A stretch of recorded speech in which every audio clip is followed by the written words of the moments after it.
matter what life throws at you, take it on. Oh, fight like a tiger, walk in the park, play the hero till I die. Fly like an eagle, soar through the sky, be free till you die.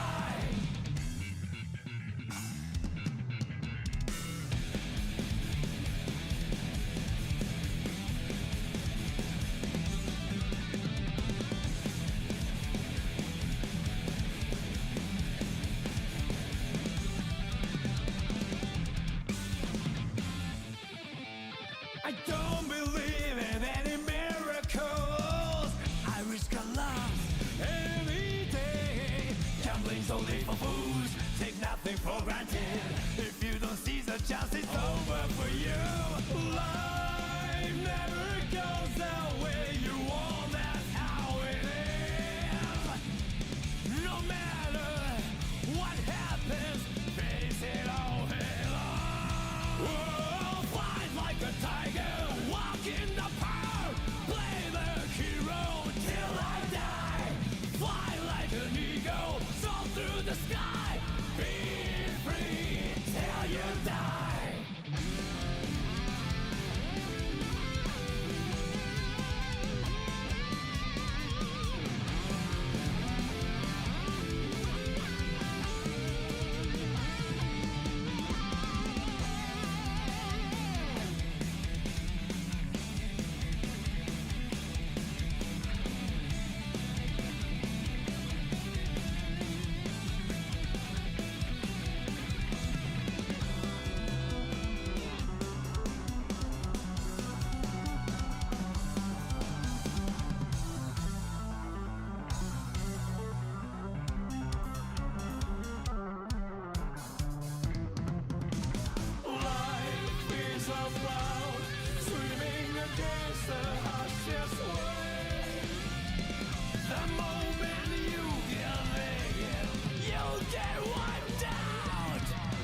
wanna just be a trigger with a brutish impulse. Trigger, the silent preacher. Watch out, keep your hands up. Don't make a big deal out of me. Trigger, don't be curious about me. I don't want you to get hurt. Watch out, keep your hands up. Don't make a big deal out of me.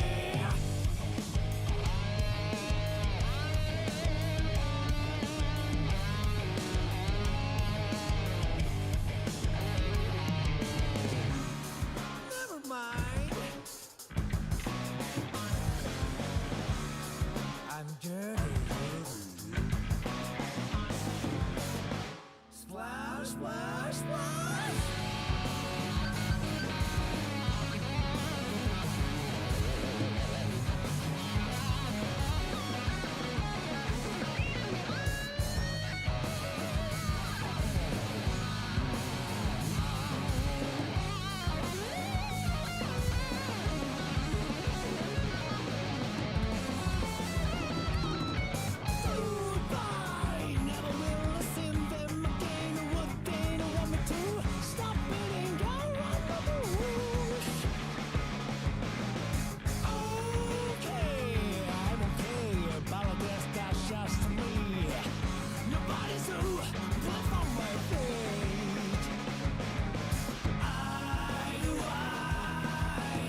All right, now my mic. And we don't want the brown scale today, apparently, on this camera. It's fine. Might need to tilt it up a little bit. What are you looking for? Walkies?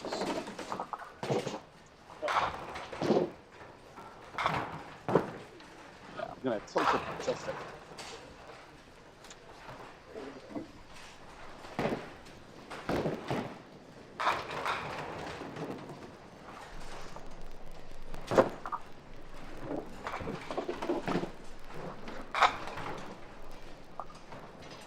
All right, let's see how that looks. Yeah, that's a lot better. I like that. All right, I gotta figure out the handicaps. This is a handicap tournament. I got all the bowlers down. I just got to go to Facebook and grab their handicaps and hopefully do math correctly in my head. Figure out these handicaps. This is Division C. We will have them for 1 game, and then Division B for 2 games, and Division A for 2 games. Kingslica, that is a 16. Oh, I guess I gotta put it in the here.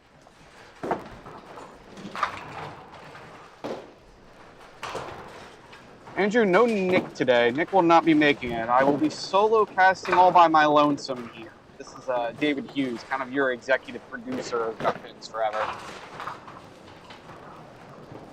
I usually let Nick do all the talking, and apparently I don't get to today. Jesus, George handicaps an infinity. What was that, 32? Whew. Mark, where are you, Mark? 84. 14. It's 14.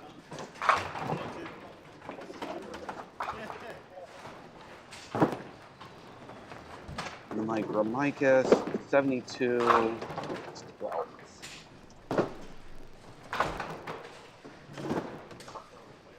Tomas Harvey. 120, so that's around 20. And Seth Green, 102. Oh, that's 17?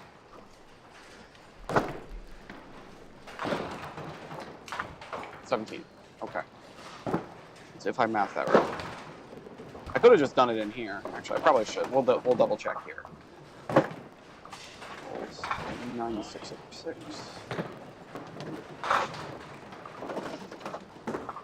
George. 192 over 6. You should all be right.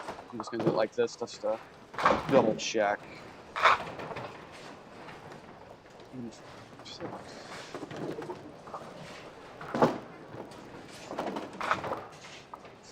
Over 6. That's 120. Oh, not that bad. So that's 102 over 6. Hey, I got them all right. Nice.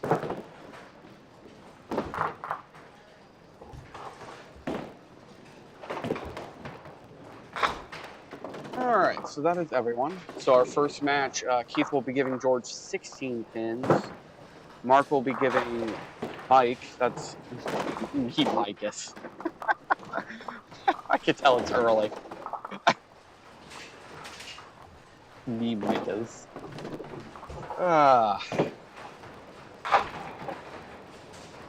Do average have to be as of this year or handicap? To enter handicap for the pop win. I believe you do need a full year in order to get an average for the pop win, or else you will take a average of 160. But that's for the pop win. These averages are their highest averages from last year.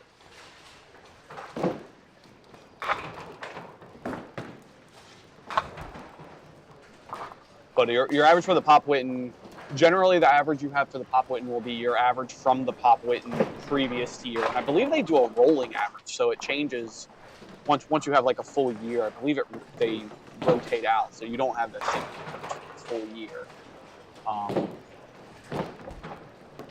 If I recall correctly, that was neat.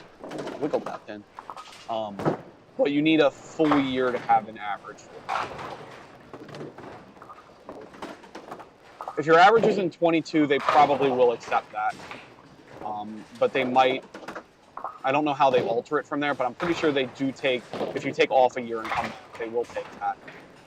I just don't know how they alter it. Whether they just take it as is or whether they subtract pins from it. But it's not uncommon when you miss years, they take pins off of it. Don't quote me on that, but you can check the league bylaws on their website just to be sure.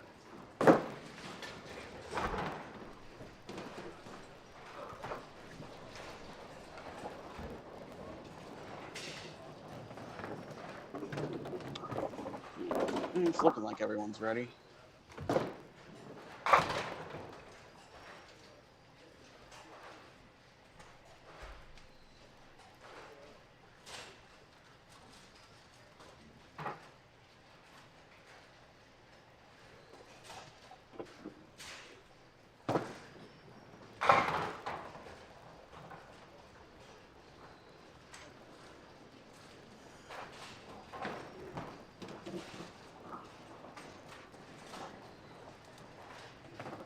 Any tournaments coming up?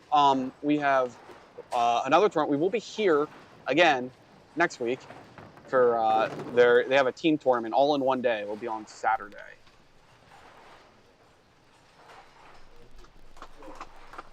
Did I mix George and Seth up? I guess I'll find out in a second. Better double check that. I don't think that's right. After that, we're pretty much done for the year. There is one more tournament, the Southwest Sunday. That is on the 28th of December. If you feel like going out for the holidays, I will not. After that, the next tournament, is it the Pop Witten? I don't know if it's the Pop Witten or the youth tournament. I think the youth tournament's closer to the end of the month, so it's probably the Pop Witten in January. All right, let me double check this, make sure I got this right. Yeah, I got those two spots. All right, if everybody's had no practice, you can go ahead and start the game. Good luck to everybody.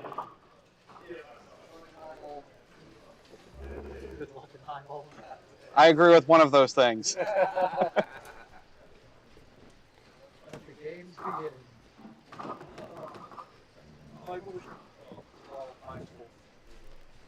Oh my God, I'm getting pins.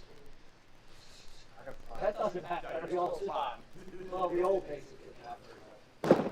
Set the fire off first. Not a bad hit. Leaves a 3-pin.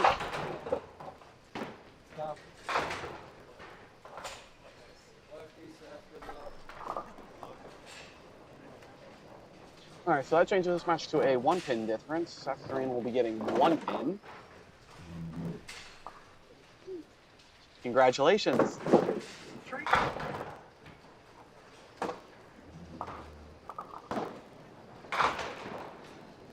I believe for now we are bowling ball for ball, or no, frame for frame. We're bowling man for man. Yeah, so will be a little while, but we do have open pairs between everyone. So hopefully we will go at a reasonable pace here.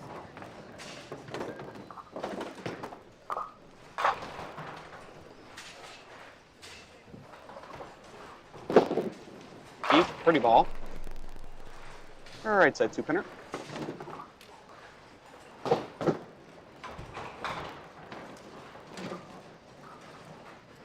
Man, we already got 40 people watching. I'm impressed. 40. That was my question. There's not even any football games on until 8. No, I believe that was spare. I was too busy being in shock over how many people showed up. Nope, only 10. I can't see. I should pay attention. It's a little early. All right, Micromicus, or as I... A little light on the right side. It's a good break. 2-pinner left side.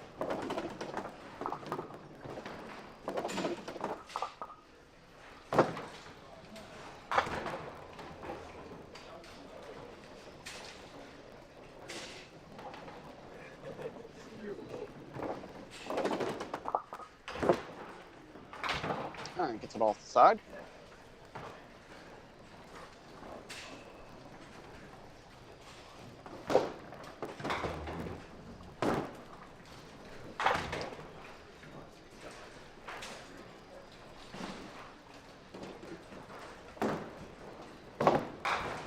Mark Barron, proprietor of this establishment, takes out pass.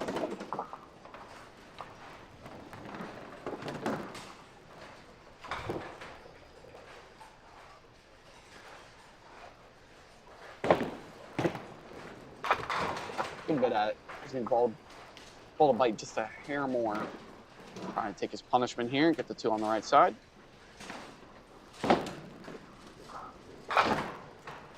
And that'll be 9 out.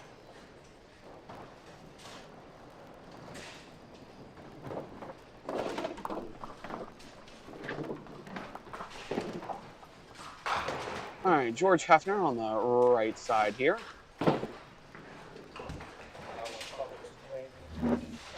Or as I call him, the James Hetfield impersonator, as he looks like the lead singer from Metallica. Dead ringer, I might add. Here's the common 1-4-10.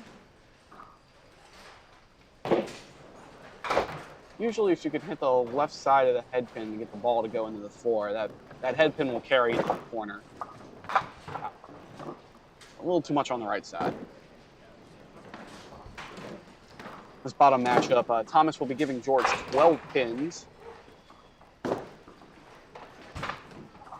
Thomas about a high 20 average bowler. George, low teens. I think he's taking 13.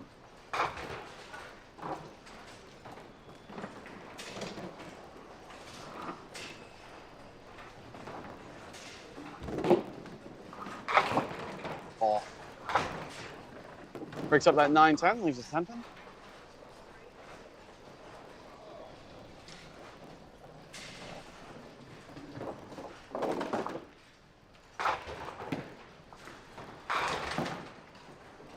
And he's got it.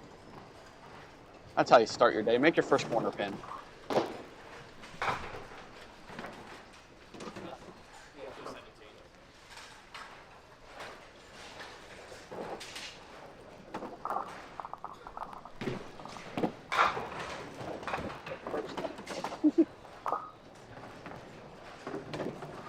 A little heavy.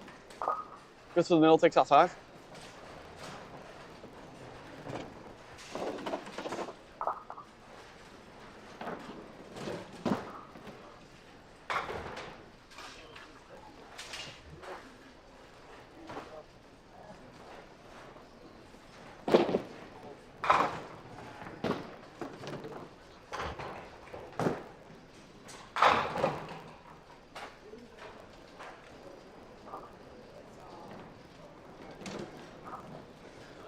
Waiting for his ball. And there it is.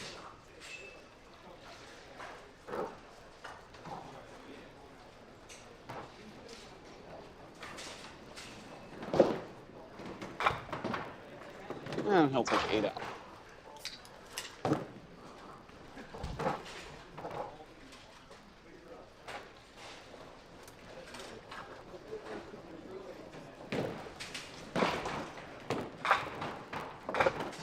Alright, Keith outside for a 3-pinner. Something to shoot at.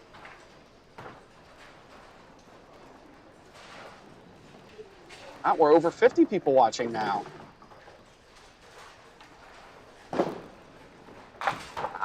Hold it.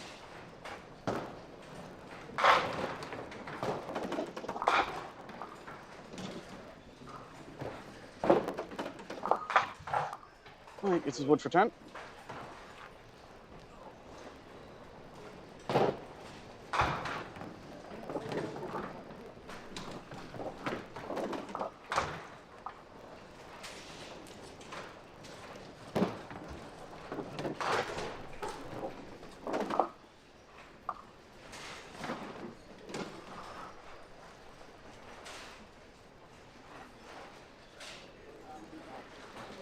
All right, mark after an open. You're gonna let that spin out. It's got a shot if it can hit it. Now let's go further away. See if it comes back. No, I think it's done.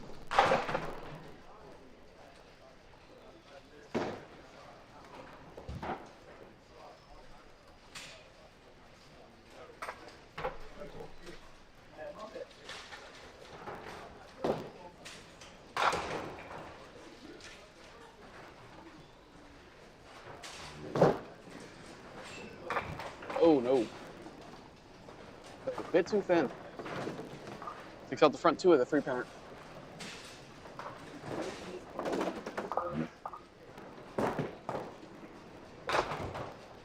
10 out. Worth mentioning, last year's previous winner, Thomas Harvey. So Thomas going for back-to-back in this tournament.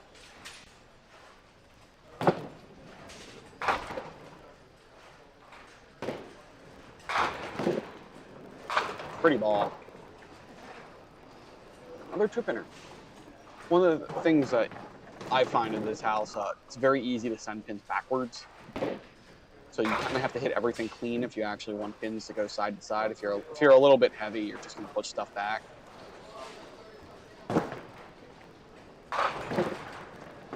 Oop, got it. All right, 8 on, spare out. Good start to his morning.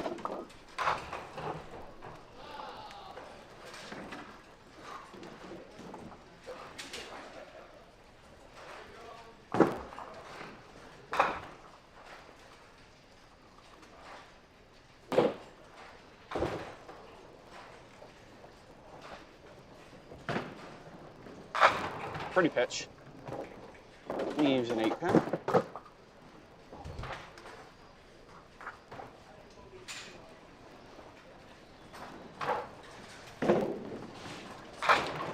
George backs it up for an 8-pin.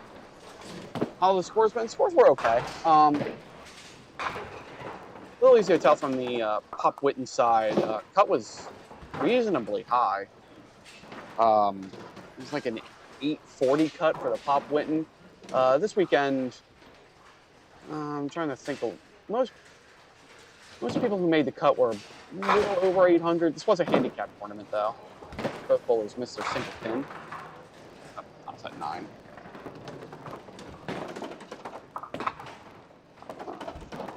Ten out. George will take 10 out.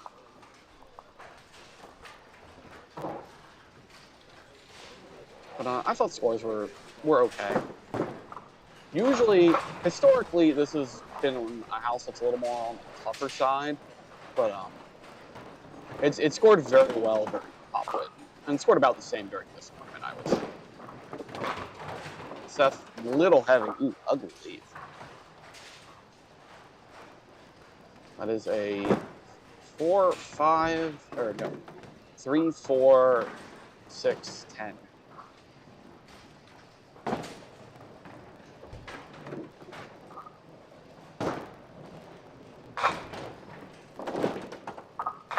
Takes a shot at it.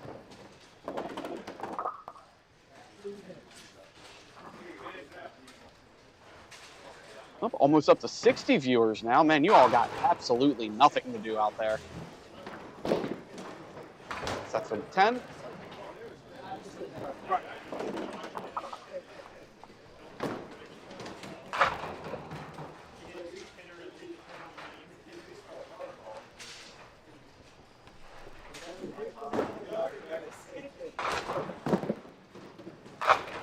Ugh. It's a tiny bit too light, I think.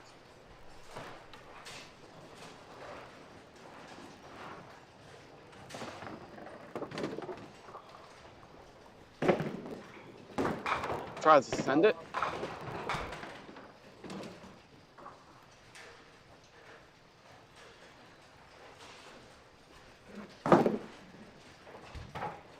Oh, it came out of the gutter, so we're going to give that a 9. Guess I should open up my drink. Oh, it was already open.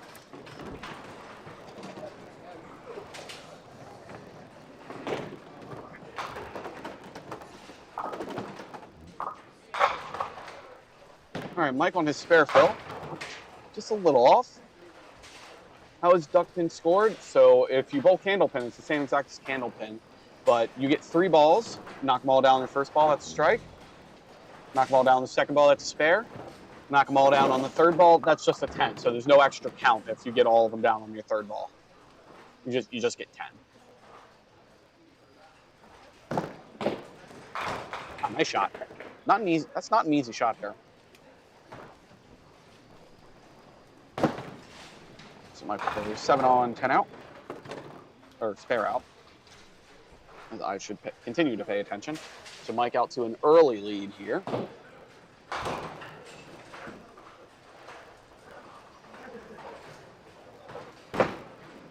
That's a good ball. Ah, came in too heavy. Ball would slide a little more.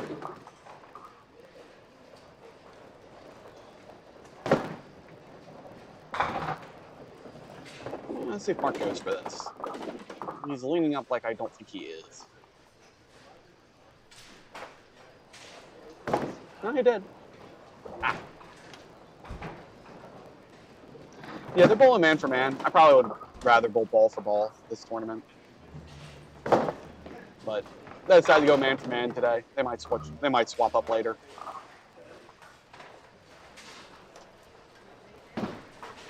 I believe all this tournament they have bowled man for man because they're bowling doubles pace, but today they're bowling triples pace.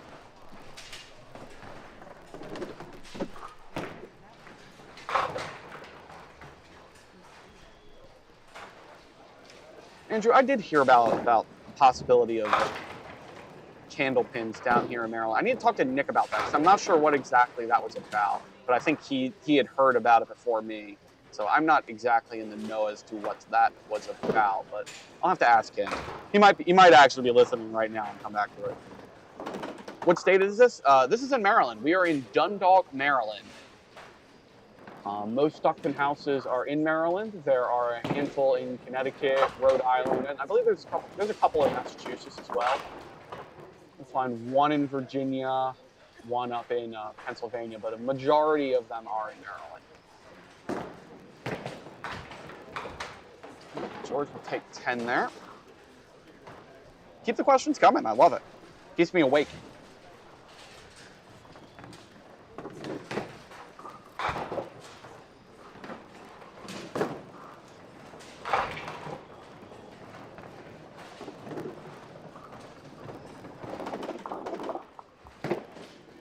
A little heavy. Great break, though. Use a single pin to shoot at.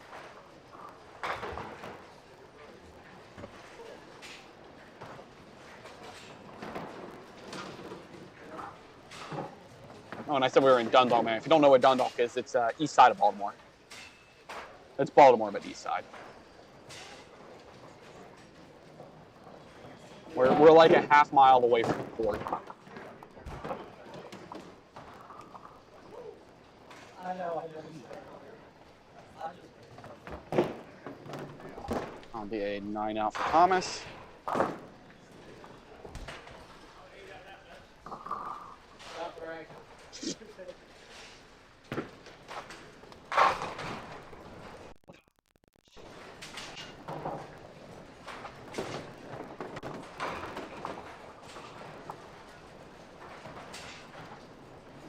All right, Keith with 3 opens to start, hoping to get on the board here, and he will leave a 7th pin. Actually, do I have the replay up? I do have the replay. Okay. Nick would be angry with me if I didn't replay our first strike.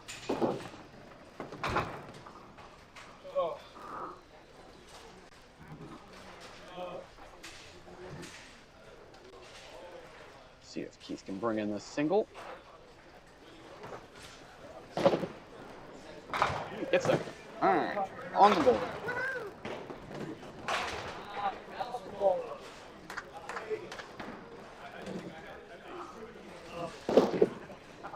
Seth, not a bad ball.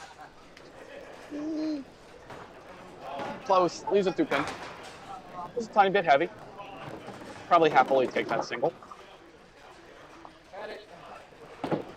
Had to get backdoor bop into the situation somehow.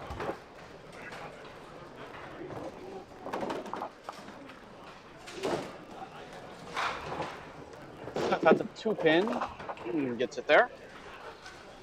Matches Keith's spare. How has Parkville been going? Parkville's been great. When they first did the remodel, place was a little tough. They put a lot of legwork into it. I bowl there regularly on Tuesdays right now. I love bowling. I'm crushing that house right now. Probably on the harder end of houses, I would say. But if you throw a good ball, that place will work for you.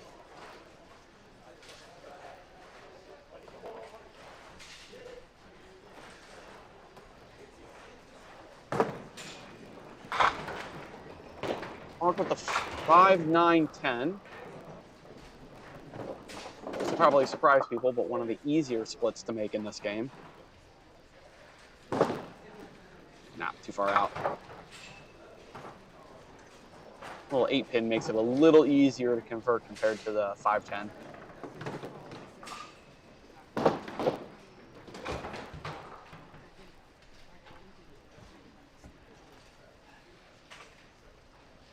There'll be an 8 out there for Mark.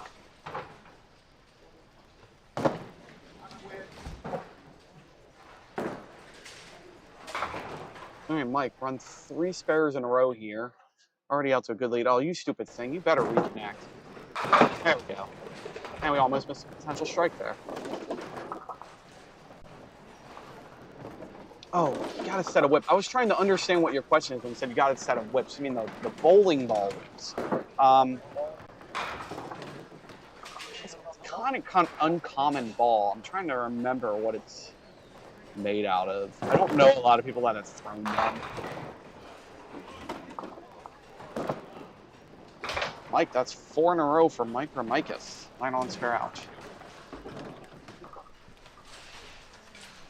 I honestly don't remember. Some of the older folk might know. I might ask Mark when he comes back. Mark might know what whips are made out of. I want to say they're composite, but I'm not 100% sure.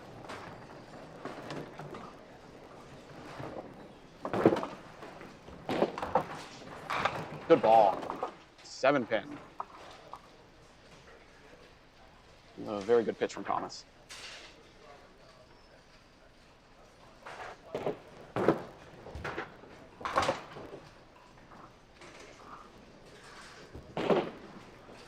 Got it.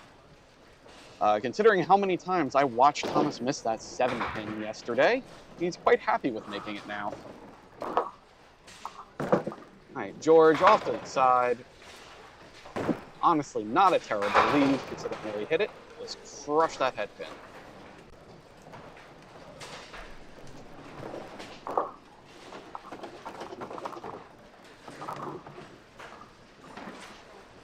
What I like to call a pound the body shot. Just hit the head pin as hard as you can.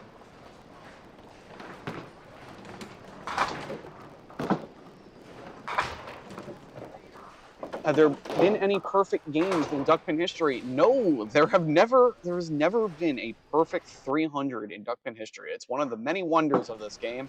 I highly doubt there ever will be one. Strikes in this game are not particularly common.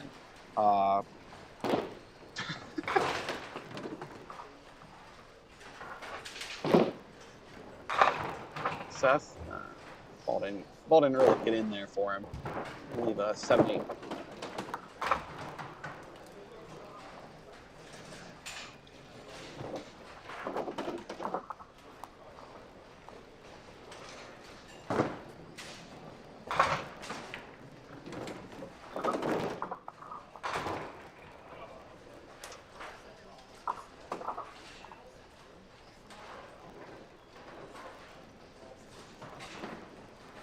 Don't do that. Just have to think. All right, Seth with 8 on, 10 out.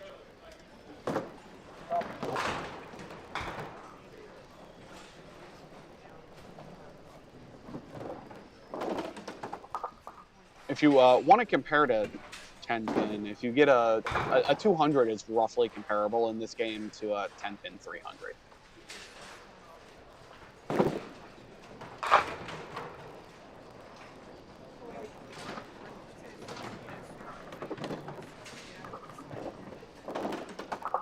It was Colby's front 9, the first front 9 in history.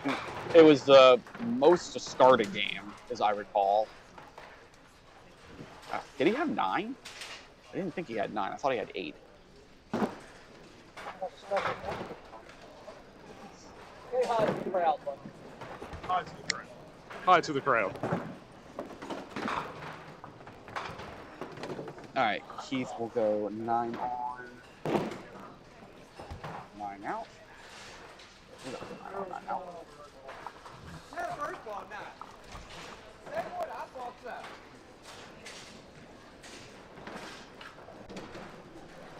Yes, candlepin and duckpin scores are lower than 10 pin. So you want to be comparable for duckpin and 10 pin. A high average in duckpin will probably be around 140. Your highest competitors will be around 45. Candlepin, your top bowlers are around 120.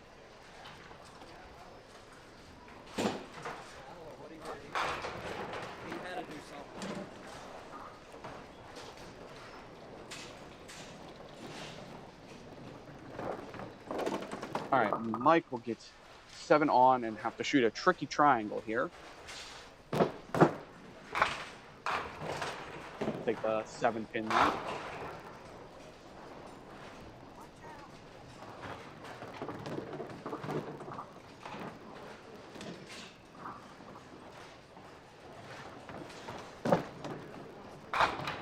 Be a 10 out for Mike. Firm control of his matchup. His marker's one opens in 4. Mike spared through the first 4. Someone's got to throw a strike on this pair eventually, right? Pretty sure this is actually one of the higher scoring pairs in the house, too.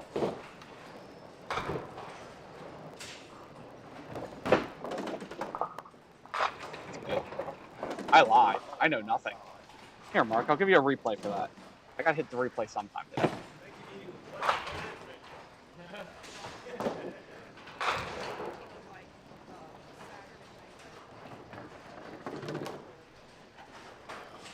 So generally with duckpin, they refer to it as the spare game. It's a game that will make you make your spares. That is how you increase your score. But if you watch all the really good bowlers, their answer is to throw doubles. Doubles are a big deal in this game. They can win you games easily. You get one double, it can be hard to make up. Be an 8 out for Mark. Tough start to Mark's day.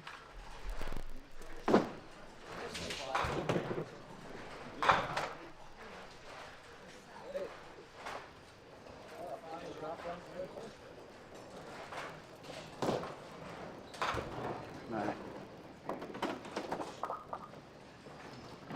George the away with his unique pink and blue comets. My high game in duckpin. My high game is 225. Actually, I just had my second highest set this week. I had a 517 set on Wednesday. Not my highest, but I believe that is my second highest. Just missed it. That shot also does not often go if you shoot outside here. It's okay, he's from Walkersville. He doesn't get it.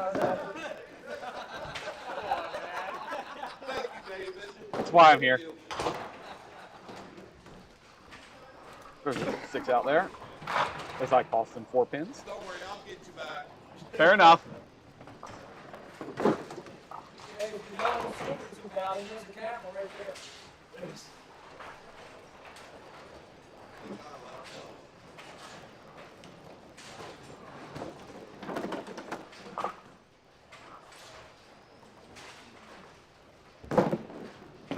Thomas, good ball. 5 pin.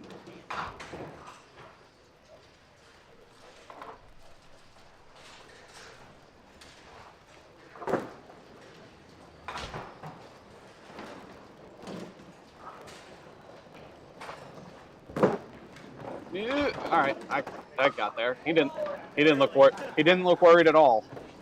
All right, 9 spares with the halfway point in our top match, dead even, 73-73. Our second match, Mark Behrens is getting his brains beaten in as he is down 35 in that match.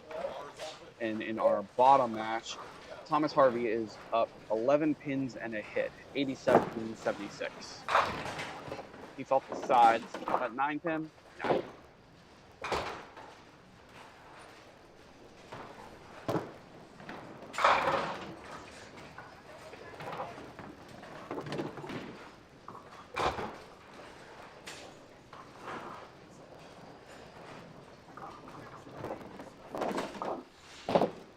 Punch that 3 pin. Perfect hit. Perfect hit. See what you can make.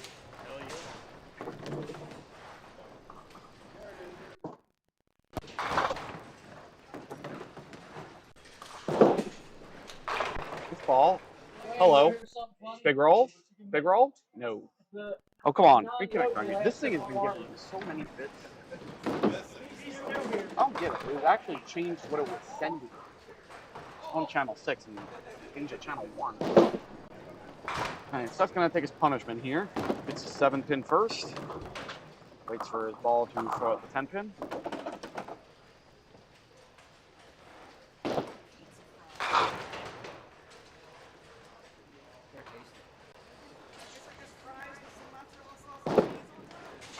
Just 1 and 1. I want to establish a new rule in Duckpin bowling. If you convert the 7-10 on 2 balls, you should get a spare. If I was to change one scoring rule in Duckpin, that'd be it. If you make 7-10 and 2 balls, you should get a spare.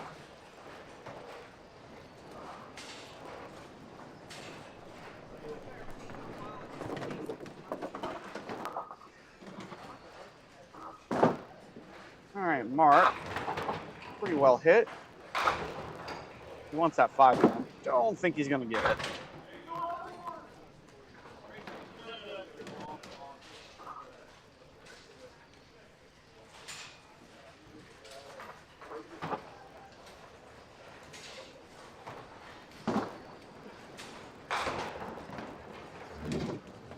And Mark to get on the board.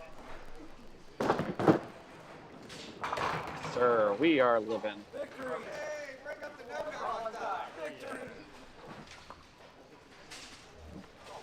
Yes, Candlepin has a lob line. I believe it's like 10 feet down the lane. Your ball must be on the lane before that. Duckpin does not have a lob line. We do have a lofting rule, but it's to the judgment of the establishment to decide whether or not lofting is lofting. I don't know. I don't know. It's insane.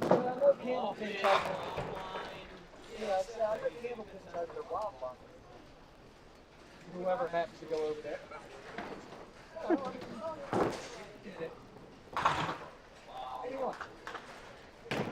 All right, Mike has a single pin.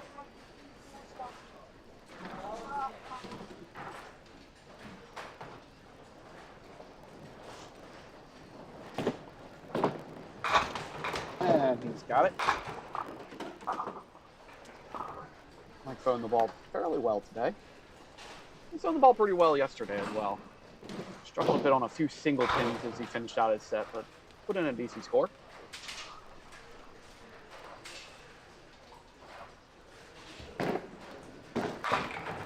Hey, I get to hit the replay button.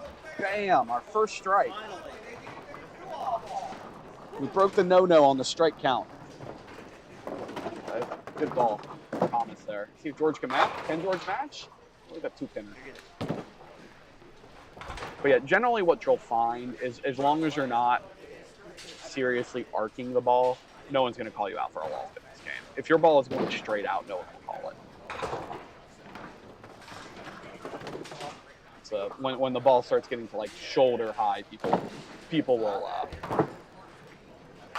throw questions at you. All right, George whizzes by that 2-pinner. We'll get it on the second ball for 10. We will need a reset on lane 12.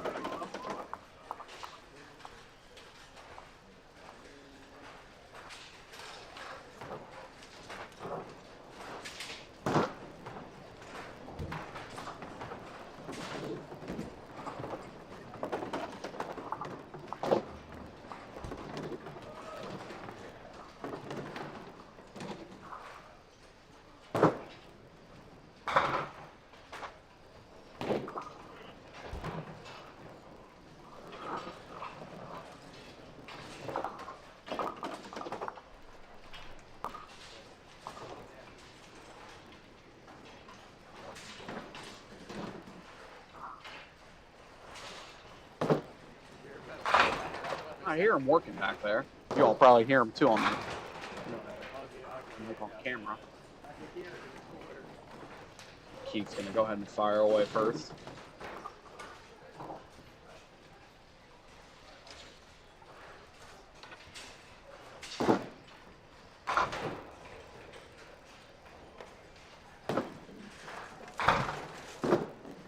That's a good ball. Big roll. Yeah. Oh man, look at the bottom on that pin. All right, Keith will take 9 on that ball. See if he can pull in the single pin. Yeah. Reset on lane 12. Keith looks good. Got it.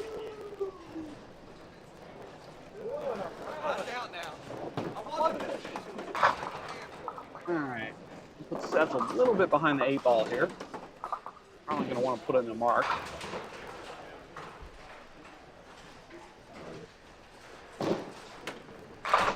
A little heavy. Sneak one away? No. Good old Southwest 2-1.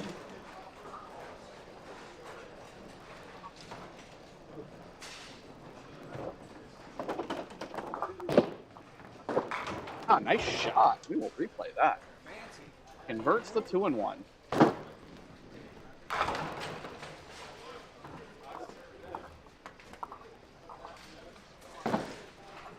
Andrew, you will in fact not be the first two-handed duckpin bowler. We already have two-handed duckpin bowlers. If you look at our highlight reels, we have one that bowls regular at White Oak. I do highlight reels from that league, a specific match each week. There's also some pretty talented youth bowlers that still throw two-handed as well. I believe actually the best youth bowler in the country right now still bowls two-handed. Gavin Nonamaker in Greenmount. It's a unique two-handed release. Kind of a more very young child release. Mark, 2 spares in a row. Man, he's alive now. So there's basically 2 styles of two-handers. One, as Andrew says, same way 10-pins do it. Just hold it that exact way and you put a lot of spin on the ball. Kind of the youth way is like a push with top spin on it. That's how Gavin Nonamaker throws.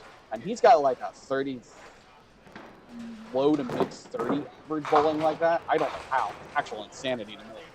But he's almost certainly the best youth bowler in the country. And he bowls like push two-handed.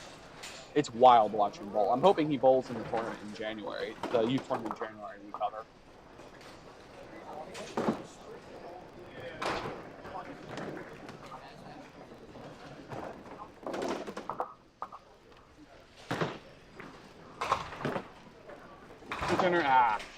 That's too thin outside.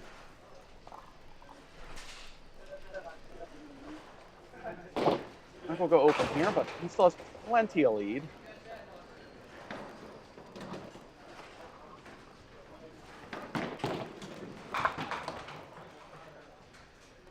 .109 in the 7th, good pace. Generally, if you have 100 in the 7th, you're on a pretty good pace.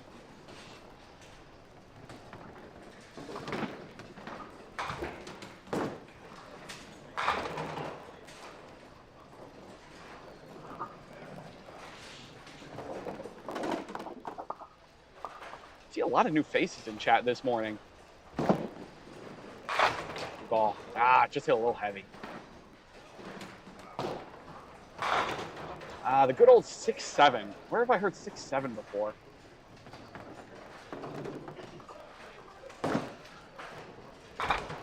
All right, we'll take out the 6 for a 9 count on the strike.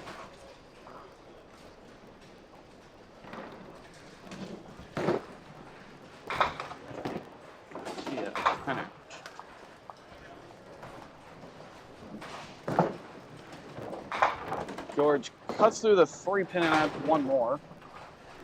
How many pins would I be getting with a 120 average?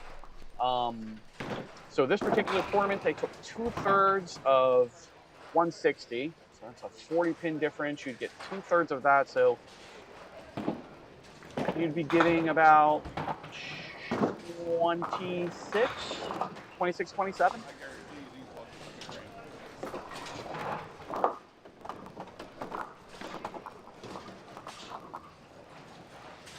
George went. Oh, he went through the whole 3 times. That's not good. That's a tough box. And then I'll put Thomas in firm control of his match. And meanwhile, in our top match, that's our closest matchup right now. Seth had a 3-pinner, but snuck 1 out, so we get an 8 count there. At the baby split, got it outside.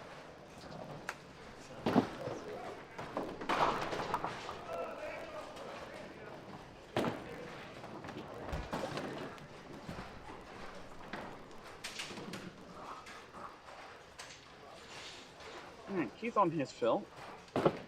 He is down 9 pins, up a hit, and a box. I would say he is up probably about 10 pins right now. Not a bad ball. A little heavy, but we will take the single pin off a heavy hit like that.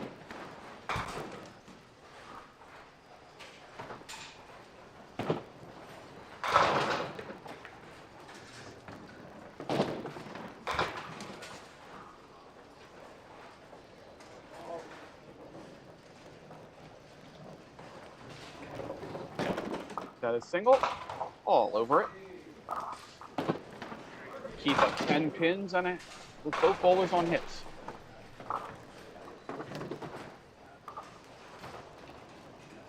Middle matchup here. Mark has gotten some pins back, but still a lot of work to go here. Down 34, but up ahead. This is doable, but you have to probably mark out from here.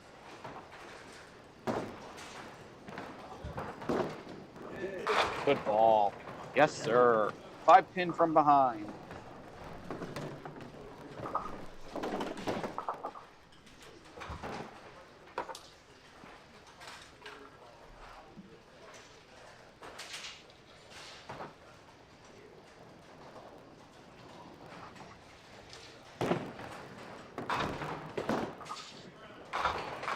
Mark heavy. Breaks up the 2 and 1. He's a 2-pinner. Give him an 8 count. 81 in the 7s. Gonna have to make this stay alive though, and even then, no one's got much of a shot.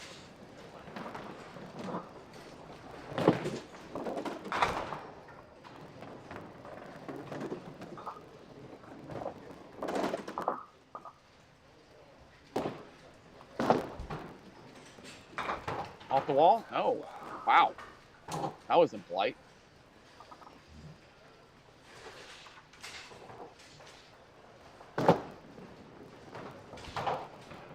9 out.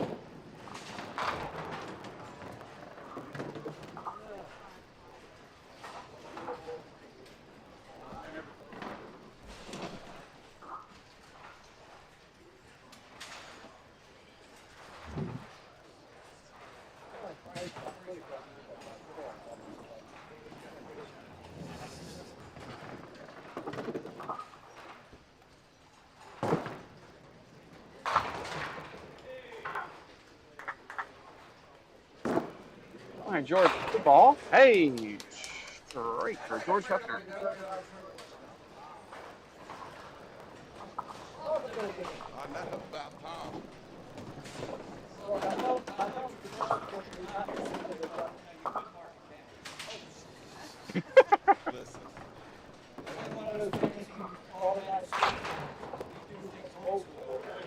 He's never seen one of those.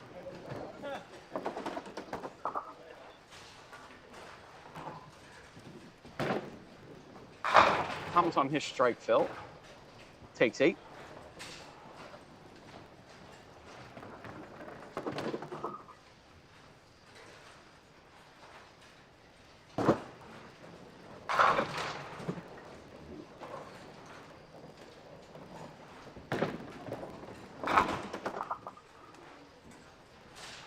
Oh, Thomas was not on a strike fill. I'm not paying attention. That was the last frame he was on a strike fill.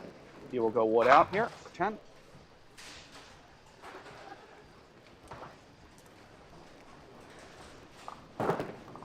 So let's put Thomas up 37 pins and down a hit. Yeah, good position to be in. One thing we really have to worry about is George catching the double.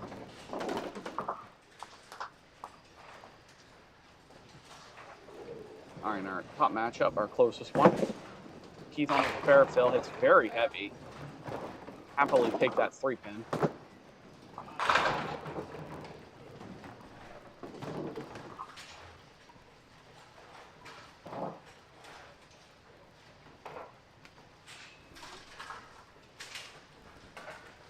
pull this one in.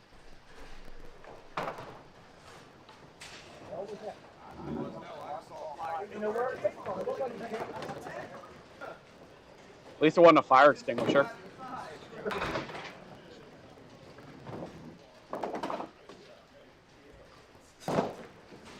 Got it. Nope. If you don't understand our fire extinguisher reference, Jill Mans tried to actually destroy this house and threw a ball so good it dropped the fire extinguisher onto the lane. They have fire extinguishers in back on the walkway, and one fell down. One of the funniest things I've seen to this day.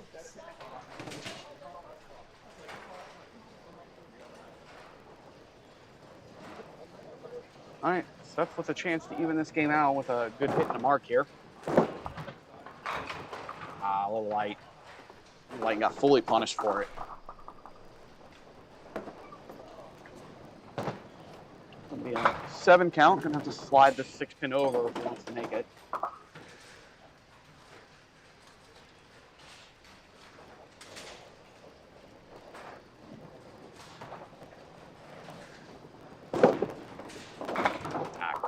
Flex it.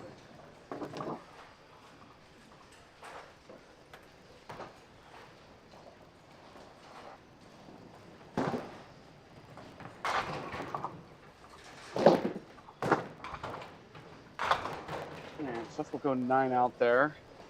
He'll go down 13 pins to finish this game. Not a great spot to be in. Odds are with that amount, you're probably going to need a double. Can't expect Heath to get less than 7. All right, Mark trying to get something started here. 10 pin something to work with. Most likely he's out of this game, but he's not entirely dead yet.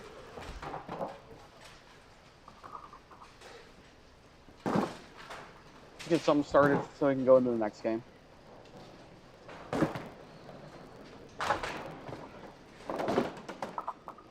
No. Also, if you missed earlier when I described the format, similar to Pop Witten, we will open up divisions. So there are 3 divisions of 6. You will bowl every bowler in your division. Top seed in each division plus 1 wild card will advance to a ladder, and we'll have 3 games in the ladder.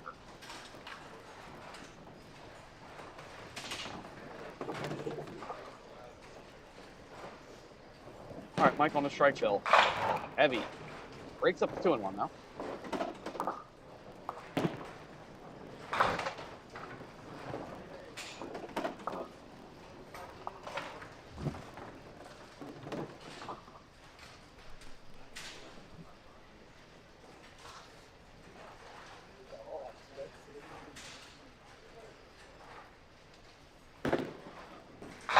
And he brings it in for a 20 box.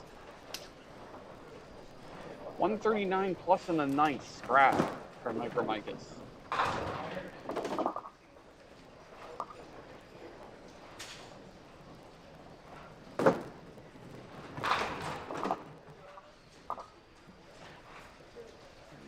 Thomas Harvey in good control of his game. A little heavy, good break. 3-pin.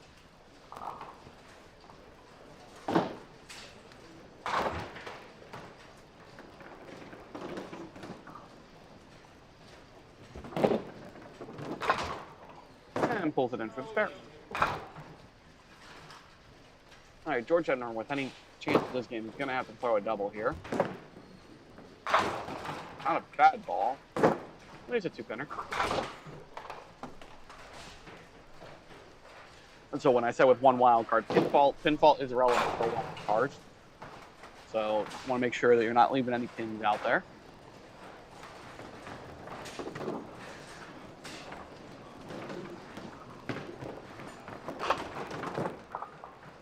Pushed it.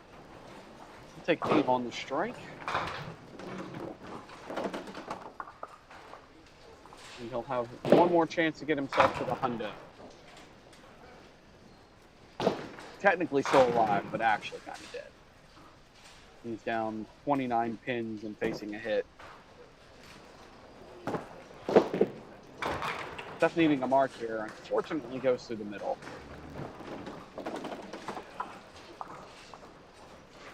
Probably looking for a double, to be honest.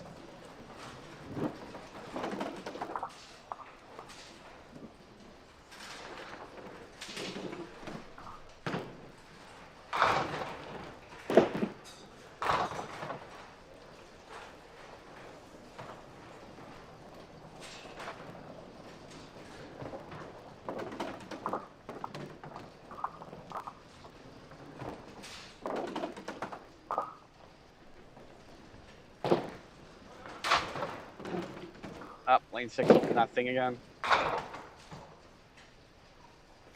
Be a 9 out for Seth.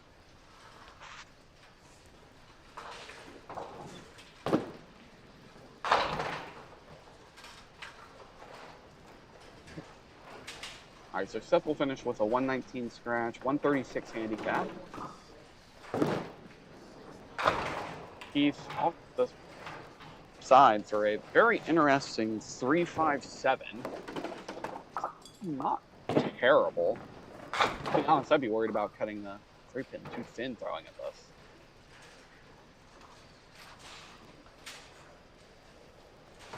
I think you can actually probably just hit outside clean. With inside.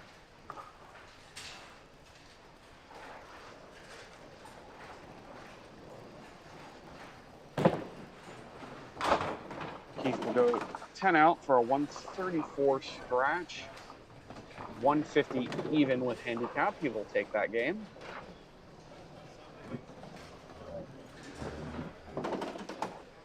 Micromicus already locked up his game here.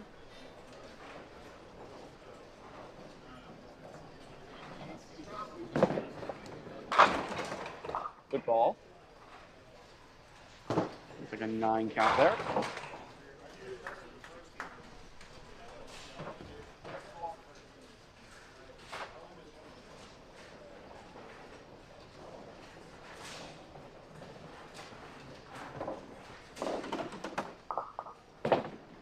And he pulls it in. Very good game here for Micromicus. Yeah, only 2 opens. Just a 3-pinner and a 2-pinner, I believe. Push both on the outside, on the left side of the lane, as I recall. But he'll get well into the 60s here.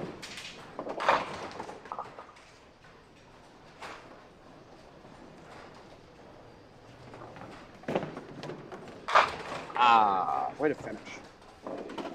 Strike out for a 168 scratch, and that's a 180 with handicap. Very good game.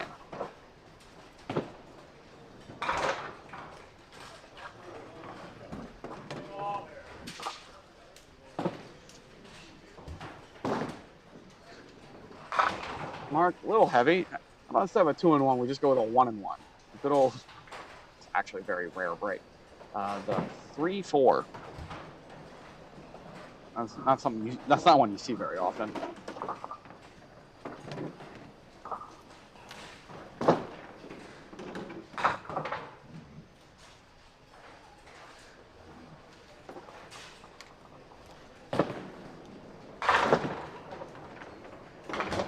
Mark will go 10 out for a 110 game, 124 with handicap.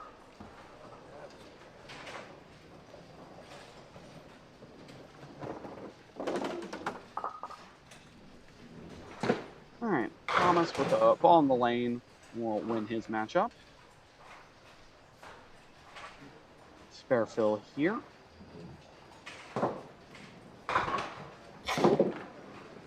That's a good ball. Yep. Straight.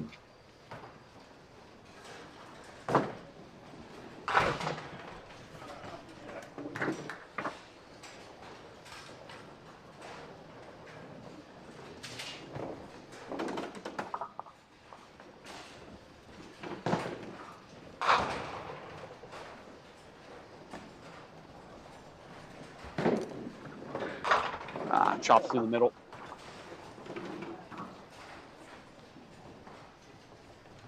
Ooh, we're up to 85 people watching. 85. Actually pretty good. I'm surprised. I'm going to go 7 count there for a solid 153 game. 173 with handicap.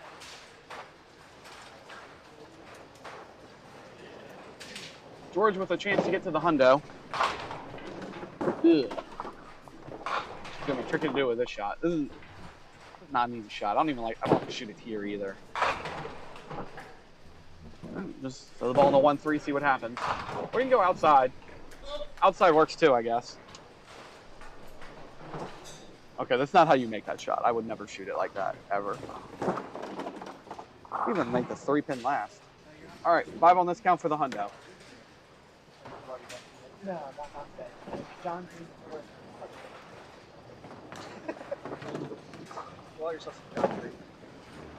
Get it. All right. 7 count there for a 102 game, 134 with. All right, folks. I have to move the camera on over, so I will be right back as we move on to the next division, Division B.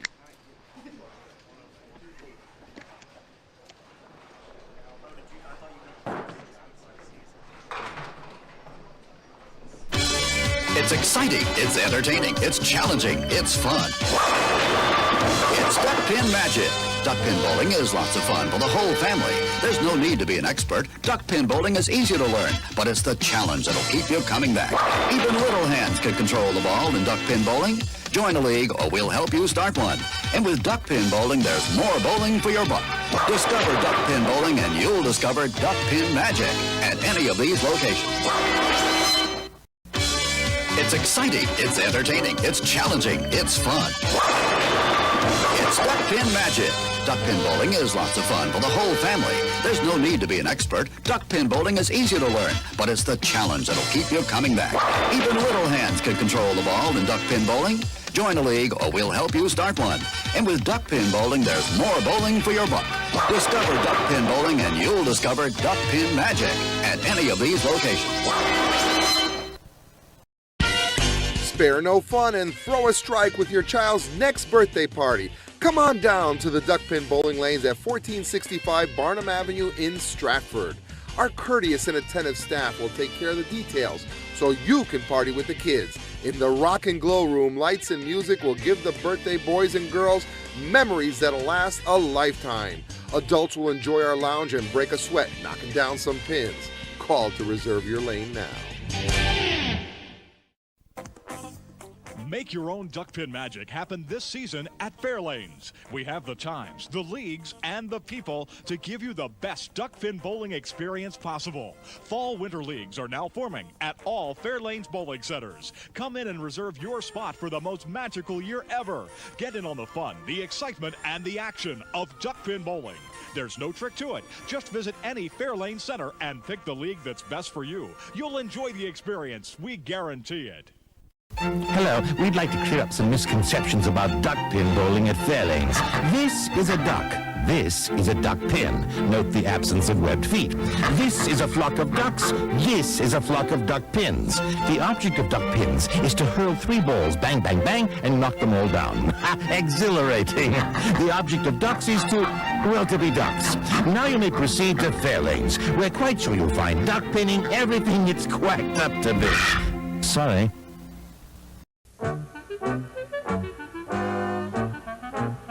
Bowl with Barney at Barnum Recreation and Duckpin Bowling. A place for the entire family. Great for Grandpa and for Grandma. Marvelous for Mom and for Dad. Super for the kids. Leagues are welcome too. After bowling, enjoy the newly decorated lounge. Live entertainment on the weekends. A place for the entire family. Barnum Recreation and Duckpin Bowling. And tell them Barney sent you. It's exciting, it's entertaining, it's challenging, it's fun. It's Duckpin Magic. Duckpin bowling is lots of fun for the whole family. There's no need to be an expert. Duckpin bowling is easy to learn, but it's the challenge that'll keep you coming back. Even little hands can control the ball in duckpin bowling. Join a league or we'll help you start one. And with duckpin bowling, there's more bowling for your buck. Discover duckpin bowling and you'll discover Duckpin Magic at any of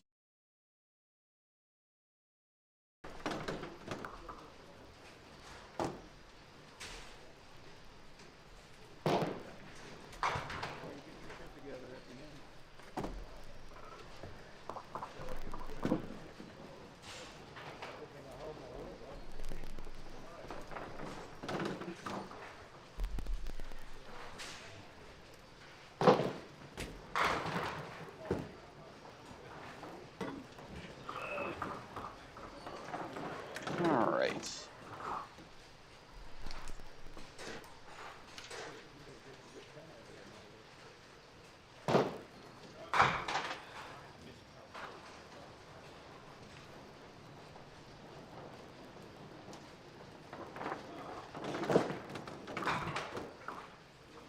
Put names down here. I just want to make sure I get everybody. That's Ken up top.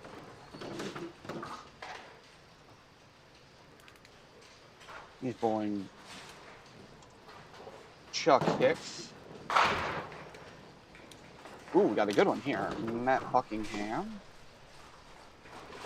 versus Mike Siff.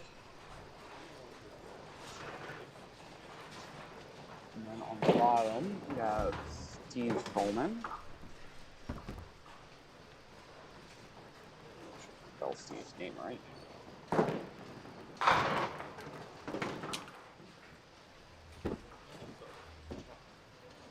And then lastly, I believe that's Dave Bertoldi. Is that right?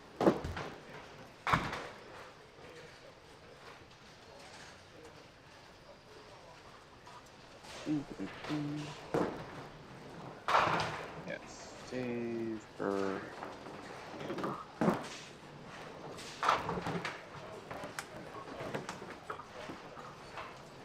Okay. Now I can work out handicaps here. Steve, 108 over 6. So he gets 18. $150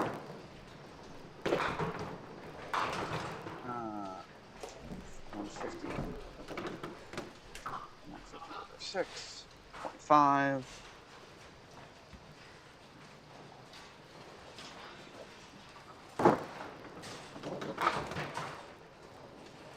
Assist.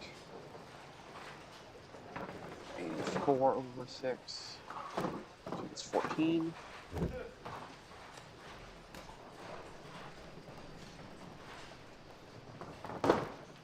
Chuck Hicks, 104 over 6.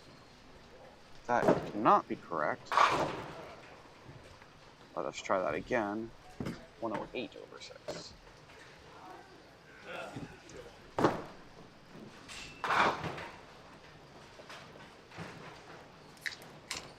Ken gets 30. Matt Buckingham gets... Chuck found the good lane, I guess. We'll give him the strikes. And now I just need to get wrecked.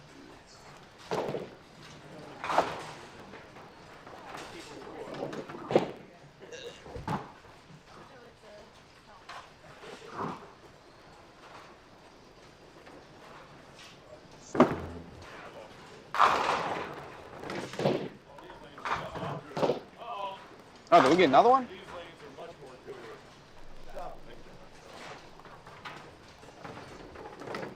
Alright, so Chuck is 0-1.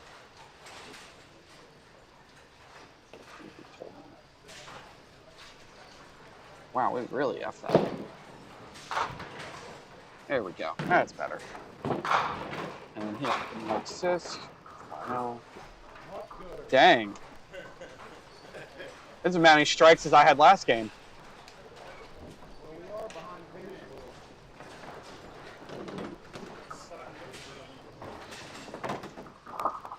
Alright, check some of these other matches here.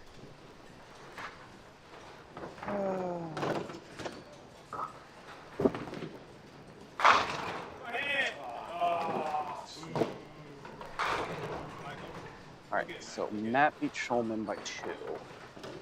So I had a lot of close matchups last game, too.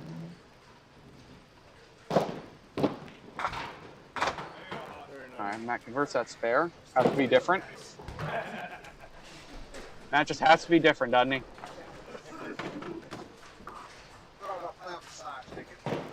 Yeah, that would be better.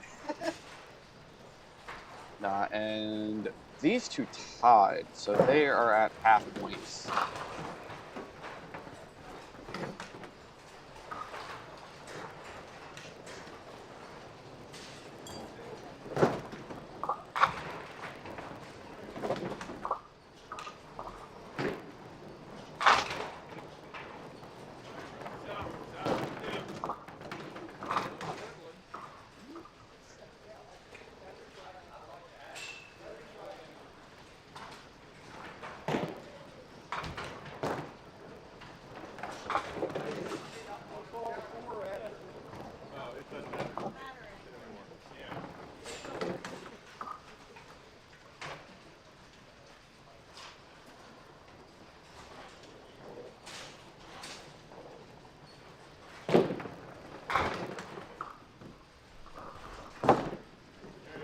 Yeah, through the hole.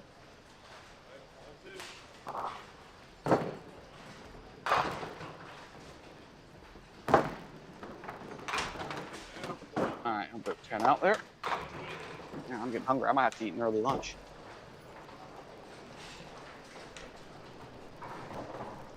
Maybe after this game I'll put it in order for some food.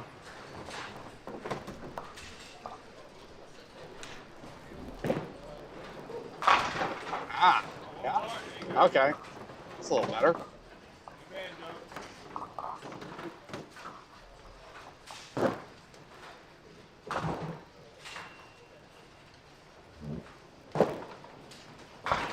So a good bit of quality in this version here.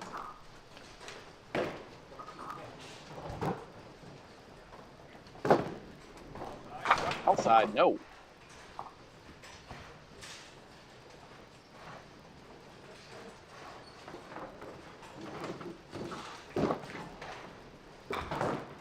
I'll put 10 out. So we'll have 2 games of this division, and we'll have 2 games of Division A. That first game is only a game of Division C we will have. Start trying to figure out which lane he's supposed to be on. That's why we don't let that man lead off.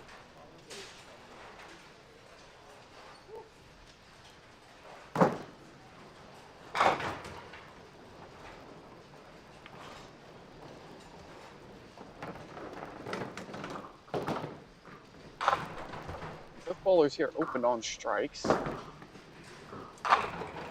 ball came in nice. Hey, we got a double. I think I had my best game on this one. These pair too. No. It was 8-9. Or 7-8. My best game on. Oh, this is the pair. No, this is the pair I threw the ball like a madman and got nothing for it.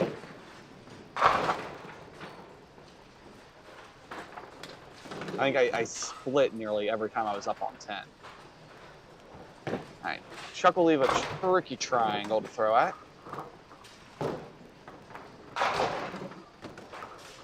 It's the reason we call it the tricky triangles is the shot doesn't like to go. Chuck dropped that one. He knew it. We'll go 8 on.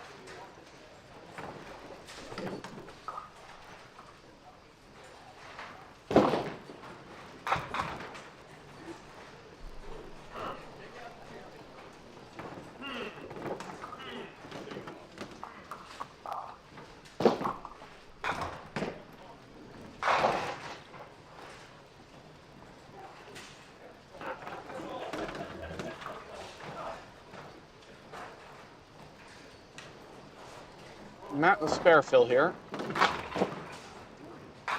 Puts 10 of them in the pit.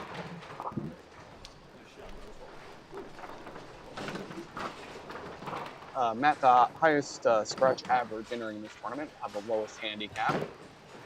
I think I might have been second highest, taking my silly 143.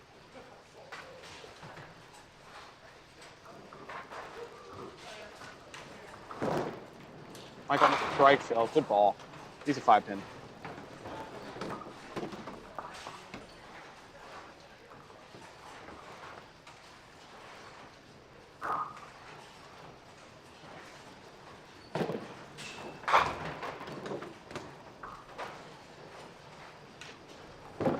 That's the same one, no. He stumbled at the line. Put the 9 on there.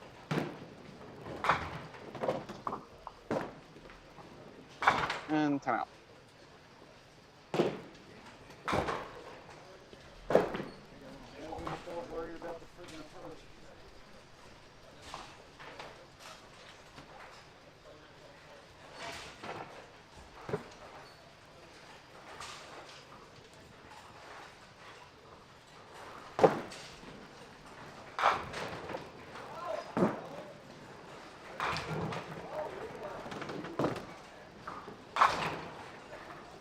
Steve, just a little. No, because it wasn't on camera.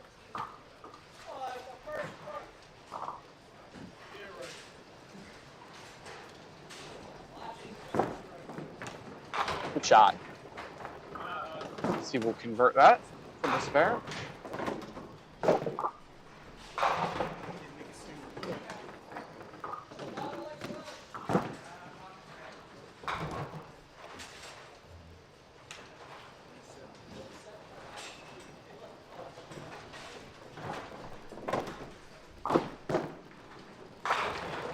They're gonna have to make the same break.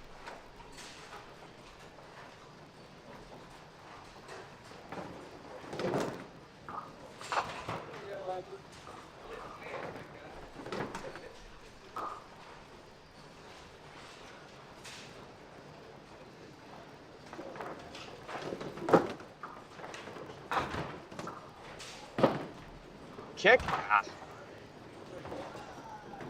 Sometimes you can hit that thin enough, you can get the kick off the wall to go back to the 9. You do have to actually hit the pin. So Dave will go open here. 29 out.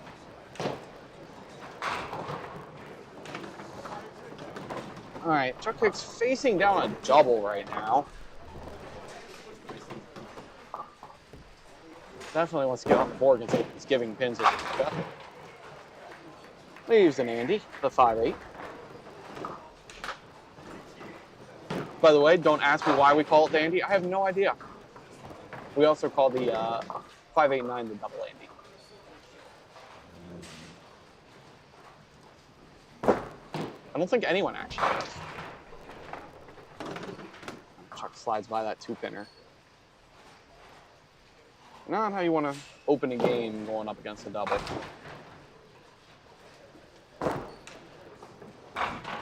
We go 10 out.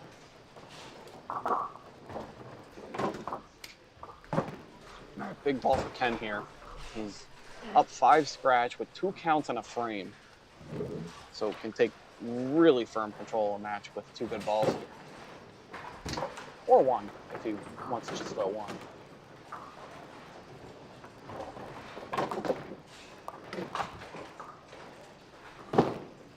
Hold it. We'll get 8 out. Maybe 9? I'll wait on that. No, 8. 8 on the first count.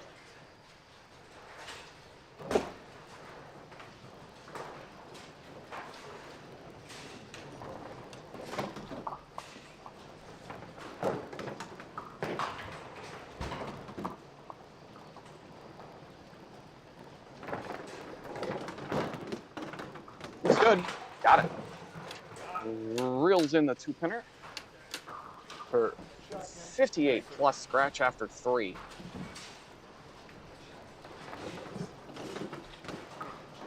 Already a 33 pin lead plus in his matchup.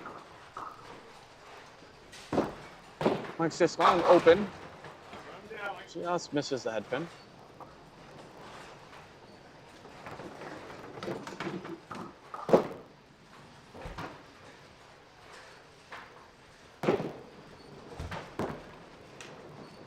Outside? Yes, got it. Nice little shot there.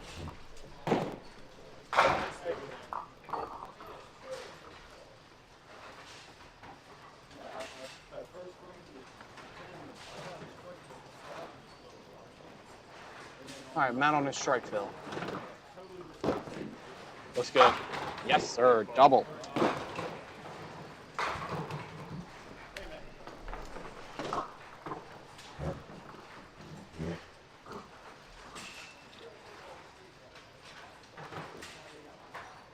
That was good. That was good.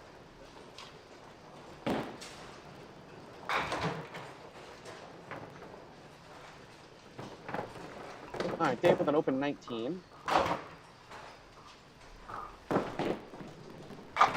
Ah, that's the 1-5. Looks like he threw that ball pretty well, too. Unfortunate. Uh-oh. That's dangerous.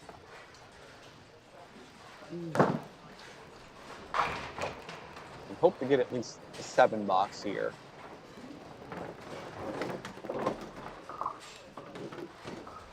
All right, he'll get 8. Could have been a lot worse.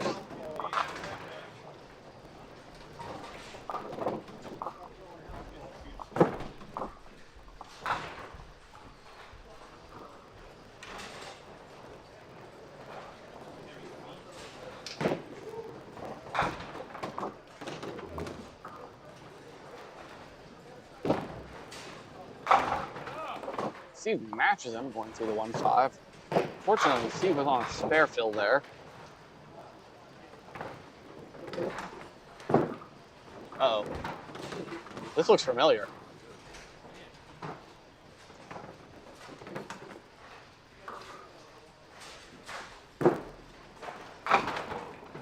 Still take. That was, ooh. I was not prepared to watch mirror images there.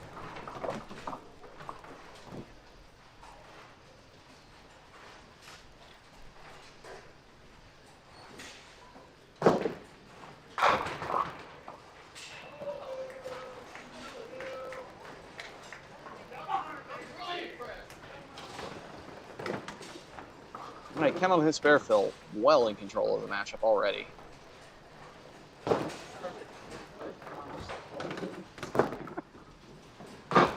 Oh, another strike to Ken. 78 plus in the fourth. Already with handicap at 108. Plus, I might add. Chuck Hicks in a bit of a hole, to say the least. It's already given 12 pins this matchup. Ah, too heavy. 2-3-10. No easy way to make a shot.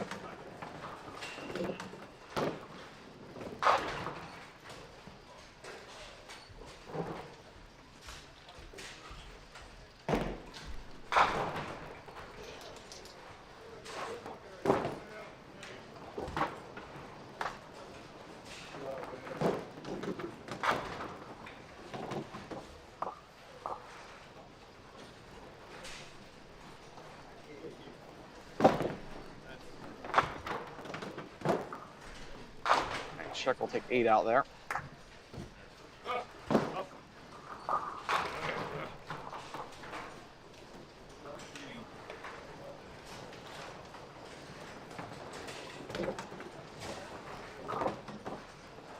All right, Mac is double fill.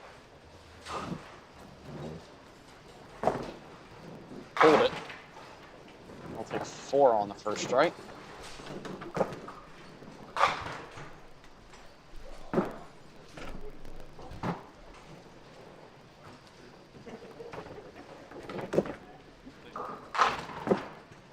And 9 on the second.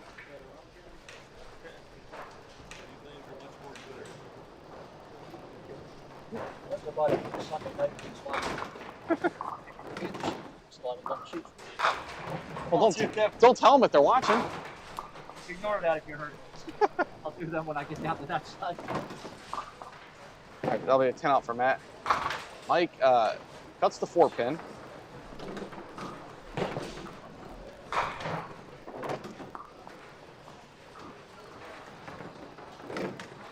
I actually put down 4. Ugh. Moves through the 3 pin. Make sure you get your wood here. Try to get at least a 7 box. That's a 6 box.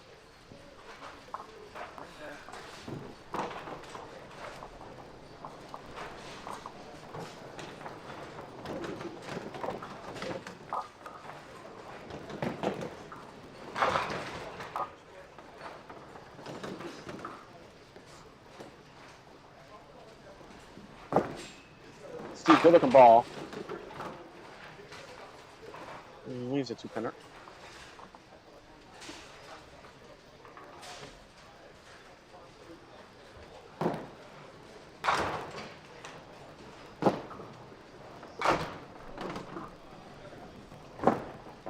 Looks good. Got it. Spare for Steve Solman. 40 plus scratch in the fourth.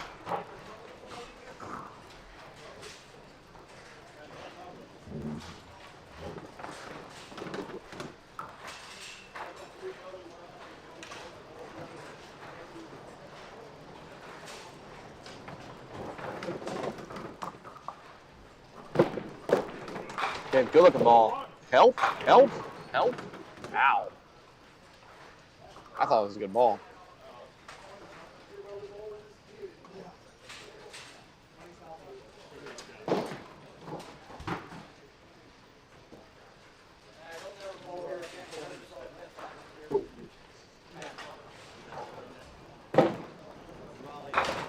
Try not to kick it. See it a little lighter.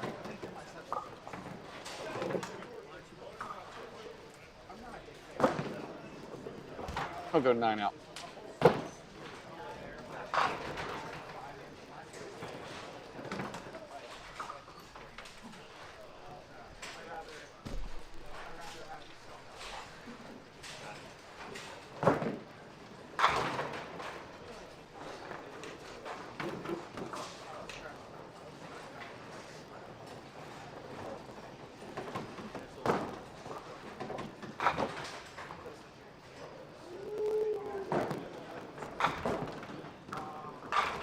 Good ball.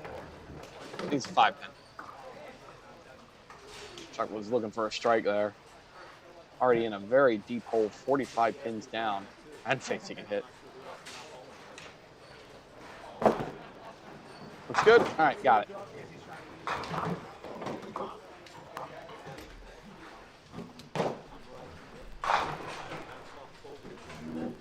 Chuck, you bring up an important point about this house, because what you brought up drives me crazy here too.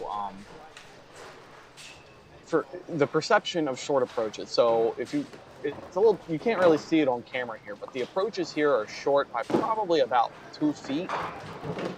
But what gets me personally, throws me off even more. Oh my Lord, another double for 10. 98 plus in the 5th.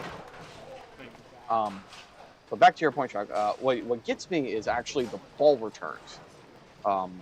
That same style of ball returns are normally back about, I'd say 2 feet, 2 to 3 feet maybe, in nearly every other house in the country. But it throws me off quite a bit with them being that far. It messes with my timing, just perceptually.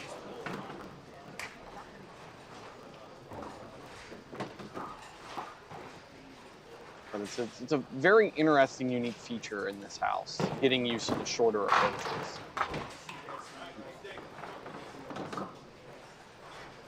Mike pulls that, he'll have to go for wood here.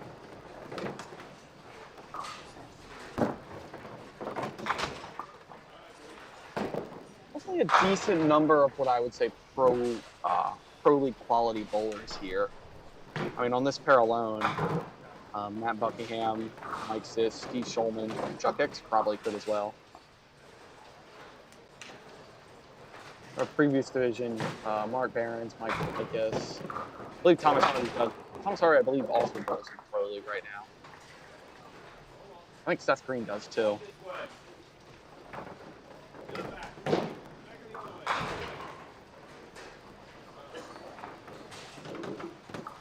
That's a tough leave from Matt there. Should have let it spin longer, would have gone. Matt leaves a 3-7.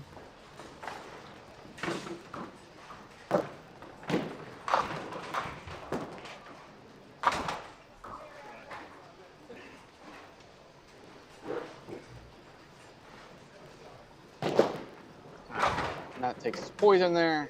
It's 10 out. So the halfway mark. And that up 24 pins. Both bowlers on an open.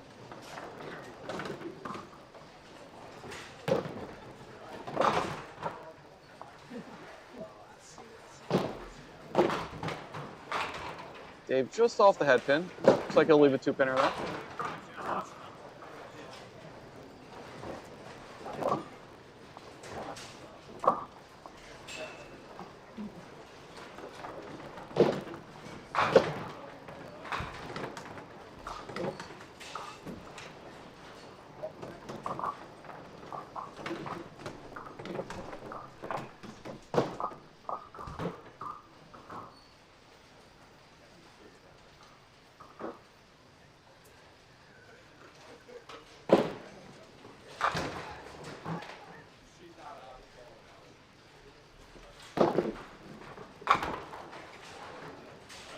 Drop that ball a bit. Looked like I got the ball a little too far behind his back. That's better.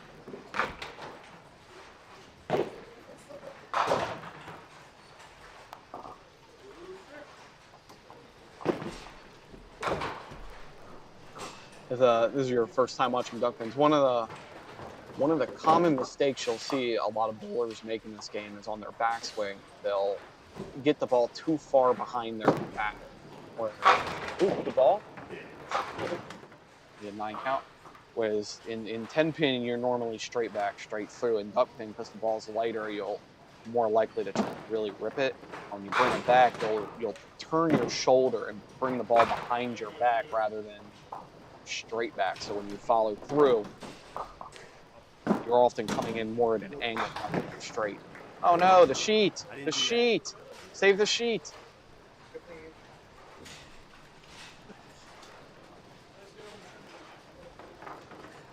All right, Ken on the double fill. This goes double, spare, double this game.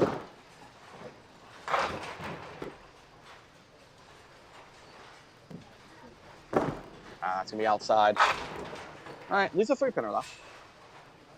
Perfectly fine. Let's see if we can run this down. This is a 105 plus half.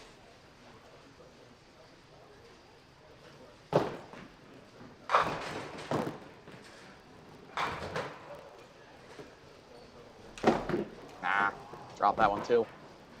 It'll be a 112 half.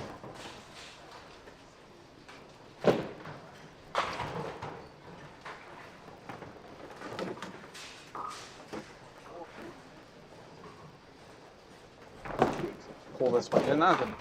That's one gooder. 10 out, 122 in the 6th scratch with 152 with handicap.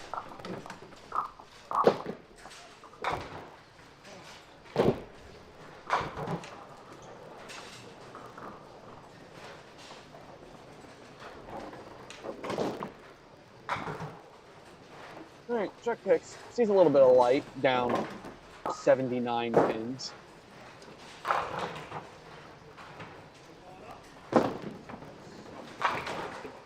Alright. Saves that head pin for now. Take a 6 count there.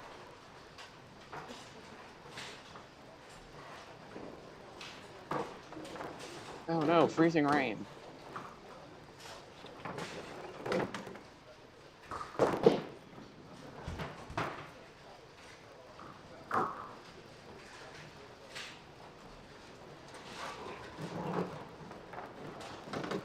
Actually caught a good bit of snow as I was leaving my house. My car was covered. Whoa, okay.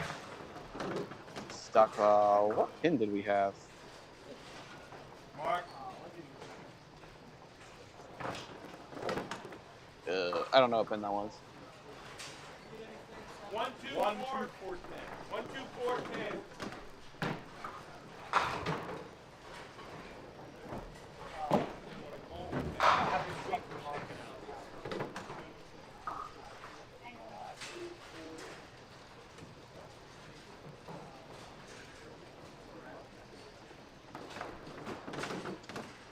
Actually, I should probably take the second to go put it in order. I'm gonna go put it in order for some food, guys. I'll be right back.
spare. Mike followed up making his. Now Matt will fire away here.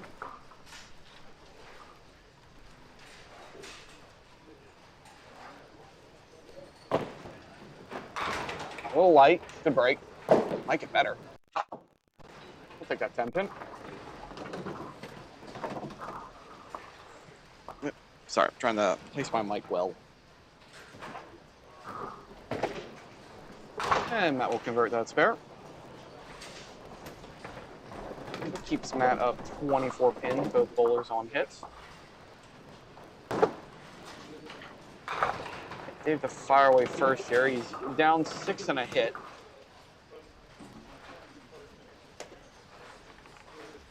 Trying to get on the board here. That's a good looking ball. Big roll? Yeah. Nope.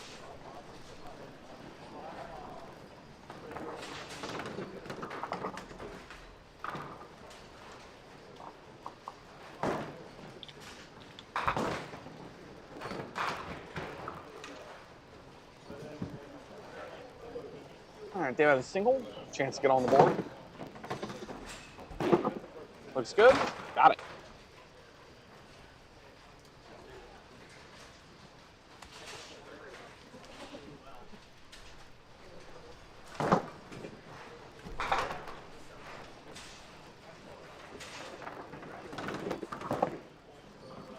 Great ball. That's about as good as you can throw it here. Watch ball come in, hit heavy cross up. That is one of the best ways you can throw a ball here.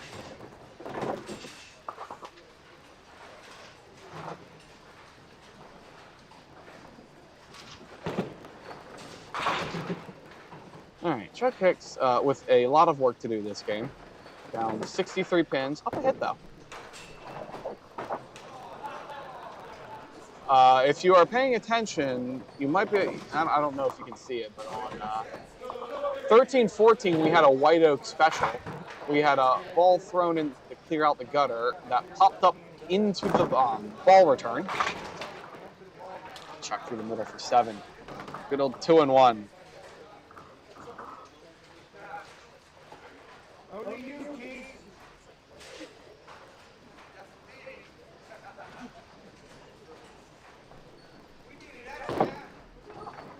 I can try. Almost got it.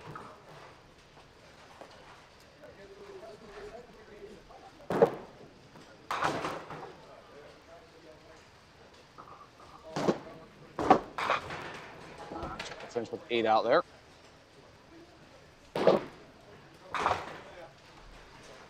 Yeah, and Ken up by a actual half mile in his match.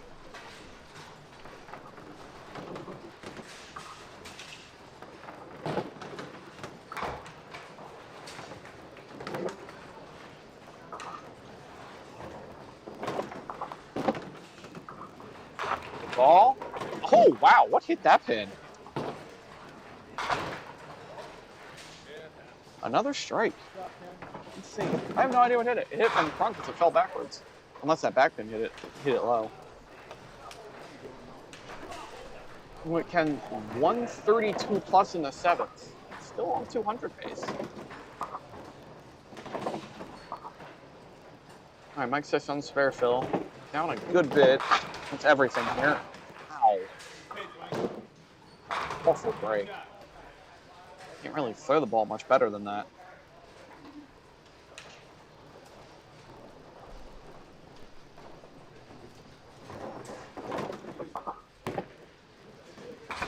Oh. Take his wood here.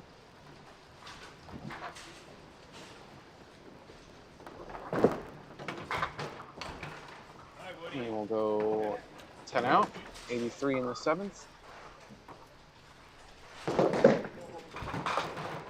Matt on his spare fill.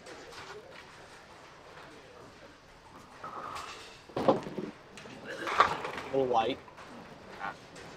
Leaves an IHOP, which apparently my generation was the only generation to call its break IHOP.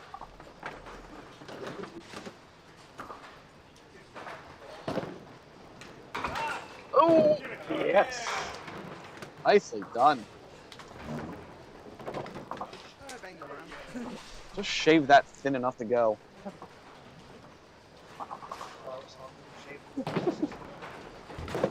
We're not sponsored. I don't do that.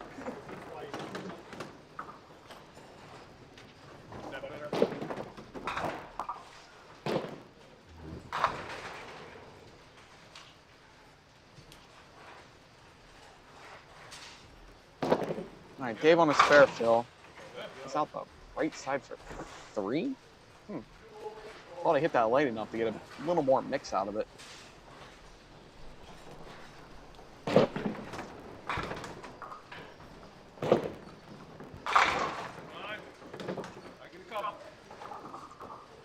It's out 4 with that ball.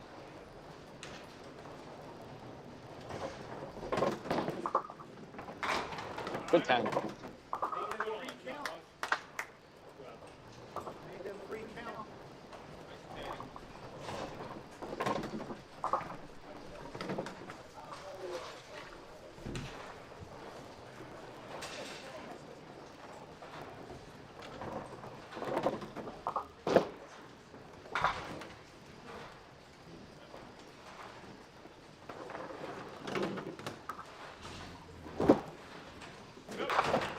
Steve pulls that ball pretty hard.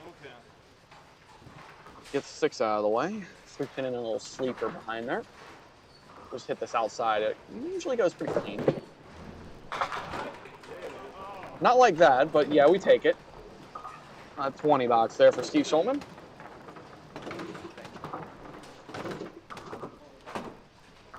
All right, Ken on a strike fill. That's another double here. I'm gonna have to put down the 200 watch.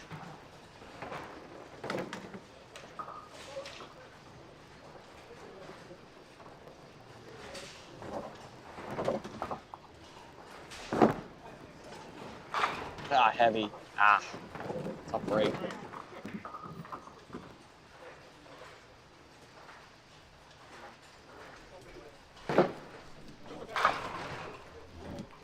So we can slide this 2-pin over. He's got enough of leaving this game. He can go for it if he wants to. All right, clocks through it for 8.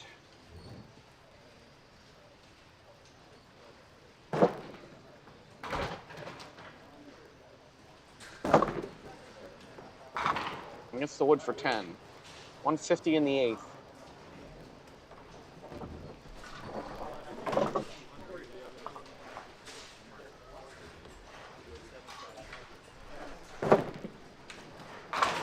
Chuck to the 3-pin for 5.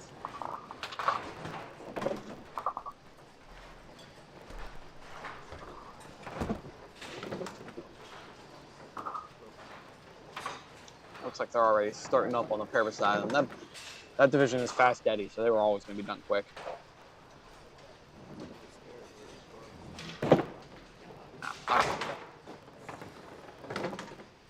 Take wood.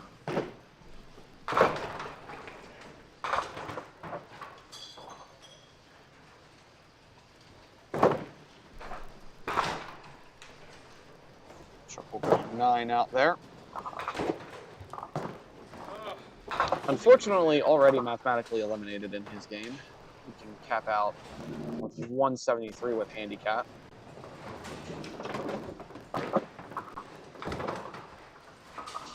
Matt, the spare fill after converting the split last frame. Well, okay, sure.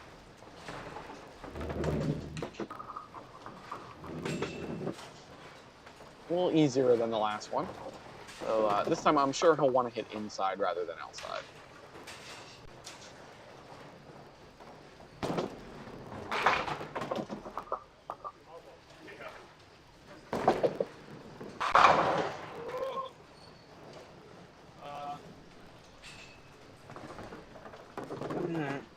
Take punishment, get your $9.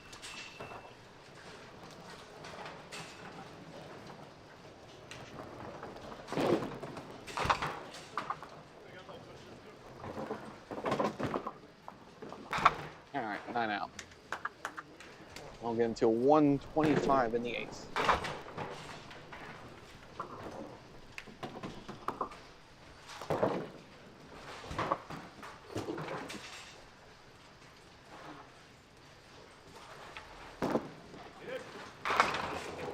Oh, wow. That was a mix and a half right there, I'd say.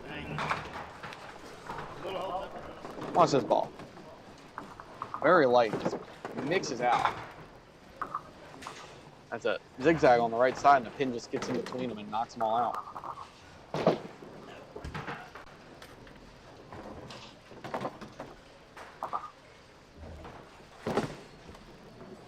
Keeps filming on the spare fill. Oh, what holds him up? Take a 9 count there.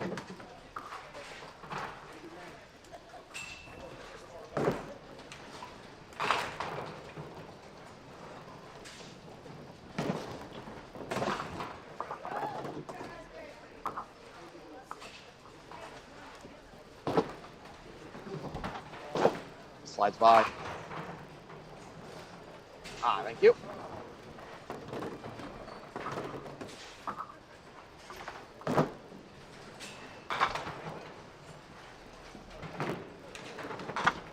That'll be a 10 out.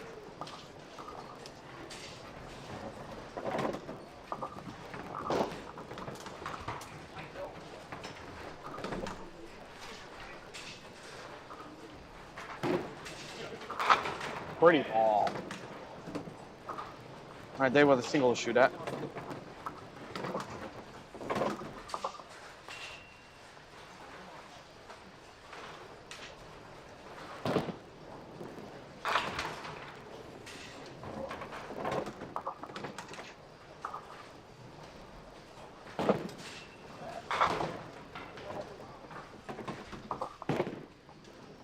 He's got it for the spare.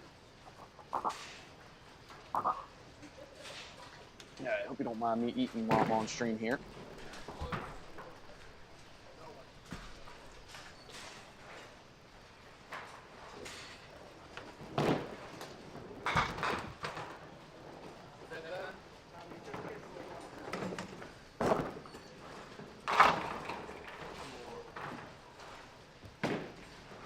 That's kind of an awful break there. Wasn't that bad a ball. Tough game for Chuck. Needed to throw infinity, and Lanes didn't even give him half.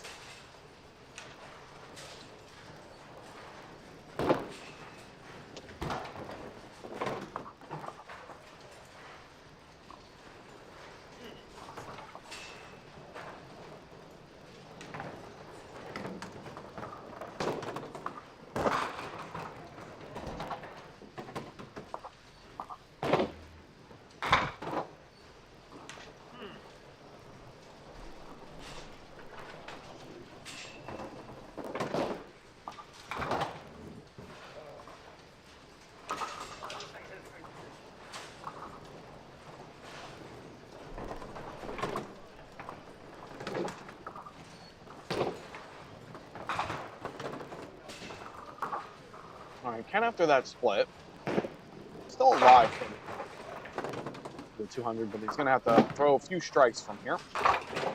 That is not one, it's through the middle.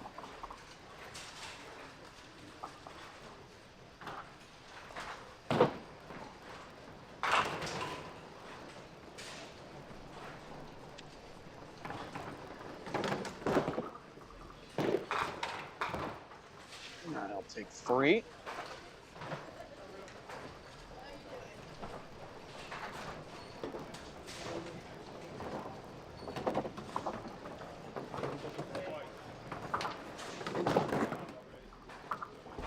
I'll slide by, take an 8 box there. All right, our matchup here. Mike 6 with a chance to get back into this game. He's down, what's that, 20. Oh, there you go. I spoke that into existence, didn't I? That now he's down 8, up 2 hits, down a box, so it's about an even game now with that double.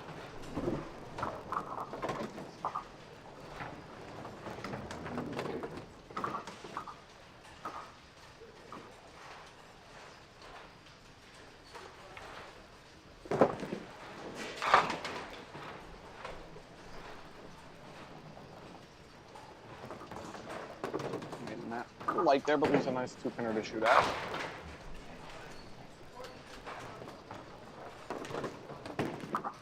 Kick? No, too light. That's a tough open there.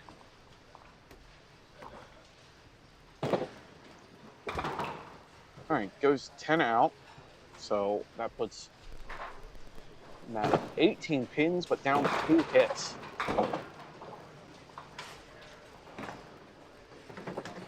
So that's now a very close match. Bottom match, Dave Fairfield, pretty ball. 9 pins off the deck.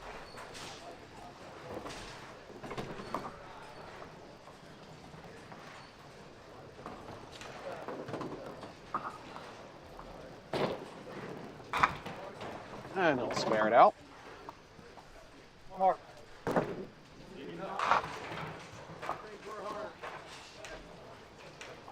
Everybody keeps coming to me when there's another wall.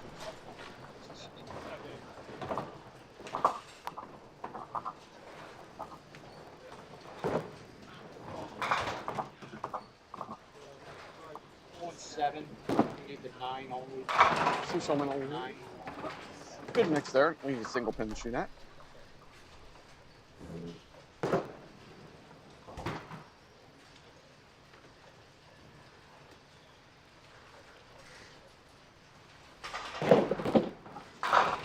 Turn? No. Slides by. Keeps Dave's hopes alive for now.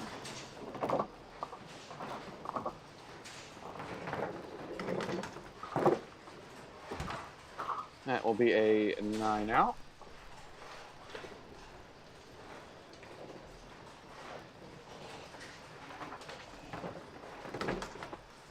Steve up there, 22 pins, but down a hit. So Dave will have to throw a double to get back into the game.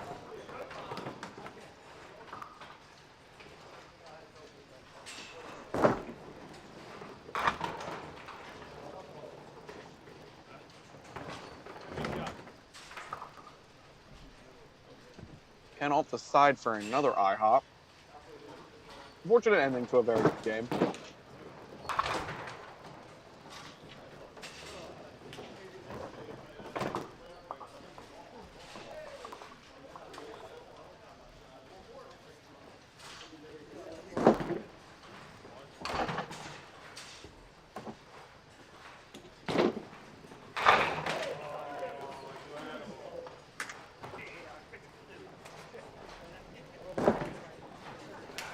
I think pins were on the other side there, Ken. I'd say a good chuckle about that. We'll go 8 out for a 166 game. That's 196 with handicap. Very, very good game.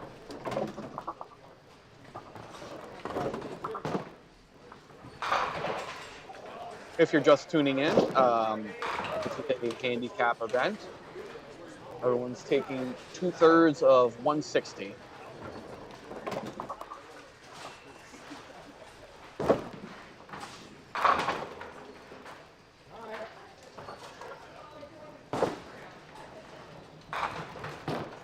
Ken will go up to 1.5 and a half.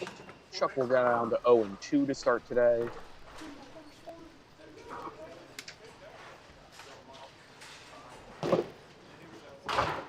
Maybe Chuck can make this, get something started for the day. Okay. I actually thought he missed it.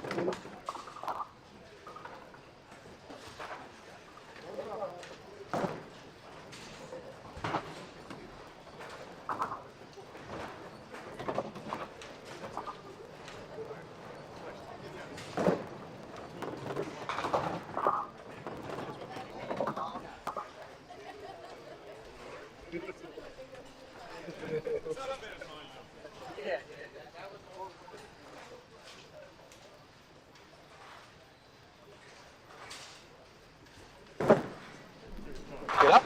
Good ball. 9 will get him to 122.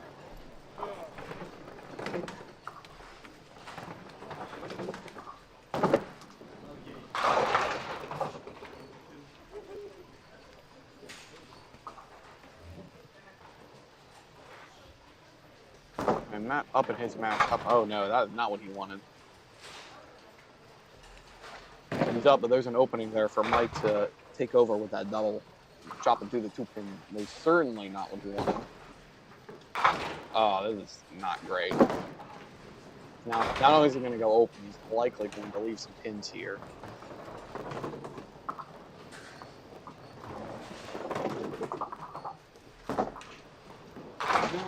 Alright, get 9 out. We'll get him to 144, 154 with handicap. So Mike Sisk down 27 pins and 2 hits. So 999 will tie.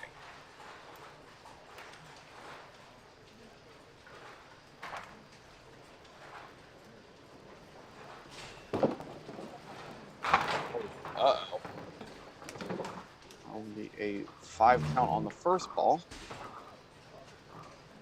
So now he will have to make it. I'll get him to 42. He's going to have to make this. He won't have to hit dead one. Okay. So 9 there got him to 41, so he will come up just short.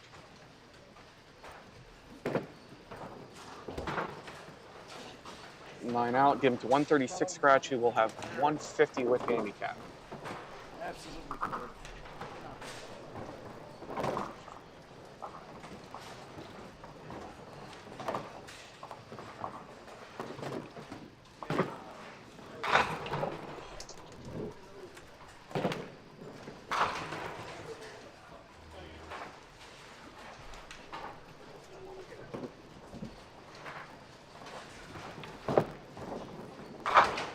Nice ball from Steve. Ow.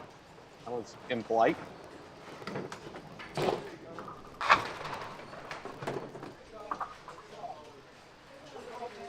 Yeah, I was just going to go buy my bag. That's all. No worries. All right, I'm going to update these standings here because we're going to use this again. We'll have the same pair.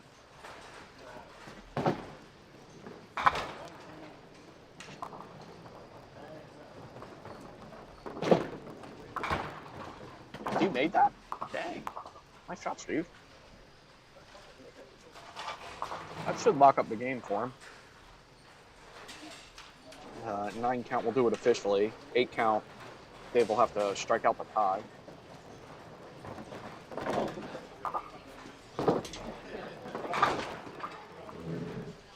All right, that was a 4 count, so Steve Schulman, a 141 game, 159 with handicap. So Dave Napoli will have to throw a double here to win this game.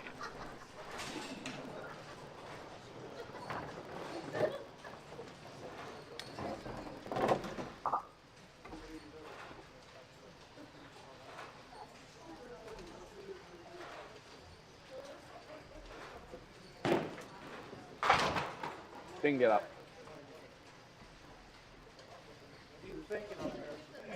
Alright, so 3 counts. Steve Schulman will go to 1. Napoli will go to a half and 1.5.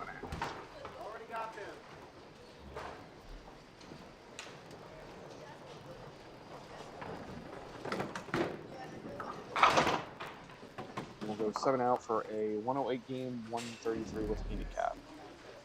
All right, I'm going to go to a quick break, guys. I will be right back. I have to move the camera. Yeah.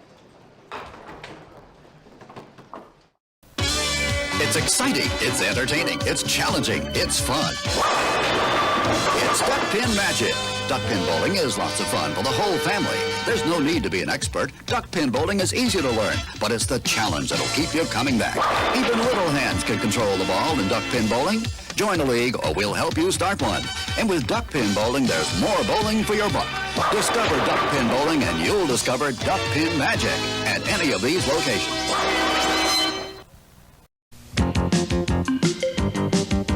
Duckpin bowling, reach for the sky. The ball's in your lane. Make it fly, fly. Keep the ball rolling out, give it a try. Little ball, big buzz. Reach for the sky. This weekend, reach for the sky and make the ducks fly for only 50 cents a game at these Duckpin Fun Unlimited centers. Reach for the sky. Duckpin bowling, reach for the sky.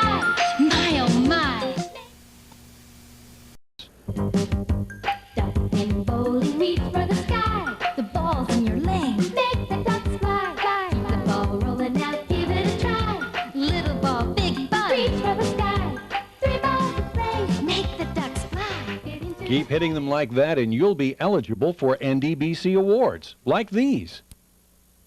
The Congress recognizes many accomplishments. Sanctioned bowlers at all skill levels earn these awards on a regular basis, and this national trophy travels throughout duckpin territory with the names of the #1 ranked male and female bowler for each year.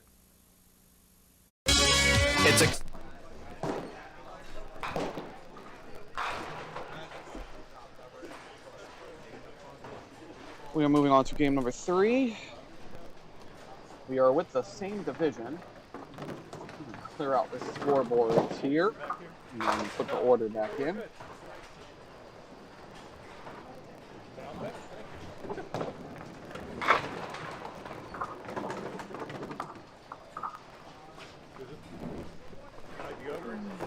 see.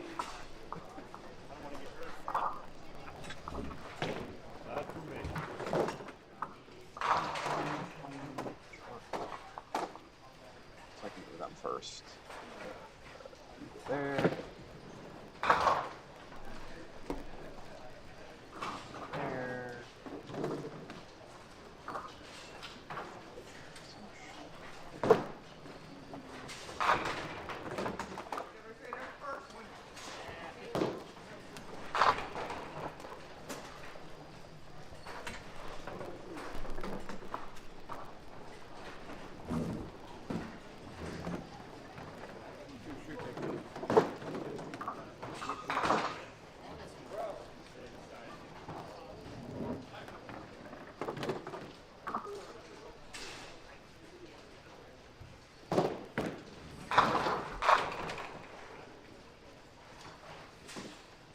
Okay, that should be right. So our top matchup will be Mike Sister and Steve Schulman. Steve is getting 4 pins. Our second match, Dave Bertoli, Chuck Hicks. Bertoli is getting 7 pins. Our bottom matchup, Ken and Matt. Ken is getting 20 pins. Mike will open up with a spare there. And this is game number 3 of the divisions. We have 2 more games. We have this game plus 2 more, and then a 3-game ladder.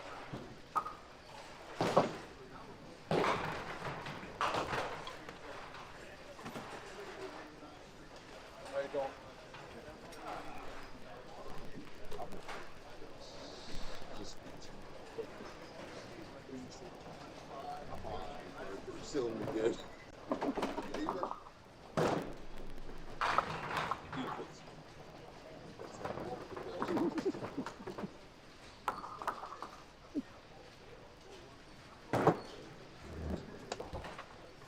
So you're 1-1. Ah. Steve Schulman opens up with a strike. Announce your presence in the park.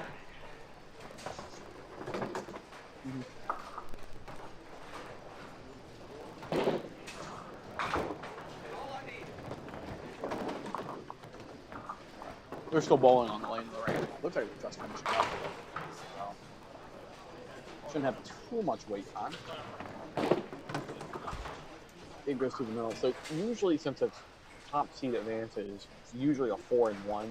So we'll get to occasionally we'll get a match where we have a whole bunch of 2 and 3s sitting around. That half game is going to play a little odd though.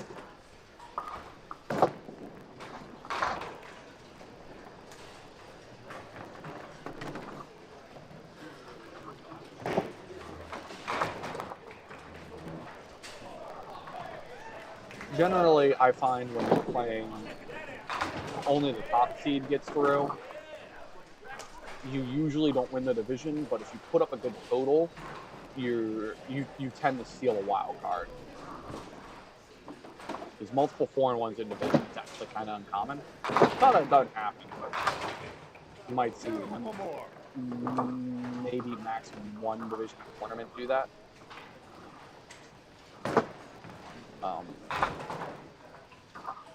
I believe is he 0-2? I think he's 0-2. I guess I can map these out. Yeah, he's 0-2.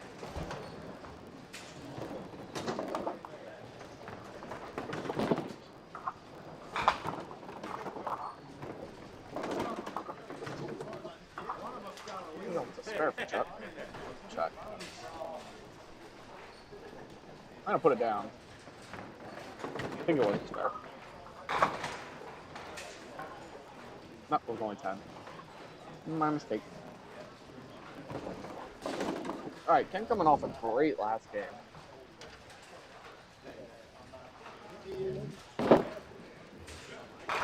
That one out a little. Okay. The 1, 4, 5, 7.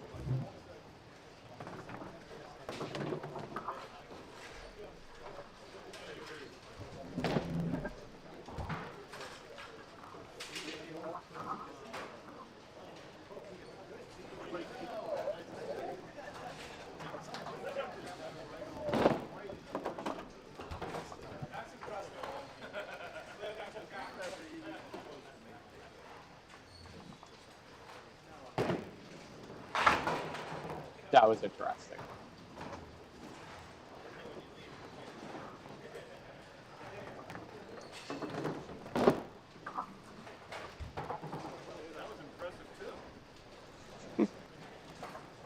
Gonna go 9 out there. I finished up last game.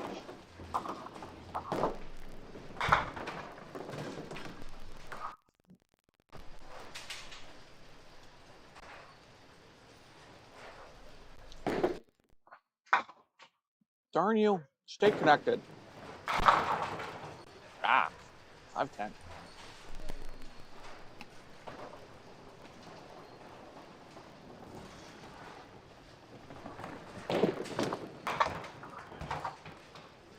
I try to slide that around.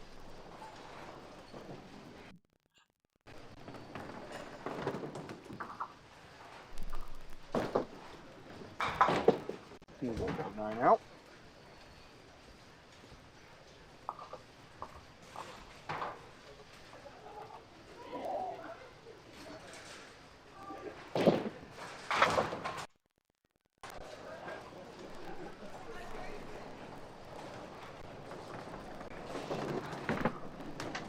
See, on strike field. Opens up with a double.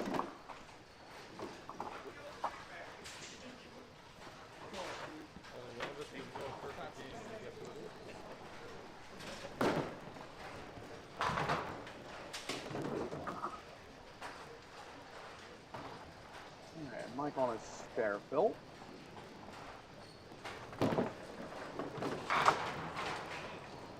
Didn't get that ball out far enough. I think a 6 pound, pretty tough make from here. Gotta go return this.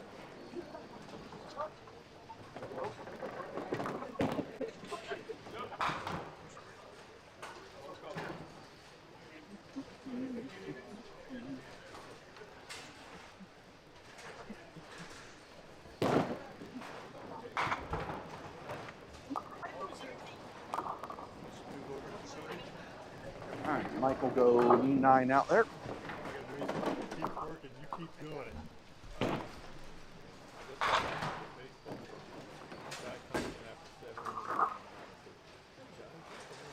Chuck kicks the fire away here.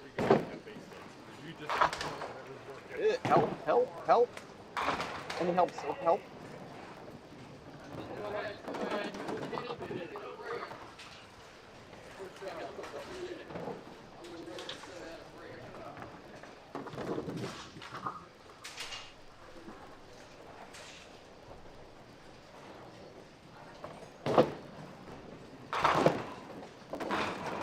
Okay.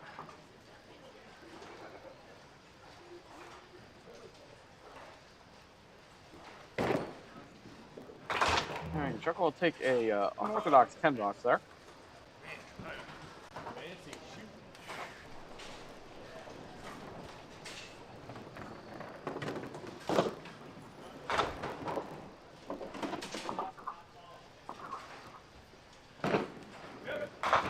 And just off the head pin. Side of the 1-3, this goes.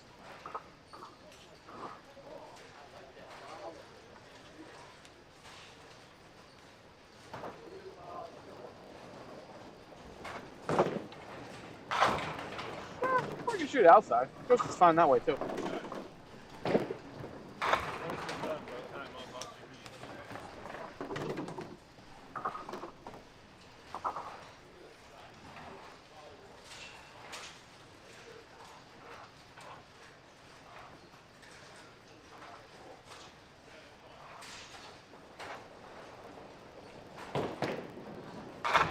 ball from Matt. Ew, okay.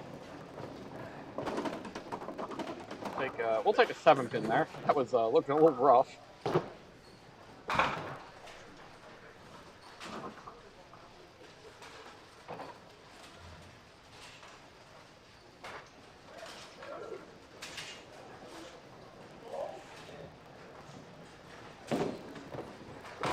And he pulls it in.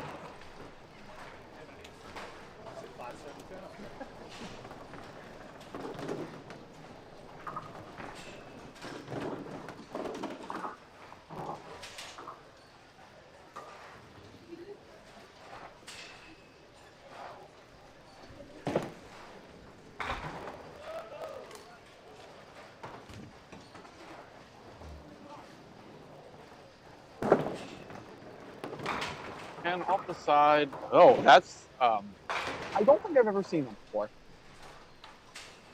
2, 5, 6, 8. Yeah, that's definitely a new one. I don't think I've ever seen this. How would I shoot it? I guess you shoot outside the 2. Yeah, outside 2.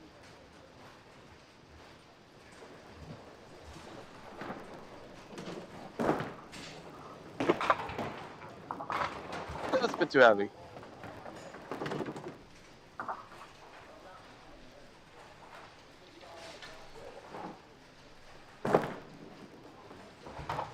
Alright, we'll go 8 out.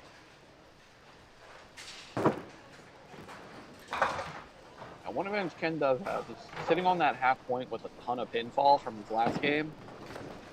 Not a bad position to be in.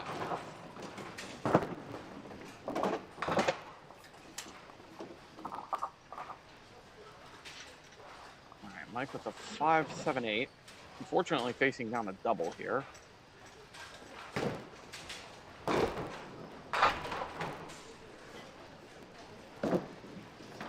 Shot. Ah.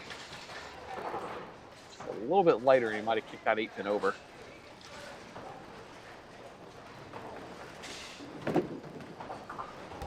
Now goes through the hole for an 8-box.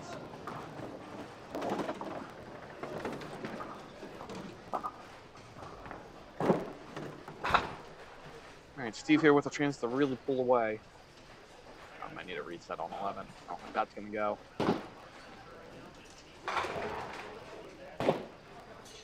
Actually, there.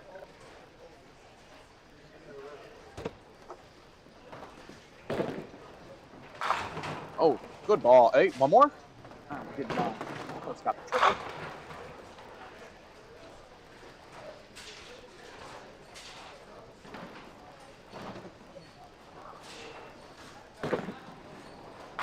And he pulls it in for the spare. 59 plus in the third for Steve Coleman.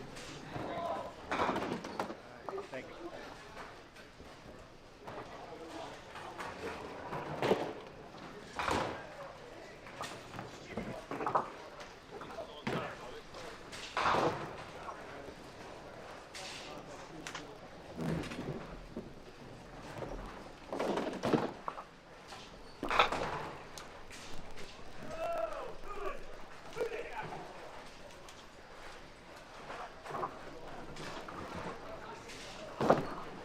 Check's gonna fire away here. He's gonna go off the side for a 3-pinner.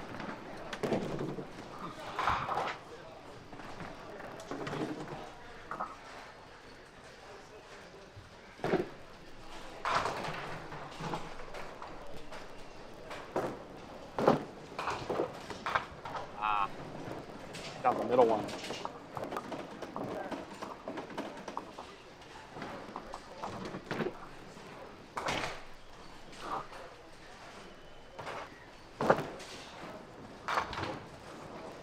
Alright, Chuck will take 10 out. Dave will fire away on the spare fill.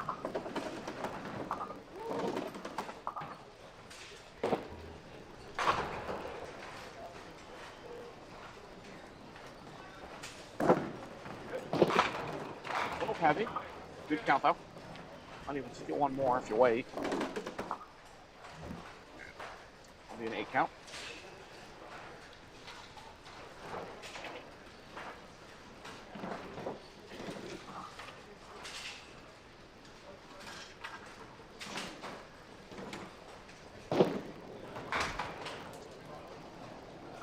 my game, I quit. It's fair. I'm late. I'd do it too. And the spare was the first. All right, Dave with the spare there.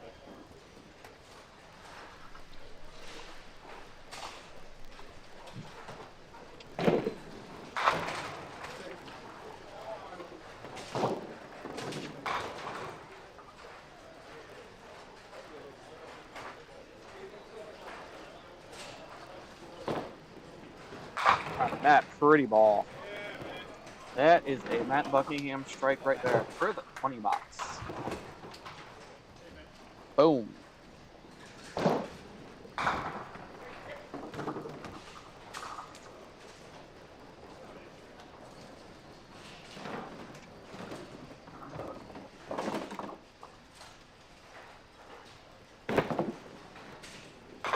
And drops it into the free pin. We'll have to throw the ball out there.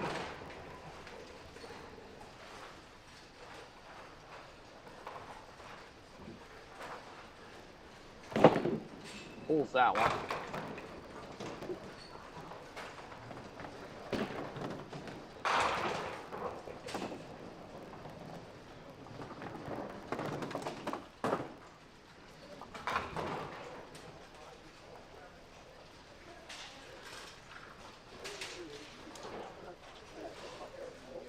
All right, Ken for the wood.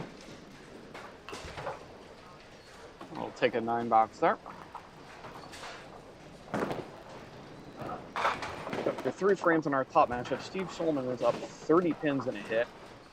Our second matchup, Skipper Toldy is up 14 and a hit. And our bottom matchup, Ken is still holding on by 7 pins, but is down a hit. So Matt's made up quite a bit of handicap in that last game. All right, Mike leaves a 4 pin here.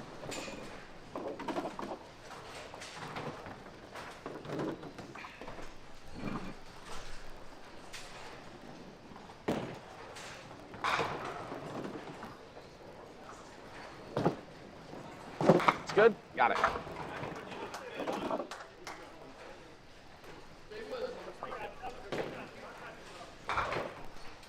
All right, Steve opened double spare first 3 frames. See if we can pull in this frame. On one of the higher scoring pairs here in Pinland.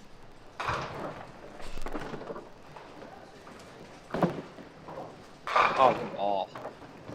Take 8. Steve throws a great ball for this house. Just a very, very light curve, throws it straight, lets it bend in there, hits really nice. Ah, I didn't get that ball all the way over. Looked like me shooting at that.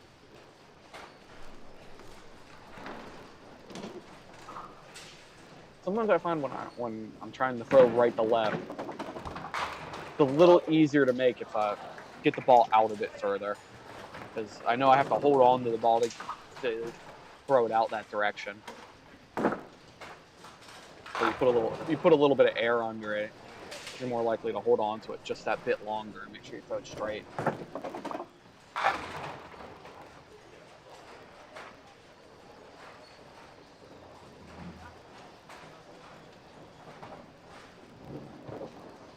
Dave on a spare fill here.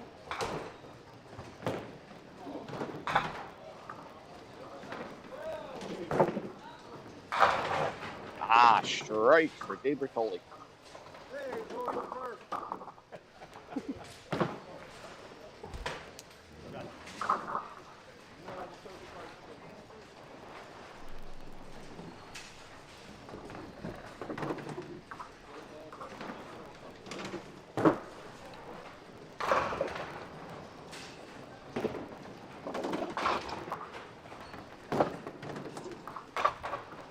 Free pin.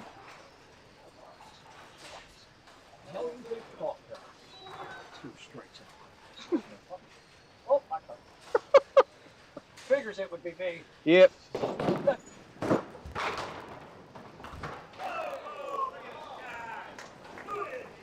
Maybe we can see that. I'll go ahead and hit replay and see if it comes up on camera. Probably won't. Nah, it didn't.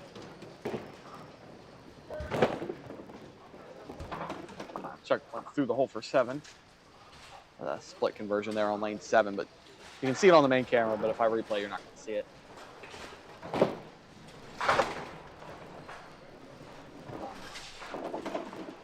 All right, Cam looking to get something started here.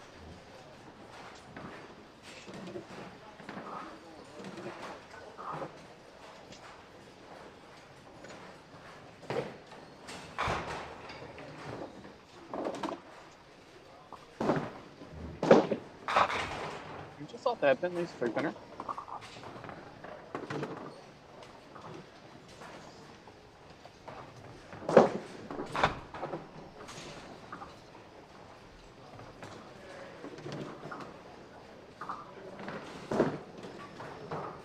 There we go. On the board. To spare. Meanwhile, Matt on the strike fill here.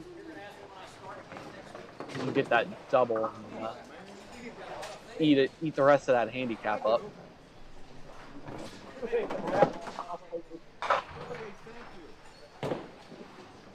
Good ball. Leaves a 5-pin.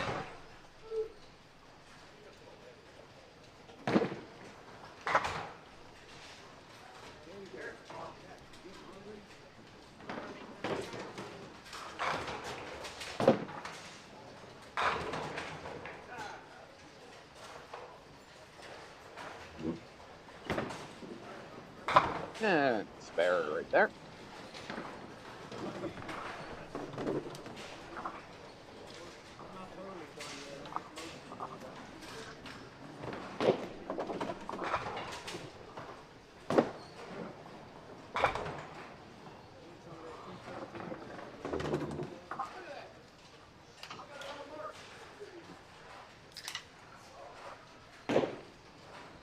All right, Steve Schulman. Firing away through the middle for Dave Jones. Shot at a shirt attempt here.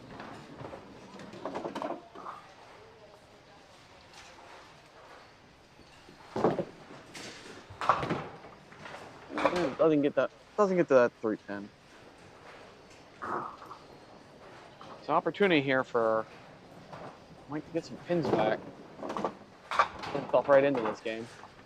Be a 9 out for Steve. He'll have an 84 half and 102 with handicap. Decent lead. See if Mike can throw something big here. Let that ball get away from him. It'll be a 2 count. That's one gooder.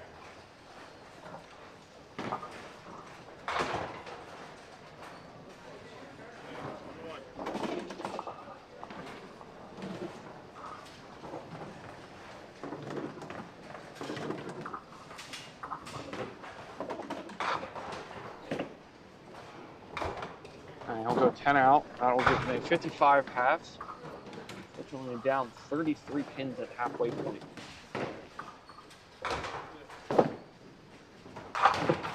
Chuck Hicks. Actually, I thought that was pretty light, but we're going to take that strike. Yeah, that hit very light, but that head pin had a lot of action off that sideboard. So to clean out that 5. Okay, holding on the strike fill here. With that strike, that'll put Chuck Hicks at 45 plus in the half, 65 with handicap.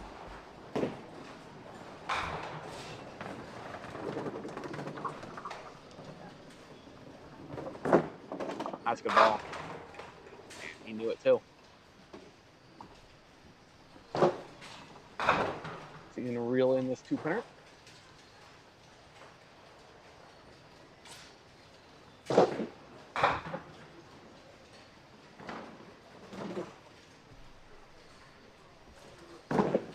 Looks good. Got it. Spare for David Foley. 77 plus in the fifth. Up 37 at the half.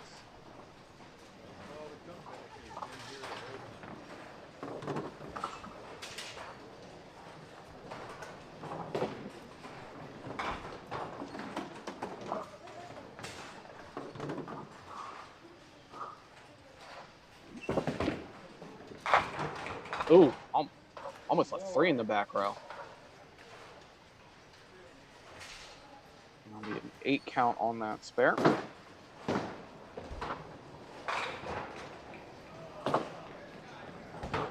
We'll go through the hole. Our last division looks like they're just going to be starting up their 4th game here. About 5 minutes or so. So we will join them in progress on that last game. As I said, got Fast Eddie Darling bowling on that pair, so they were always going to be quick.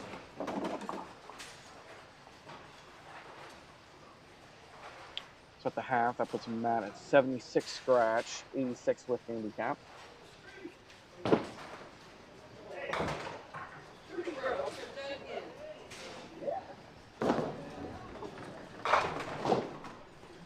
It was off the side for 7. Not a terrible leave.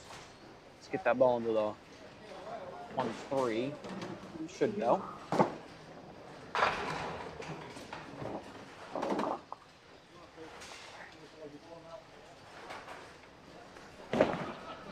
Height. Got it. 53 plus in the 5th for Ken. Puts him down 3 pins, but up a hit.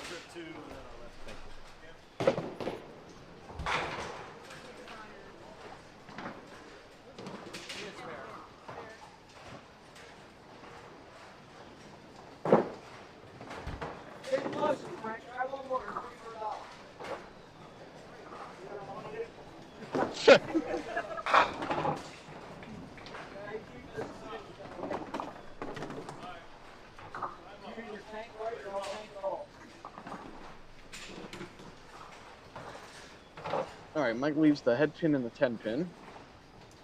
Not a terrible shot for this ball.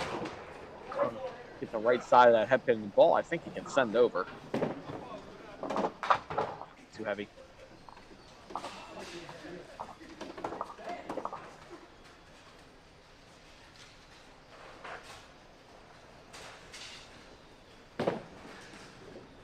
That'll be a 10 out for Mike. C5 and 6.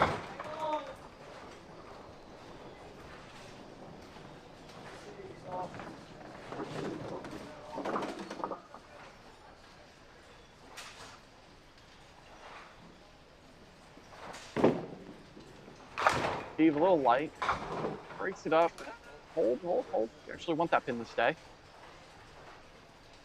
We'll have to shoot a tricky triangle here.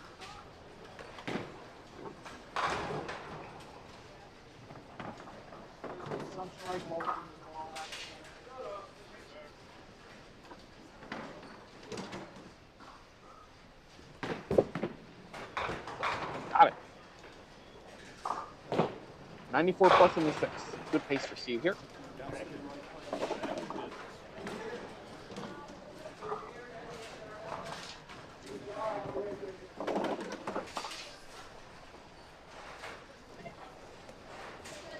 All right, Dave on the spare fill here. Filled it in for a 25 in the 4th. In good control of his matchup, too. Get as many pins as you can and just chugging along. Side for half.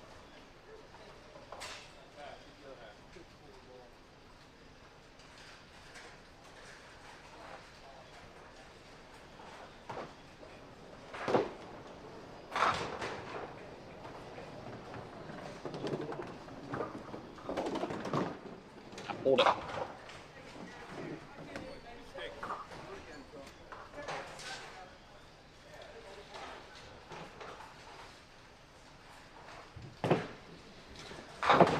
Finish up. Good 10. Fancy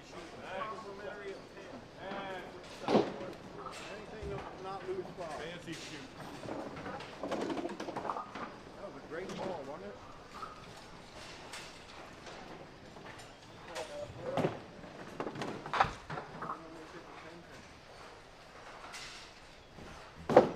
All right, check on the strike fill here.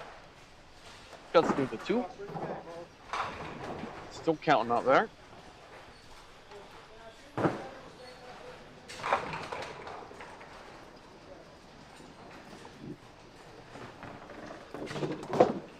Uh-oh. Oh, no. That's his suboptimal Chucky.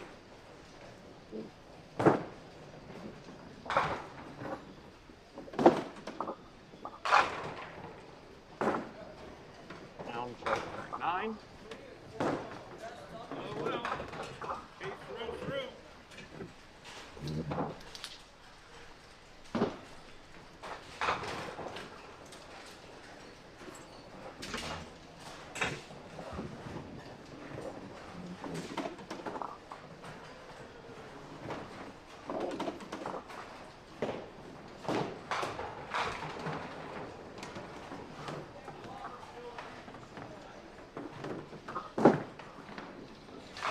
Kenneth Fairfield here hits very light. Happily leaves that. I'm gonna replay that. Happily leaves that 9 pin. That's about as light as you could hit that. You guys didn't get a good view of that.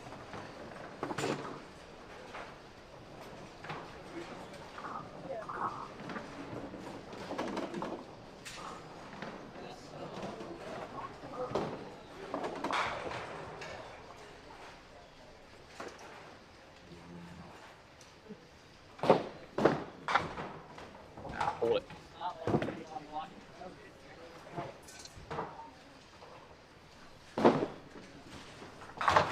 All right, 10 out. 72 in the 6.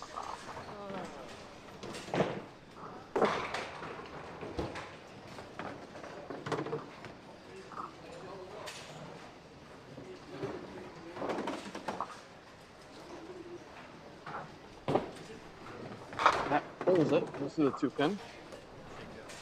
Pin a little magnetic right now.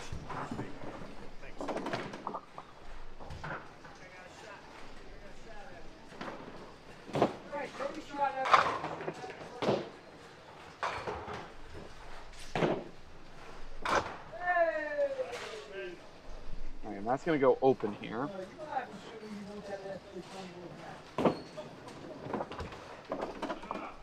He will go 9 out there. 85 in the 6.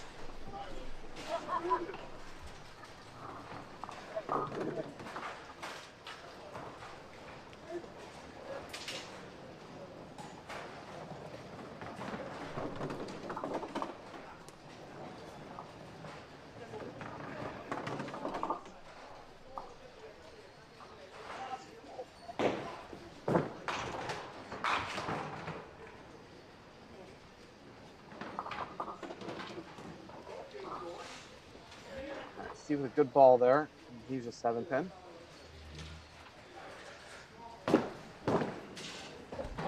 And he pulls it in.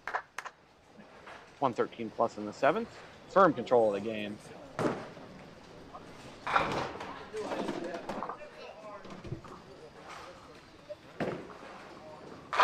Oh. 10 down in an instant.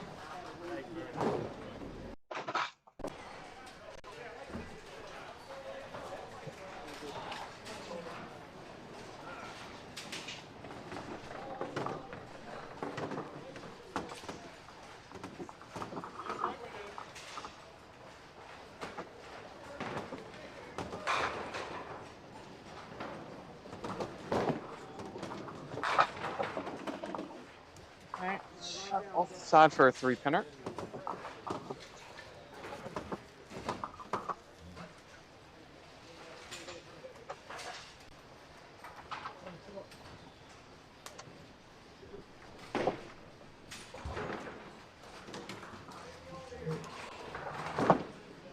Nah, pulled it. Wow, didn't even get any of them.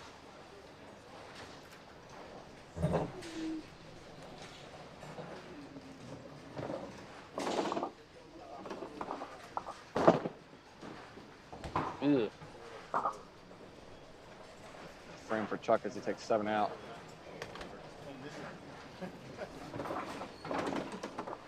Dave in firm control of the match. Now up 34 pins and a frame to get and a frame up. Off the side, sneak the head pin. No. 1-8.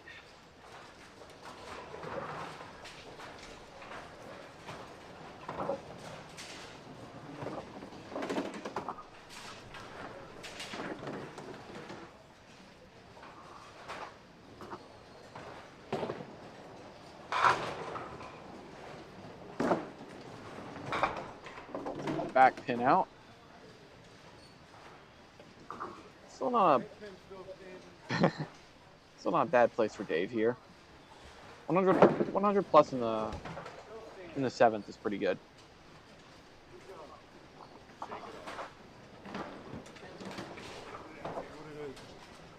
But just you can watch Eddie bowl this game. He's in the blue shirt. He'll be bowling on the pair on the left. We'll move the camera to cover that game once we're done here.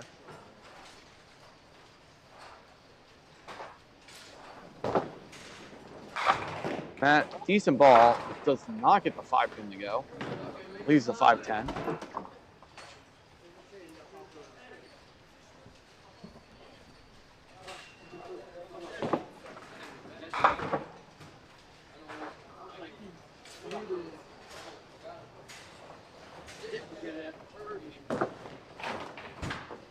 Matt will go 9 out there.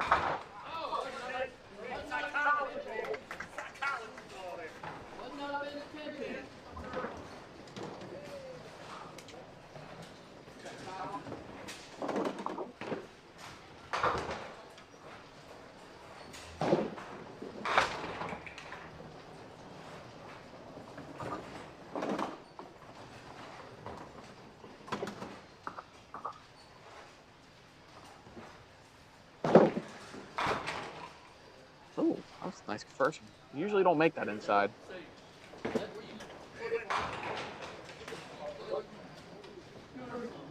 All right, Ken down 2 pins up a frame in his matchup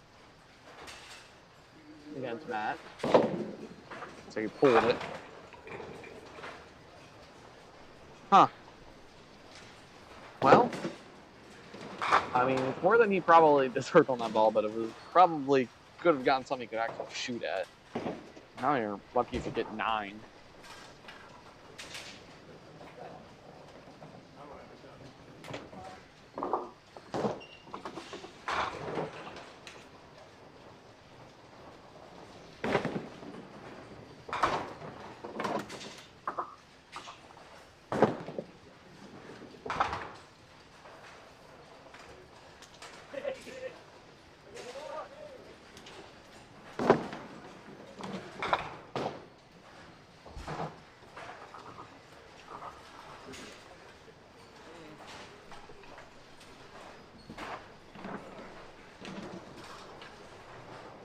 Alright, 9 out there for Ken, puts him on 7.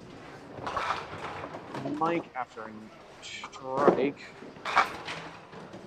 leaves a 7 pin to throw at.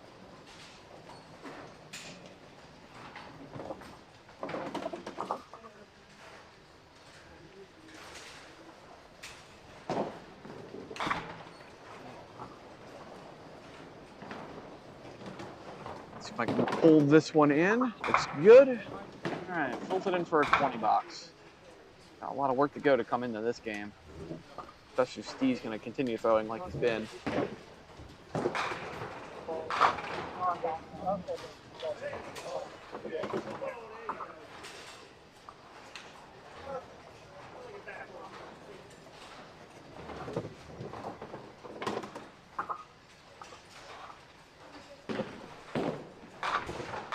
Pretty ball. Big roll? Yes, sir. Strike hill for Steve Schulman. Puts him up 42 pins, both bowlers on hits with 2 frames to go. Firm control of his matchup.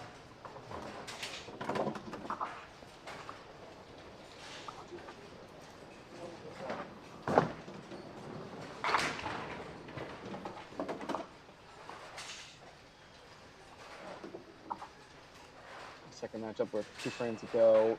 Gabe Bertoli up 43 pins on Chuck Hicks. He's been getting beat up today.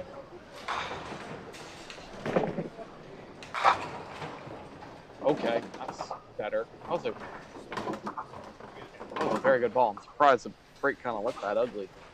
We'll take the 5-pin.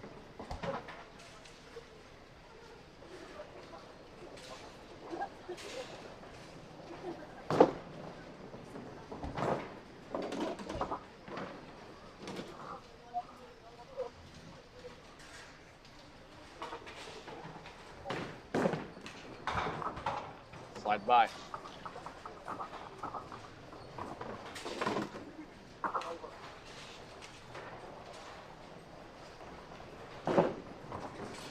There'll be a 9 out there. I don't believe that particular pin is regulation size. Chuck Hicks trying to get to the hundo. Pretty ball. He might get it with that ball.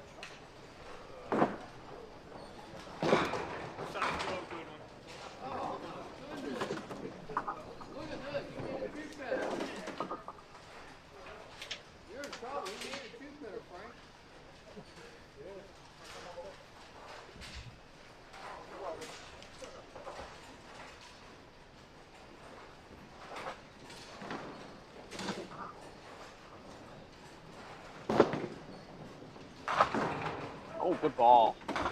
Almost gets that 5-pin fall.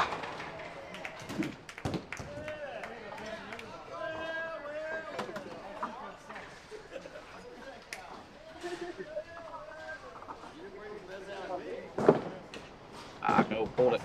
Knew as soon as he let it go.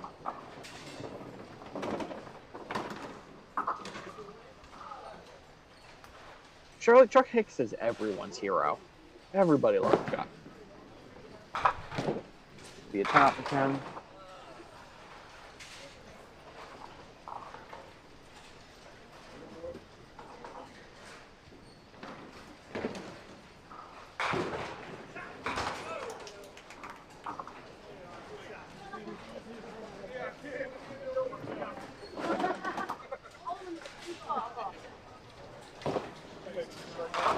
Matt, a little light. Can you steal one more? I don't think so. Gonna have to make that 5-10. Matt down 17, up a box, but likely not going to be up a hit after this ball, unless he slides this over. Shot? Nope.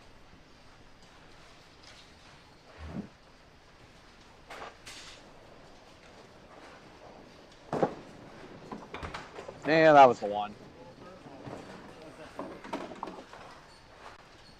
All right, in our top match here, Steve Schulman up 42 pins on Mike Sisk. Both bowlers on hits.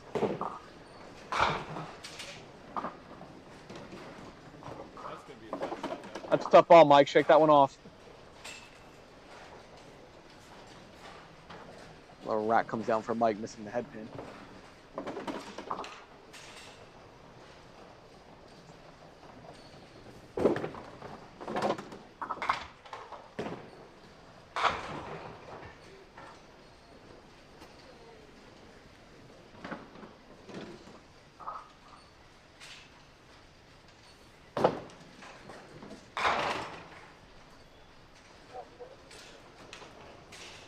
Steve to fire away here on the strike field. Hold it a little. Nothing too bad there. Leaves a 3-pinner.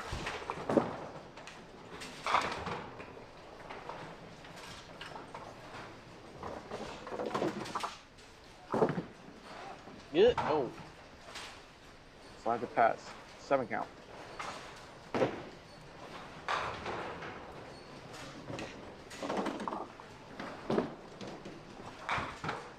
And 8 out. I'll give him 148 in the 9th. 166 with handicap. Technically has not locked us yet. May have locked us up with that ball. Yeah, the most might finish this here. It's 40. 42. Oh, ugly knock. That is a 5-box for Mike.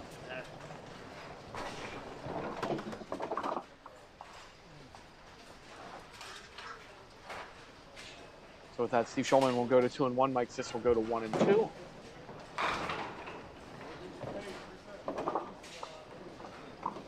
Chuck Hicks still fighting for the breadstick, but is more likely going to be fighting for 100 this game.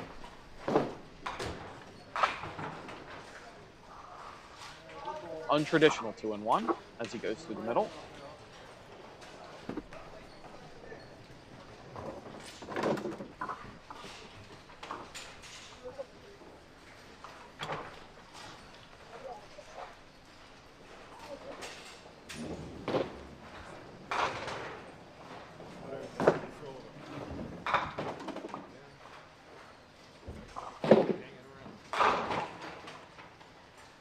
Chuck took a shot at it.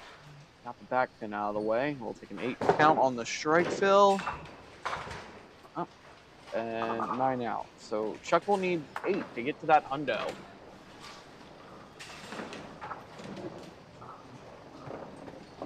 Well, Dave Bertoli can lock up this game with a 6 box. So he will likely go to 1.5, 1.5.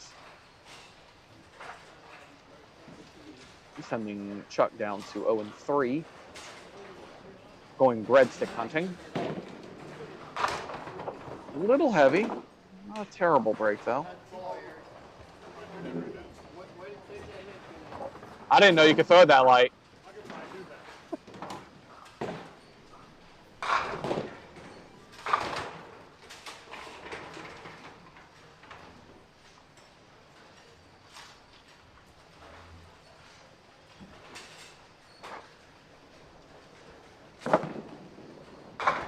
Ah, good try.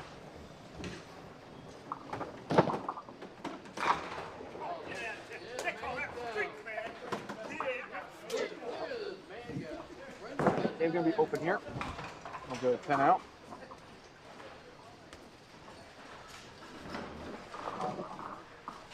Our bottom match here. Closest matchup with this pair. Ken is up 7 pins. Both bowls on the open with 2 frames to go.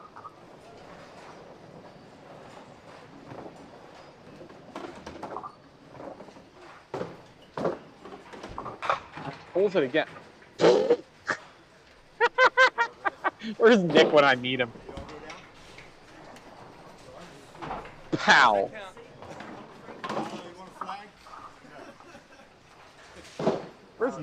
Where's Nick when I need him? Wow.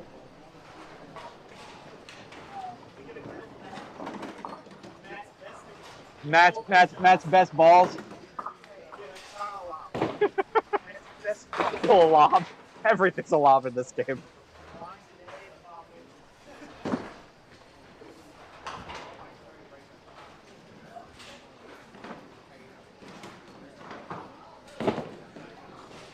All right, Ken, pretty good ball. Wow, Ken, you threw it in the wrong spot, clearly.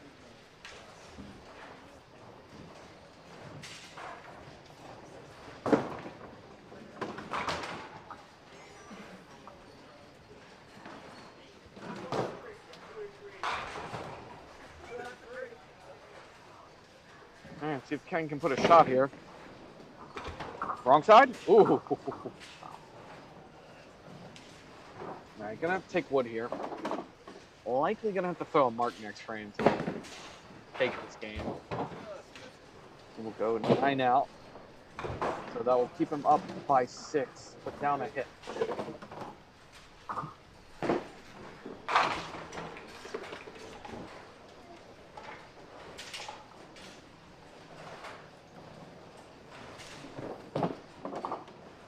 To finish up this game. Gets that strike, better late than never.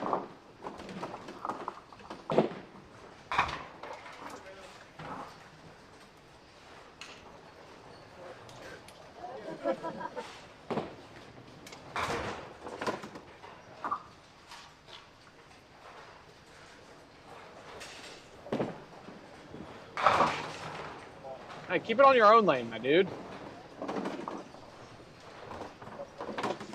I feel like I should get on the microphone and congratulate Wayne Lipton on 2 spares in a row. One more, you get the patch. One more, it's a lifetime achievement award. All right, Michael finish up the spare there, get a 123 game, 137 with handicap. Will not be enough to take this game over Steve Schulman, who already has 166 with handicap.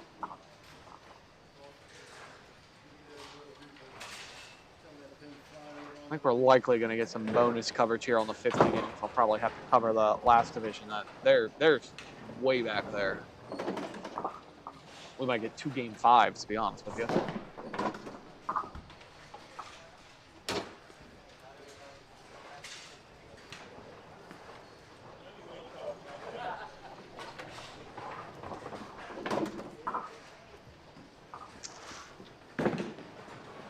Deep pretty ball. Hit.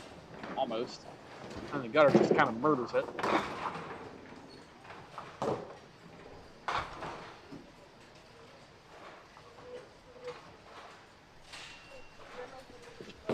At the single? No. Man, Steve really likes throwing at those single pins on the left side like me. Forgetting to throw the ball. Alright, I'll go 10 out there for a 158 game, 176 with handicap. Steve will go to 2 and 1. Mike Sis will go to 1 and 2. Bartoli already with 1 in this match. He will go to 1.5, 1.5. Ah, what a ball.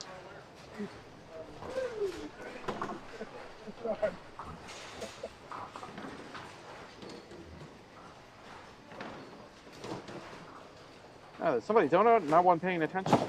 Let me see.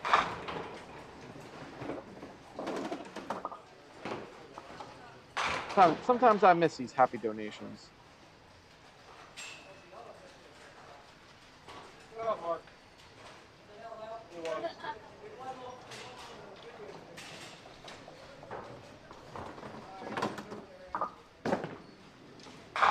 Off the side there for a head pin.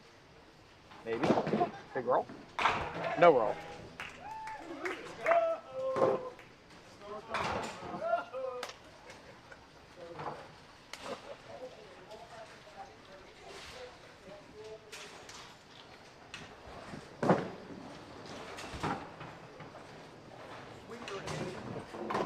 Alright, he'll go 9 out for 139, 164 with handicap.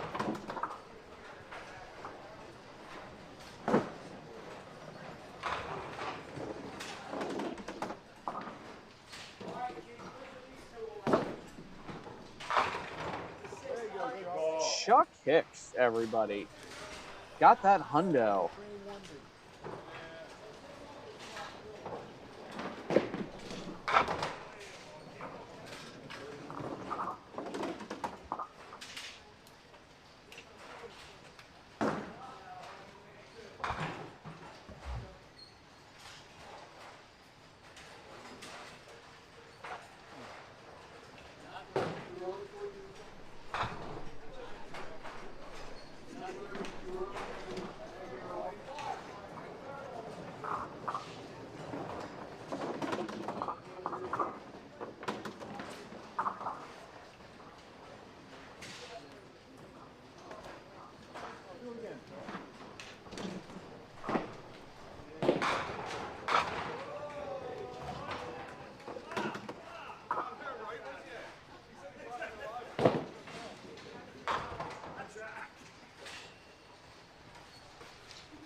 All right, Chuck will go 6 out there for a 108 game, 126 with handicap.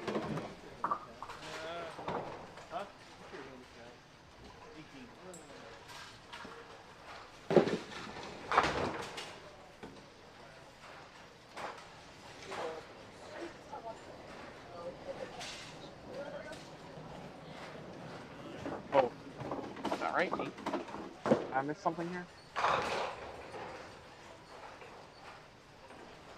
That's not 18. That's 1. Alright, board finishing. Ken goes off the side for a 3-pinner. Probably needs to make this.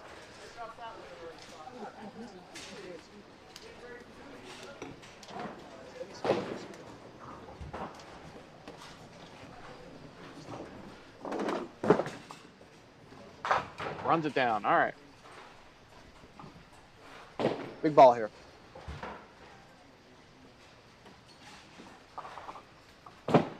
Let's see, Matt with a 9-10 gets to 43. So Ken needs to get at least 4 here to put Matt on a mark.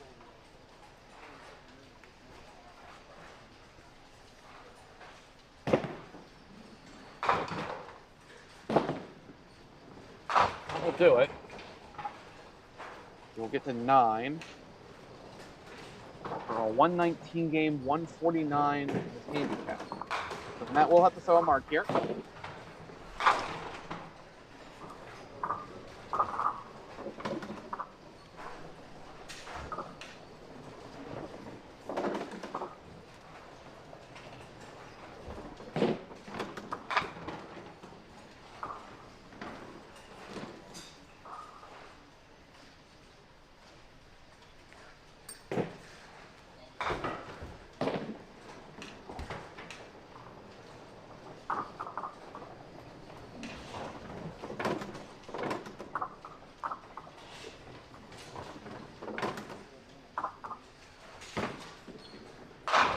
pretty ball. That's a little better than your last one, Matt. With that double, Matt will take the win here. He's got to keep a ball in the lane here. Have enough pins.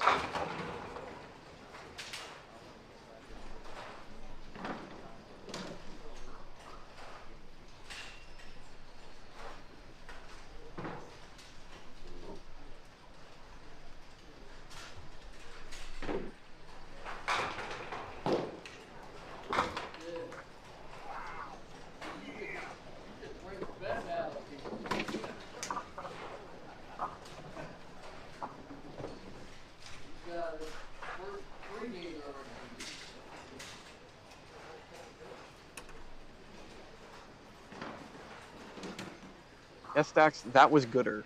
That is what we will call that.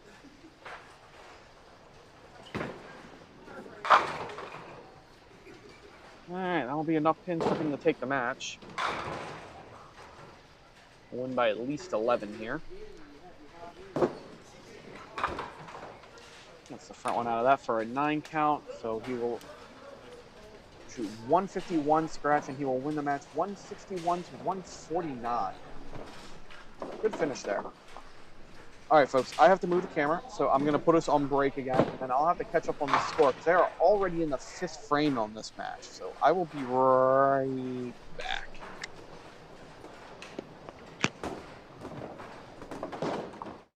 Break the cycle of boredom at Highland Bowl. Duckpin bowling at its best. Highland Bowl features disco ducklo bowling, bumper bowling, leagues, and more. Plus, Highland Bowl can host your next birthday party or corporate event for even more fun. While you're there, enjoy delicious food and drinks from our snack bar, or have fun with your friends at the arcade. Highland Bowl in Hartford offers unlimited games up to 2 hours, just $7.99 per person, including shoe rental. For family fun, it's Highland Bowl on the Hartford-West Hartford line. Updated hours and more info at cthighlandbowl.com.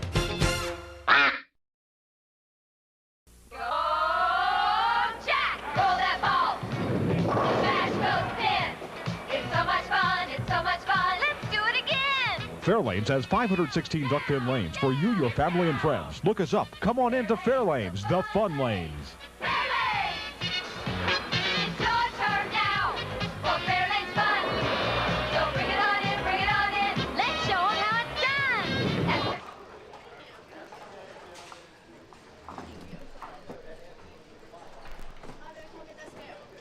See where they're at right now while I get it updated. This is Division A. They're in Game 4. We will stay with them for the next game, and then we'll likely end up going back to Division C for their last game, as they bowl when they move over to bowl that on 7A. They're still in their 3rd.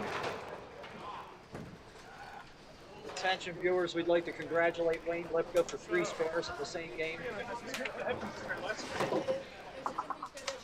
These people, I tell you. Crowd, isn't it? These people. Tough crowd, isn't it?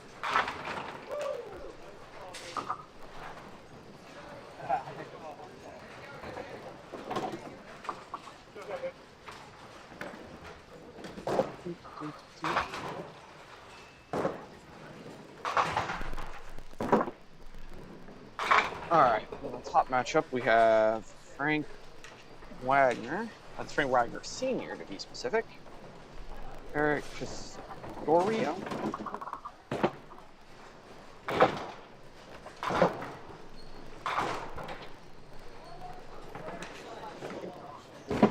Whoa, Eddie.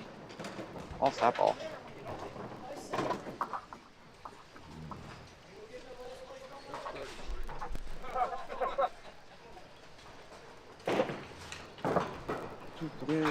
Try to get all of these bowlers correctly. Darn you, camera. Connect, darn you.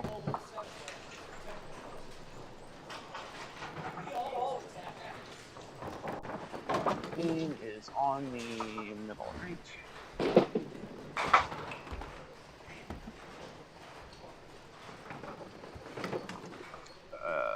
His handicap is 84 to 56. He gets 14.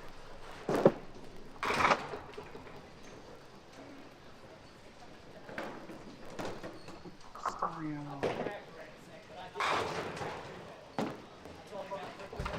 On 4 to 6.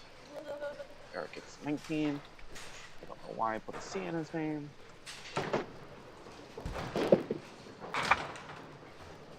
next? David Newman, he's bottom left. Definitely do that today.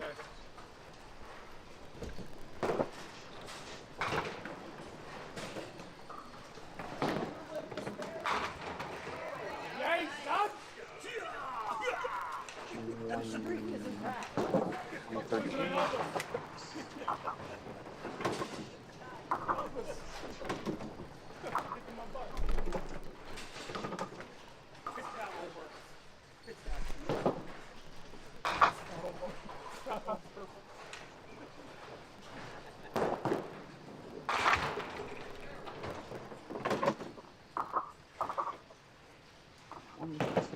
Six, one.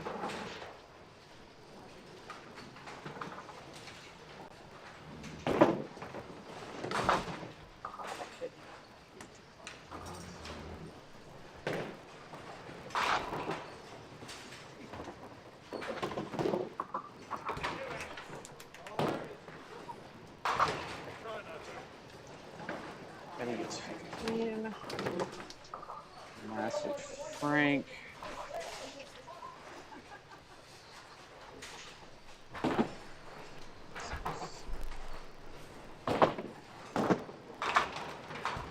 Alright, that is everyone. I just need to get their divisions. Let me catch up on the scoreboard, I guess. Spare.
I think I have pulled scoreboard back up. And that was 8 spare for Blaine. No. It's not 10. Alright, so I am caught up. I do not know their positional standings yet. I will have to walk around and get that in a moment. I'll wait till Wayne's done and I'll ask him if he can collect it for me.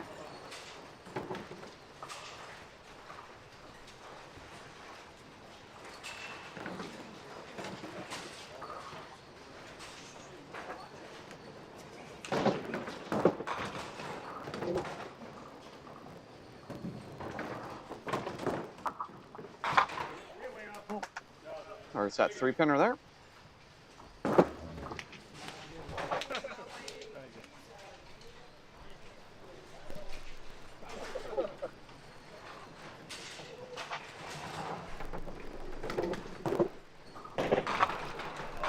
Ah, pretty strike there for David Newman.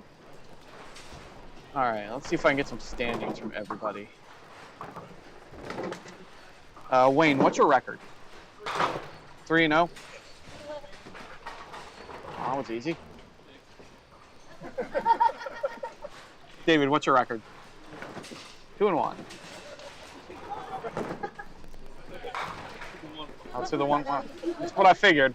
All right, Eddie, pretty ball. Strike for Eddie Darlow.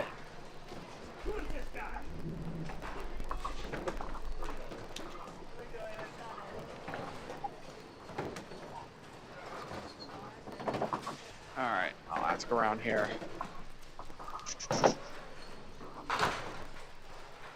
What's your record? 1 and 2. 1 and 2. It's marked.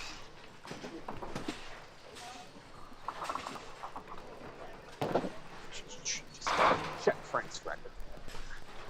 0 and 3. Okay.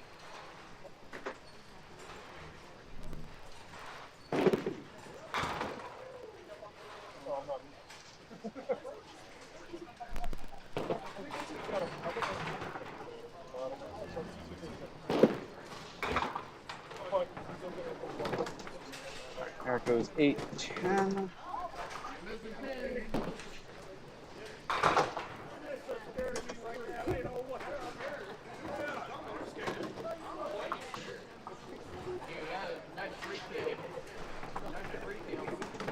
Oh, 1 and 2. All right.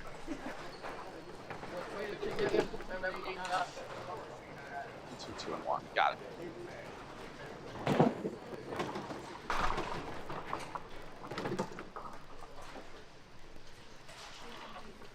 Two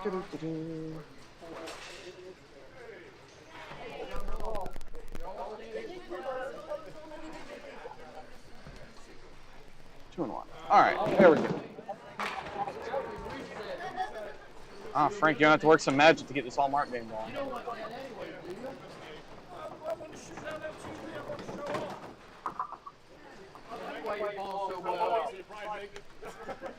I think he accidentally.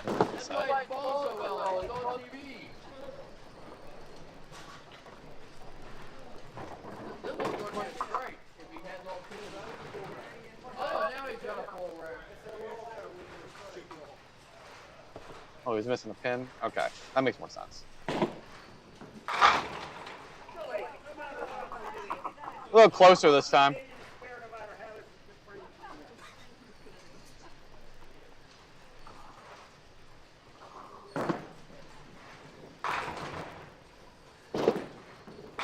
It's good, got it.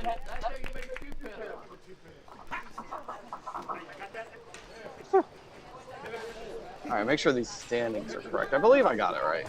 Yeah, this should be right. All right, 2 frames left. Frank Wagner up 36 pins in handicap.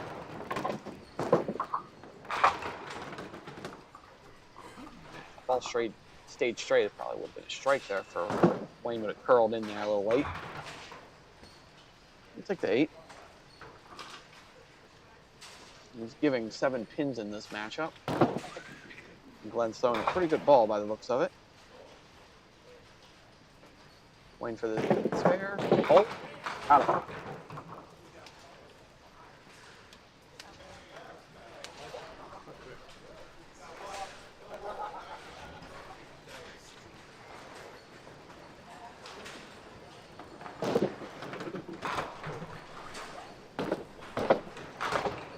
stay up? Nah.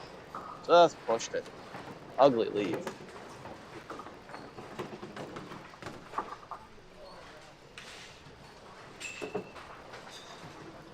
Just punch the 1-3. Hopefully you can kick the pin out into the 7, and then you can get the ball to stay online and take out the 10. That's really the best you can do. Hit it outside. Outside's a bit funky. It really, because you have to hit it light enough for your ball to go over, but you have to hit heavy enough for the head pin to go back into the 9. Which, if you do that, it's unlikely you're going to hit the 3 pin when they get to the 10. All right, Glenn will take 9 out there. So with 2 frames left, Glenn is up 11 pins, but down a hit. Pretty even game there. Eddie Darling, strike Phil. Steals that one for the double. Watch this messenger. Pit.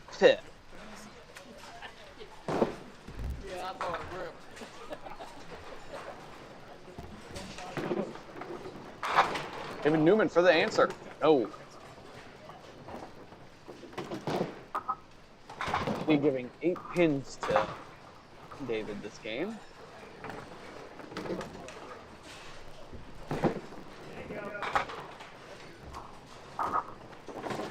Spare out for David. So David down a hit, but up 42 pins. Frank, good ball.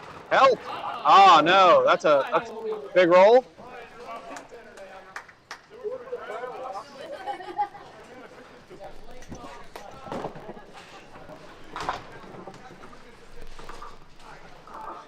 All right, Frank, what do you got here?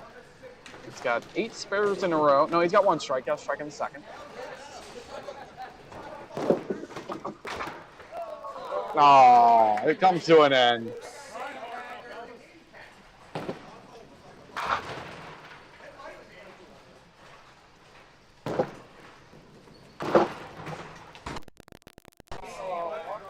I mean, he dropped a pin, too. What a bum.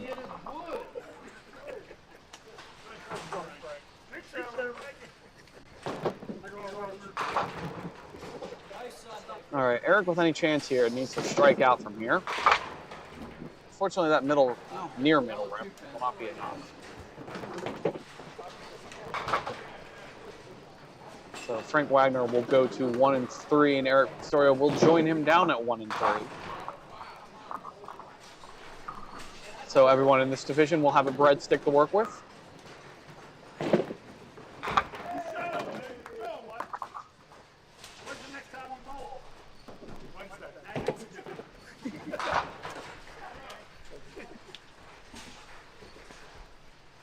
All right, close match here between Glenn and Wayne. Wayne down 11, but up a hit. Ooh, that ball.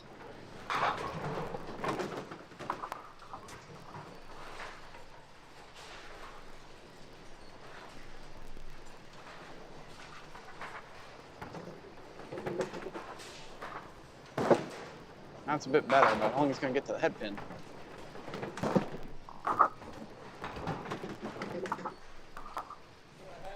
These are actually very important pins here. You'd like to get 3. Oh no. That's not optimal. Yeah, dropping 4 pins is kind of a problem there when you were only up 11, facing down a hit. Now Wayne can just put in a good count here and take the lead in the match.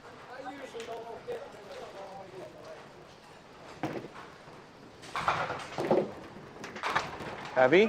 Oh man. Woo. I was worried. There was a point there where the whole back row was standing. All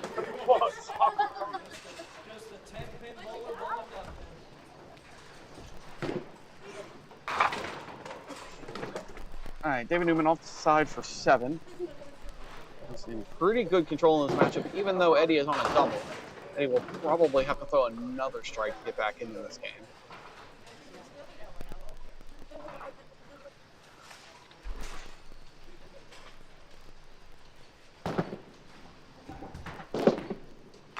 Aw. It's the front two, and I don't get the last one.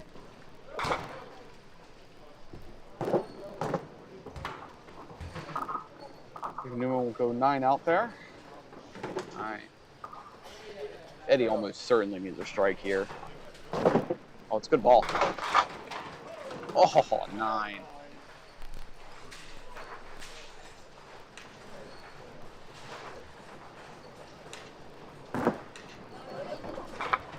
I'll make the spare. I'll give him the 109. Unfortunately, that will not be enough. He actually did need a strike there.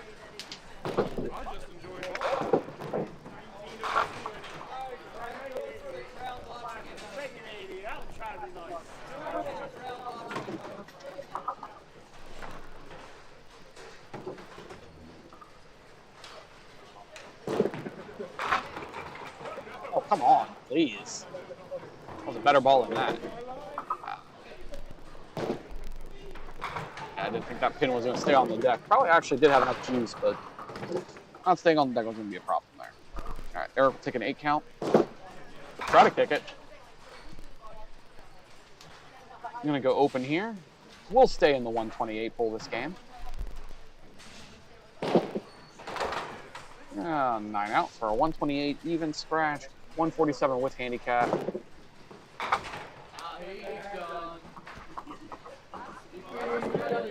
All wrapped up. White stripe right now.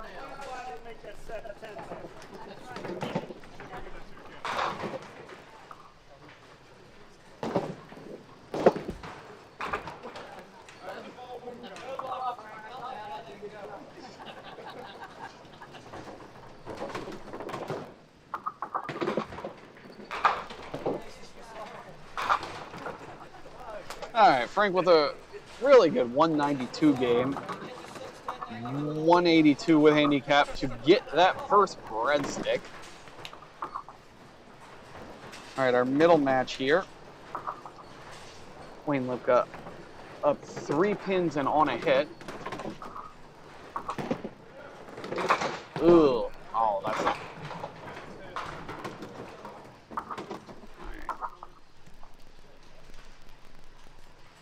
So you'd like to sneak 4 out here if you can. I'll sneak 3 out.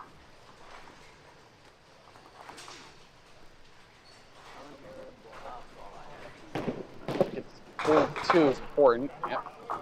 All right, pulling in the tool gets him up to 74, which puts Glenn on a double.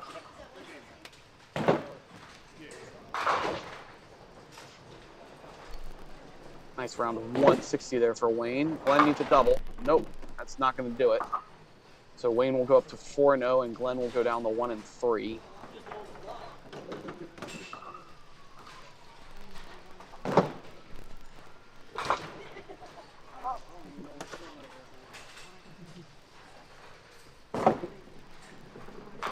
Nice shot. Oh, didn't go. Thought he had it. I guess I can update the standings board here.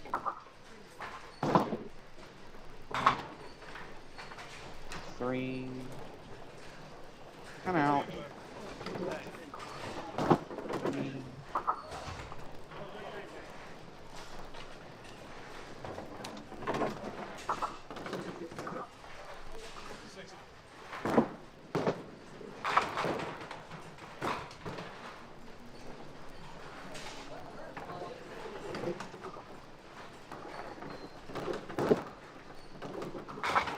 I missed a pin on Eddie's score somewhere. So I'm just going to say he got 9 on that ball. We're going to let it go. No, actually, I think I was right. I think they're wrong. 79. 9.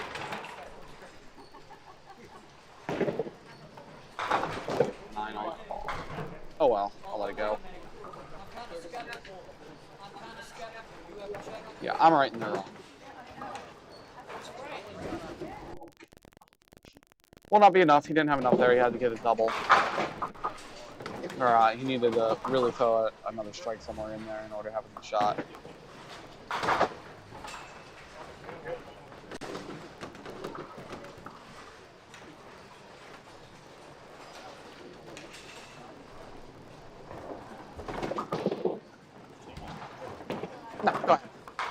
As long as their volume's out.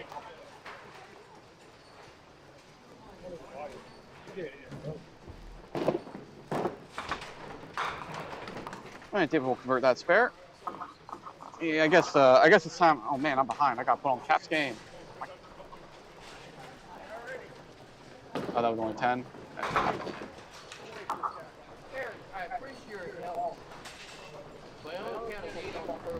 Yeah, you only had 8 on the first ball.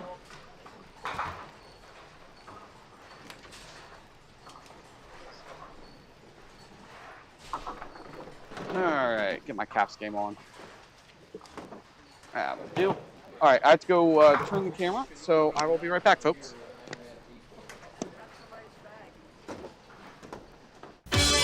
It's exciting, it's entertaining, it's challenging, it's fun.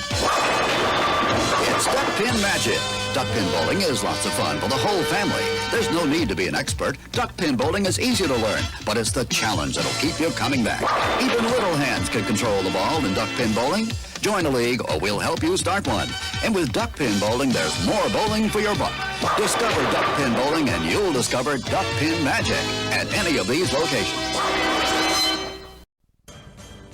Duckpin excitement. Duckpin fun. Duckpin bowling at Johnson's Lanes in the Hamden Plaza. Discover enjoyable low-cost fun for the whole family. Whether you want to join in a league, play for fun, for exercise, or are planning a special birthday bowling party, Johnson's Lanes is your Duckpin bowling center. Don't miss the fun. Fall and winter leagues now forming.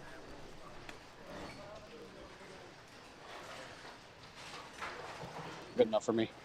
All right, so this is Division Game 5. Yeah, I'm gonna go move it. So I need to bring.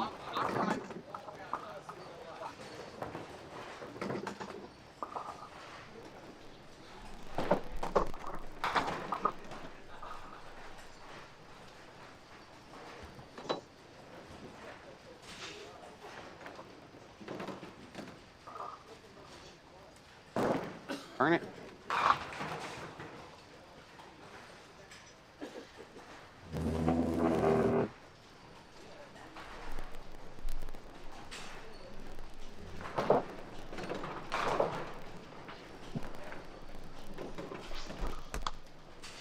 Hopefully that's good enough.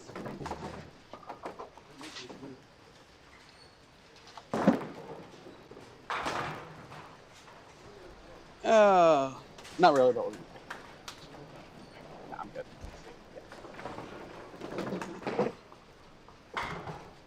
Yeah, I moved it a little too much there, but that's fine.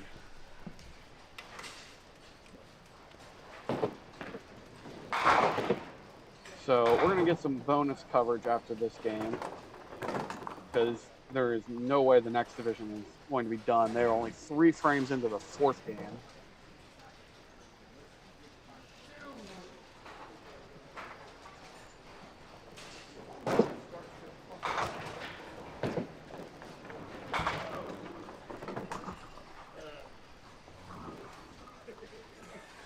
So Eric is the top left this time.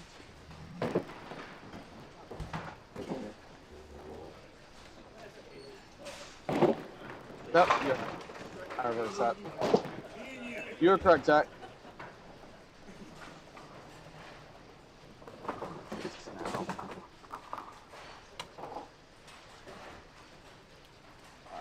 Who's Eric? Eric is bowling.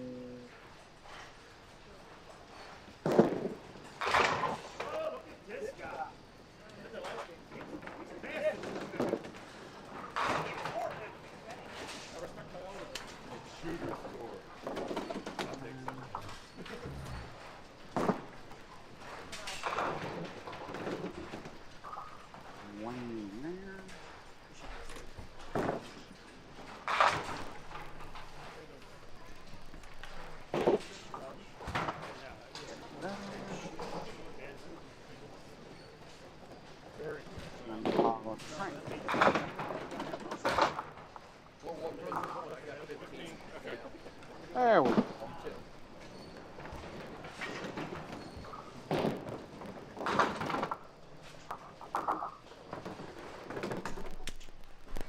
And I got my Caps game on over here. Alright, we're all good now. Everything's fine.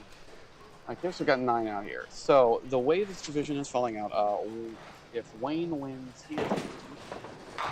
If he loses, David Newman wins. I'd have to check to see how they split. I actually am on the sheet, so I can check the rules on how they're doing this. If I don't pull anything out. Alright, that's fine.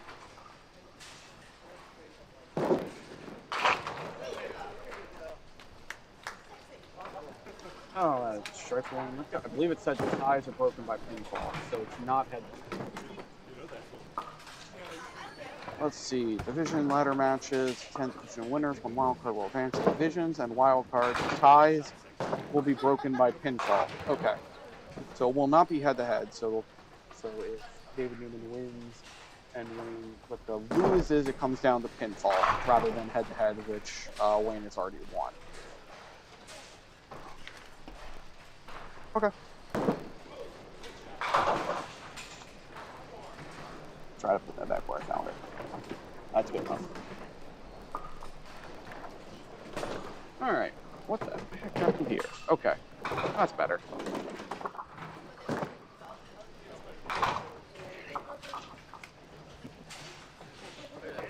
Eddie converts a single. Thank you.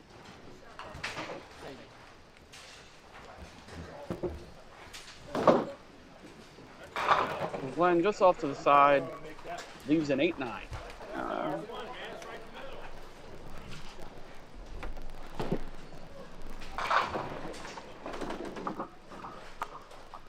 Caps with a power play goal. Yes, sir. I love it when my Caps get a power play goal, because I never get power play goals.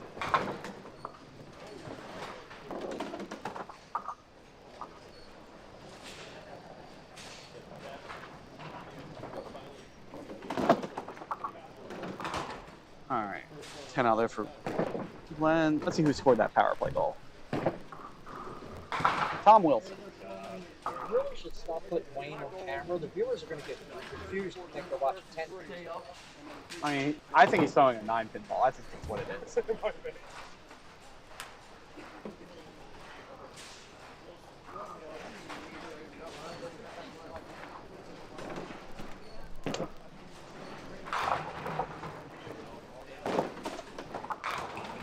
Alright, Frank with another 2-pinner.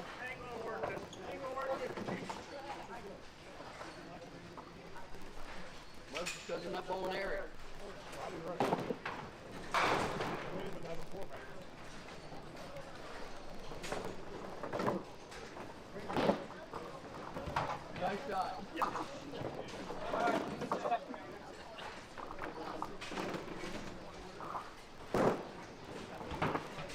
Hey, no. One more.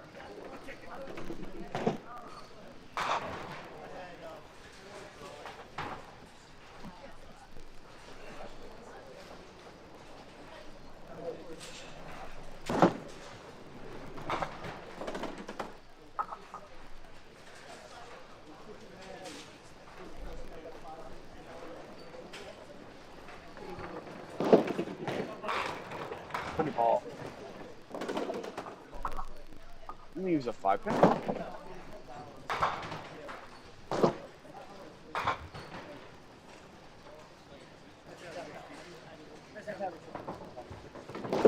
No. You gotta follow through. Kind of half-arm that ball. Hit it again.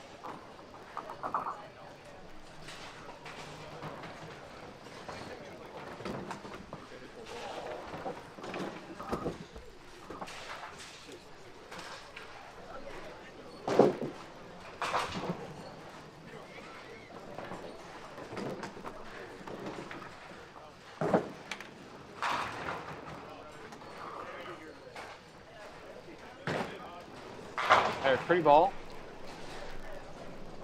Gets the 5-pin out of the way, leaves the 10-pin. Will be a 9 count on the spare.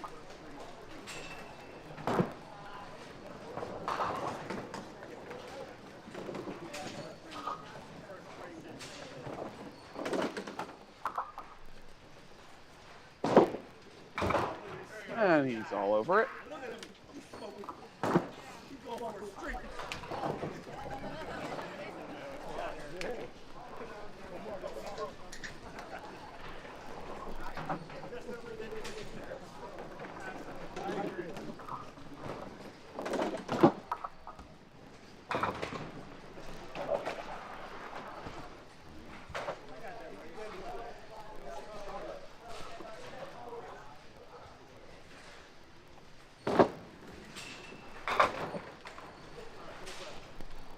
But he unfortunately threw the 3-pin there for 5.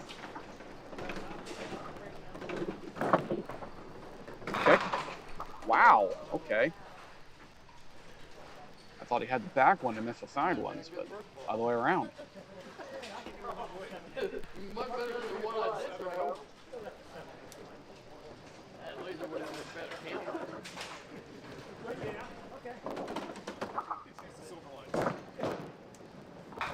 And it'll go 10 out. 8 better than 5.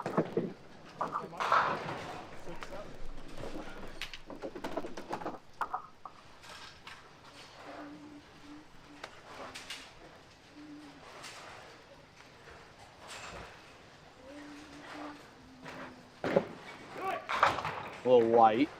All right, let me break that up. Leave a 9-pin.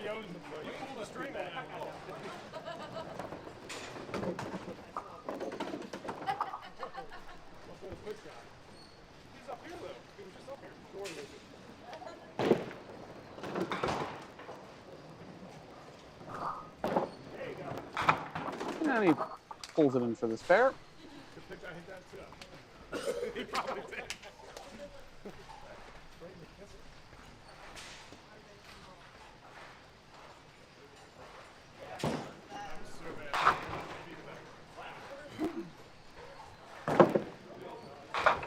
Frank pulls it. I need to pull the chair. I've been standing up long enough.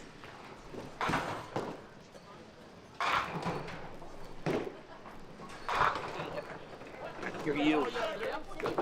You make that. Where are you, Frank? I turned my back on you once, and what do? You make an 8-pinner.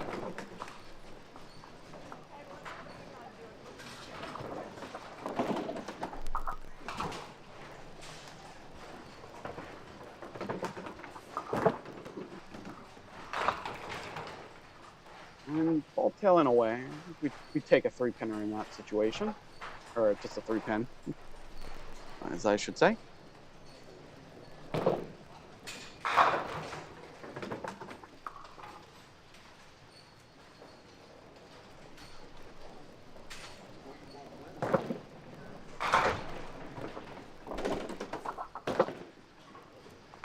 I've just got it.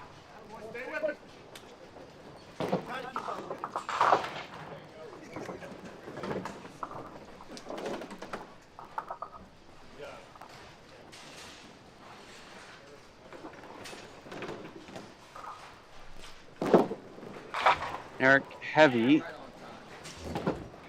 Heavy for 5.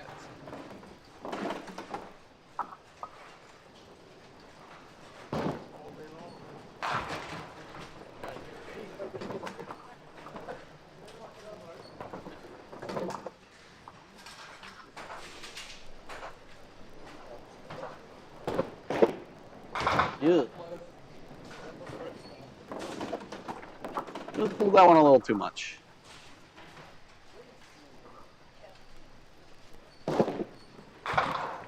Here we'll go out.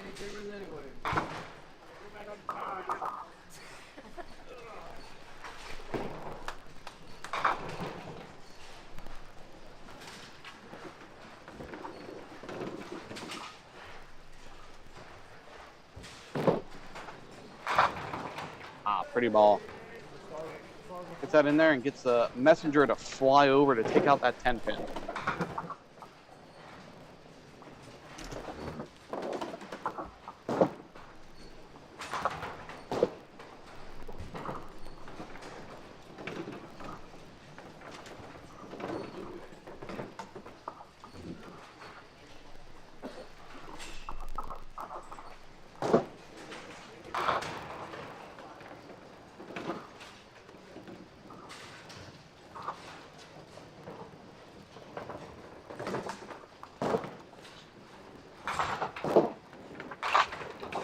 Ah. Another 20 bucks for Wayne Lipka. That 9-pin ball doing good work up there.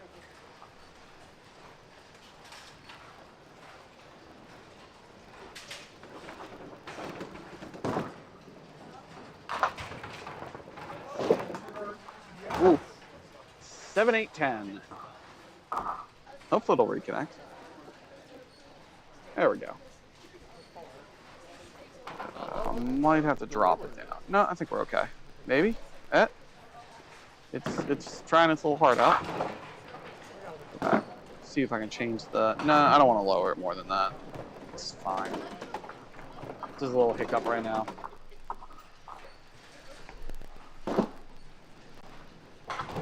I'm hesitant to drop it any lower than that.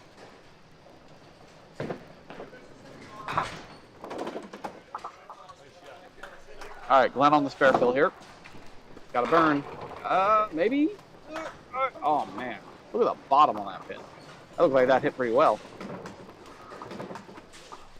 All right, so Glenn will take a 9 count.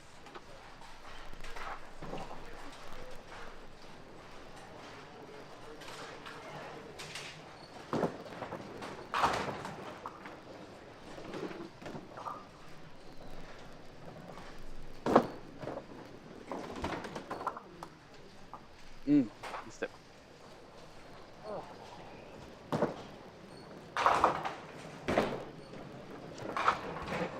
Hold it the other way this time.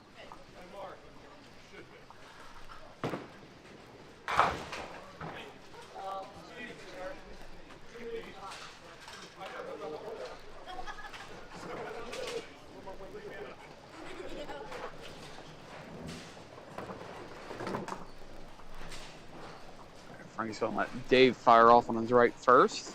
A little break here.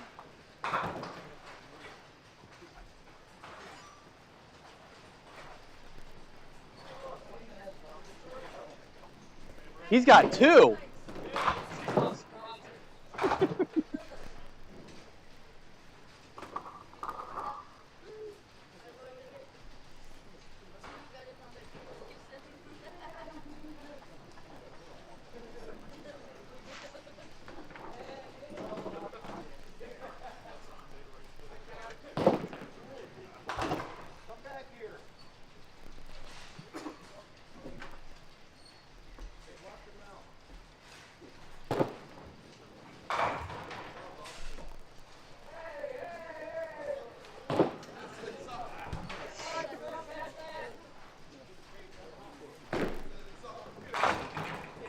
Oh. Wow. Watch this mix. Dead through the head pin and got him to mix back.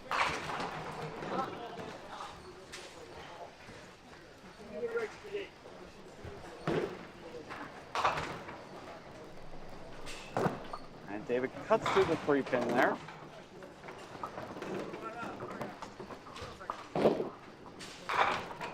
Oh, yeah, big roll. Yeah.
Yep, wrong baller. Oh, silly me.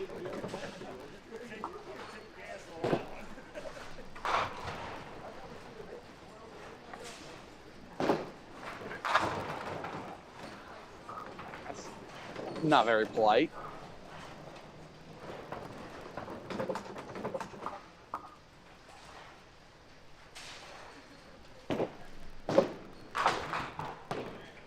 Alright, I'll take one.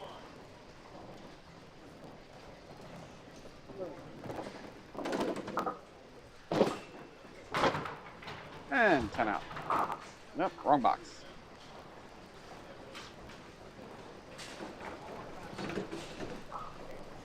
After this game, they're still a good ways behind. They're still bowling their 4th game on 5 and 6, and they're only about halfway done. So I'll move the camera to cover the back end of their 5th game, which will probably just be starting by the time we're done here, and then we will move on to a ladder. They do not do a bracket in this tournament. They take the top seeds in each division plus 1 wild card. So 4 bowlers get out total. I'm personally more a fan of a bracket, but ladder will get us out faster today. It's only 3 games.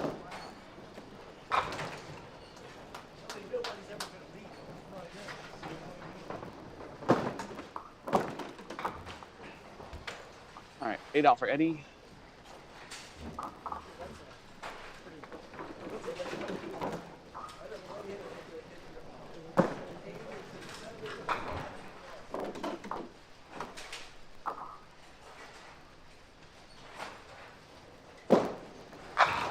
Oh, what a crusher.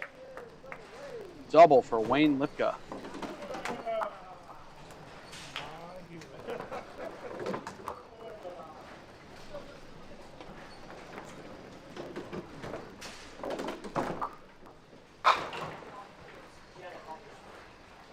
So my opinion, I have this talk quite a bit about brackets versus ladders.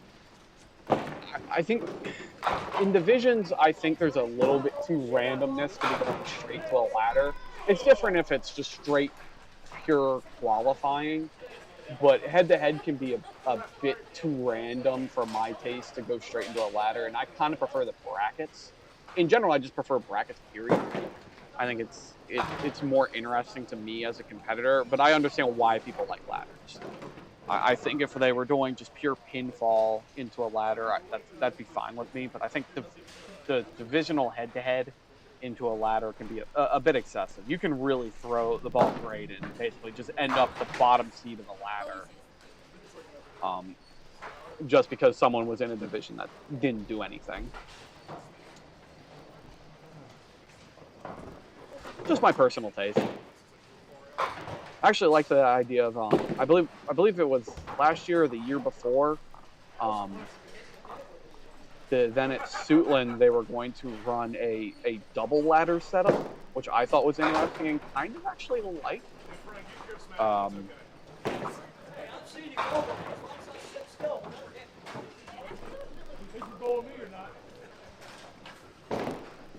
Frank went.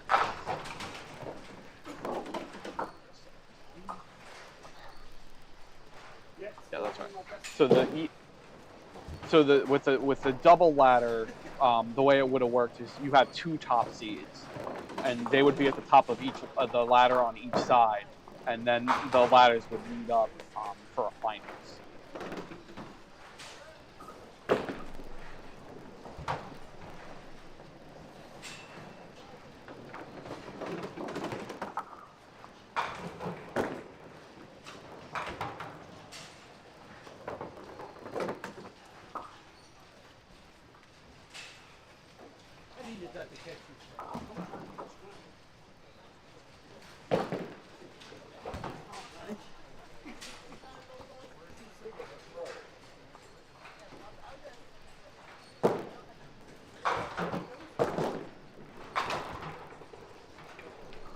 So for a Pro Tour, I would agree being top seed doesn't mean much. Actually, for a Pop Witten, I would actually argue that top seed is actually not a good thing to have, because oftentimes you end up against a scratch bowler that shot a very high total at 3 and 2, and then you're just bowling probably one of the best bowlers left, but they're going to be like a 14 seed or something.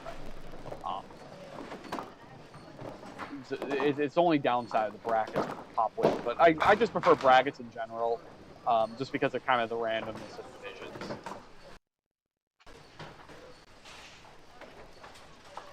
And it's not uncommon to even see highest pinfall in divisions not even make it to a bracket.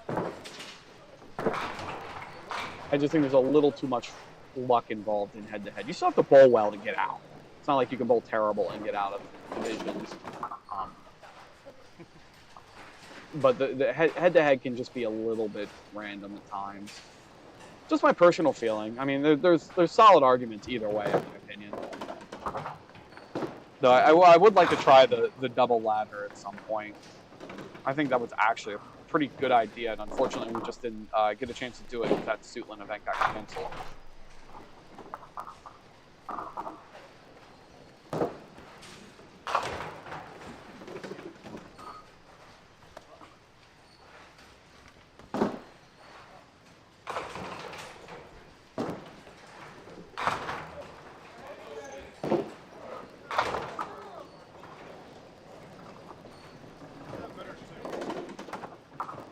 I think the only problem with doing the ladders before was when you had like the TV, when they were doing TV matches and you had like 12-man ladders. That was kind of insane. I'm not quite sure why people would actually want to do that. It's not a 4-on panel? Alright, sure. 94 plus half for Wayne Lipka.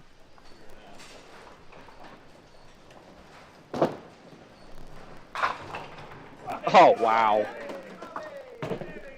Eddie Darling off the side for a strike.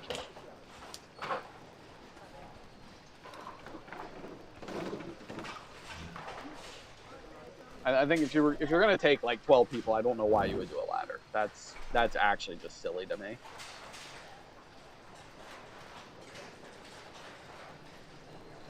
But I understand why they did it. They did it for TV, so they could have all the matches on TV.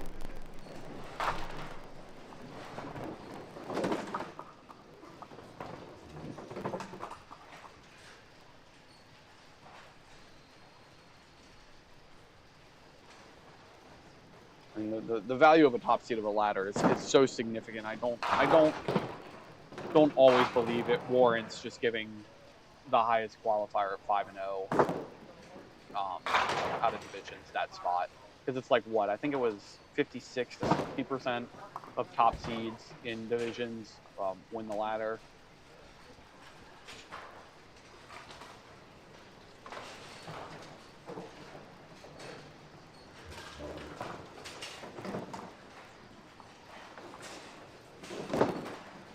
Like to pull this in. Nah, pull it.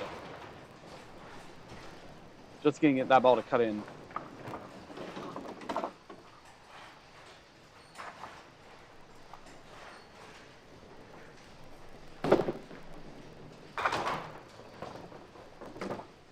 I will say that from a broadcasting perspective, the ladder is just awful.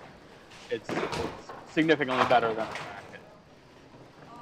Just because you get to watch all the matches.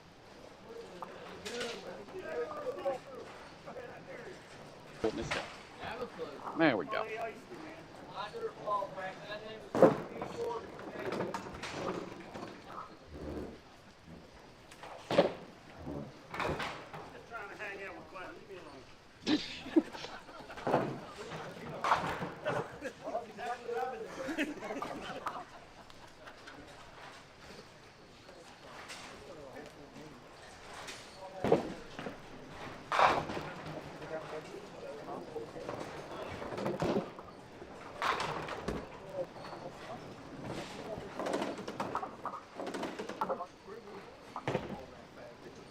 Alright, so at the halfway point in this top match, David Newman is up 1 pin over Eric Pistorio with handicap.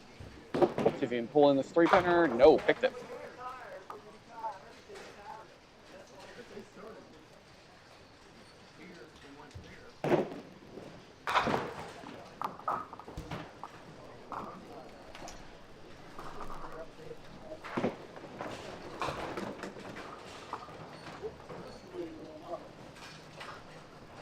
Jim, I assume you're asking what's the next event we're streaming.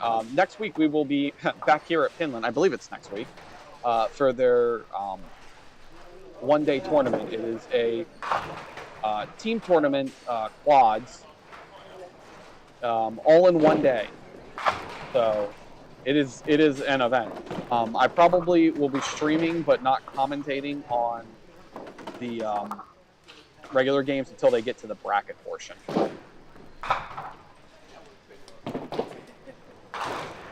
Eric covers up the spares. Oh, David only had 10. My bad.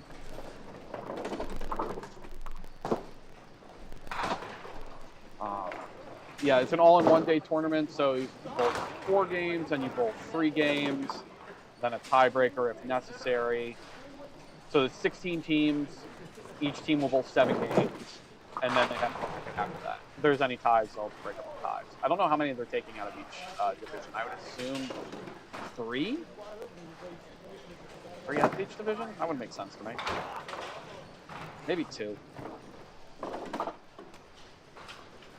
Alright, let's take a 9 count. So yeah, I will be bowling in that. I believe Nick is signed up for it too. So, like I said, no commentary in the divisional round games.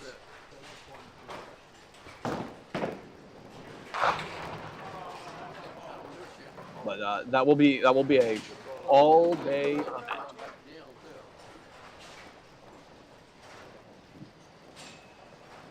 And I believe that's... Where is it? That'll be right back here, right at Pinland Lanes.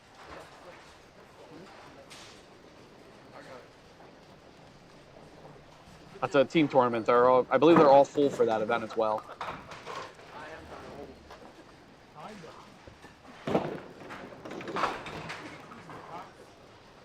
The next singles event should be the Pop Whitten. That'll be at Southside, all the way out in Hagerstown.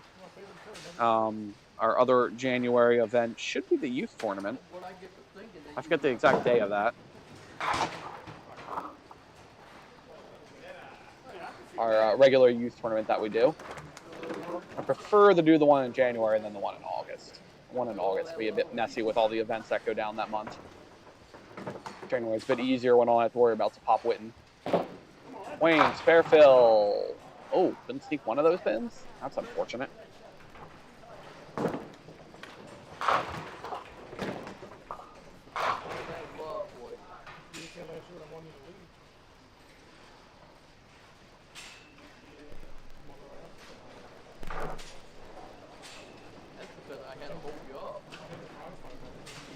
See if we can punch this. A little too much on the side there.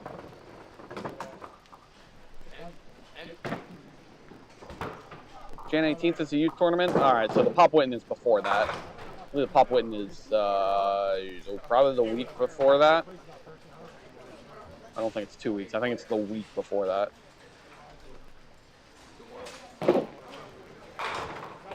Through the middle. That made it easier.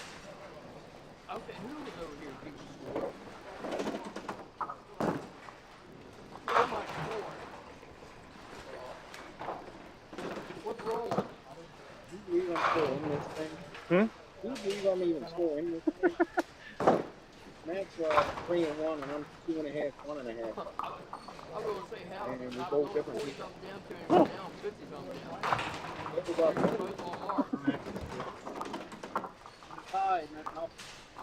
He's got me stuck in pinball. So I gotta win, he's gotta lose. He's got 2 losses. Bowles has 2 losses. Hicks has 3 losses. Ciscus has 2 losses. You went minus. Yeah, I went minus.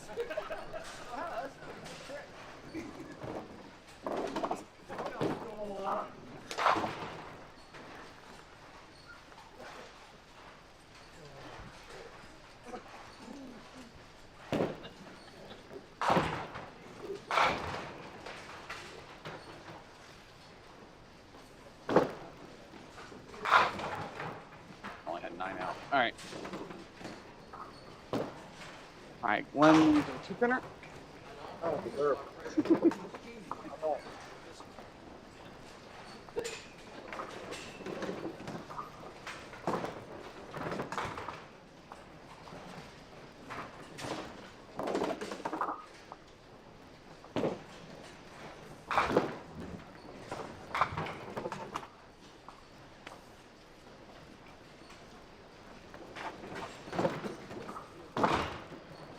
unfortunately hit the back pin out of that. We'll go 10 out there. So 4 frames left in that matchup. Frank is up 2 pins on Glenn. Ooh, off the side for 3.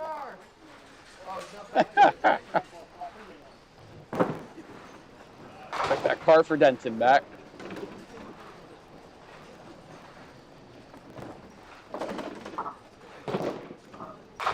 And he crushes through, as I would expect with a pistol.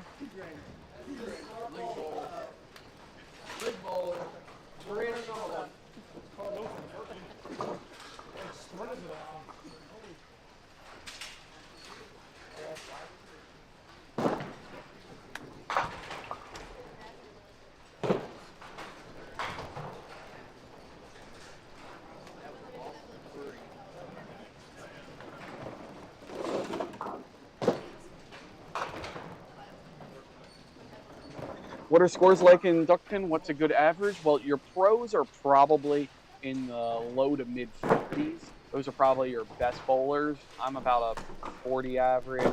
The best bowler in this tournament is probably Matt Buckingham. I think he took a 45 for this tournament. So that's your, yeah, we can replay that. Your top house bowlers are probably just below 30, I'd say. So they'll be like 29 to 30. Would be your probably better house bowlers. If you're over 30, you're generally competitive at pro level here. You may not be the top pro bowlers, but that's about where pros end up.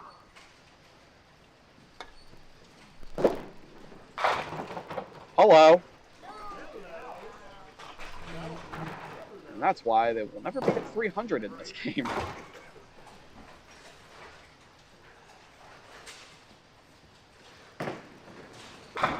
If you're just starting, like it's your first time, like getting the 100, 110 is pretty good.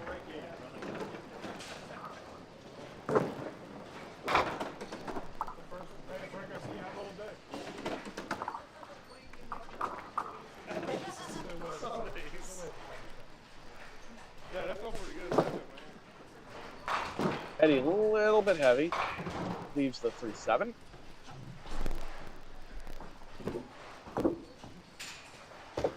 Generally, if you're looking for like the top scores, a 200 is pretty comparable to a 10-pin 300, and for a set of 500 is pretty comparable to an 800. I actually think that's probably a comparison in 200, 300.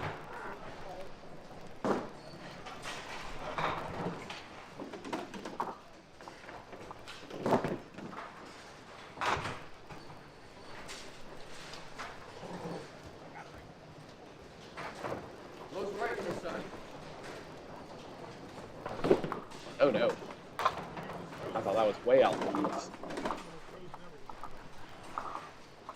Yeah, Glenn really has to make sure he throws his ball straight for it to curl in. If he throws it out to the right, it's not going to come back for him. That's a bit better. Right, Frank? You got to take your shoes off so you can count that high?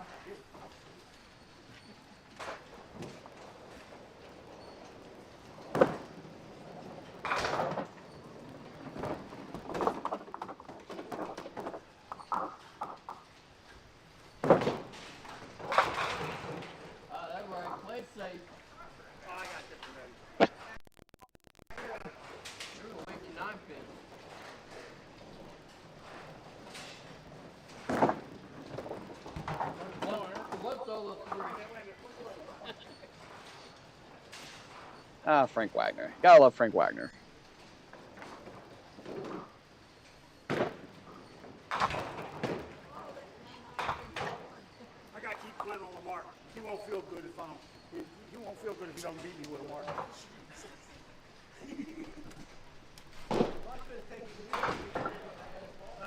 mark. Who's winning the other divisions? Let's see, Division B just made the turn. That division is very tight from what I recall hearing. I think there was 3 people left to fight for that spot. Matt Buckingham, last I saw, was 3-0. I don't know if he won that last game. And we're gonna go back to Division C once this division's over. They're just finishing up their game now. So we'll get a C. We'll get a look at Division C here in a second. Goes 9-9.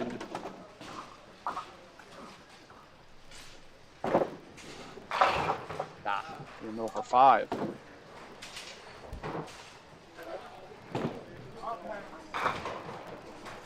But I don't think there's any anyone with a perfect record in Division C unless Matt's there. So I think if Matt lost that game, he's 3-1, and then I think there's 2 other bowlers that are 2.5, 1.5.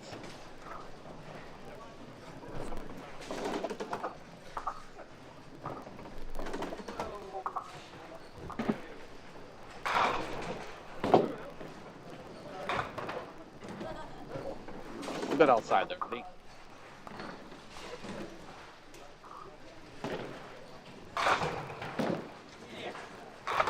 Ah, that's the one.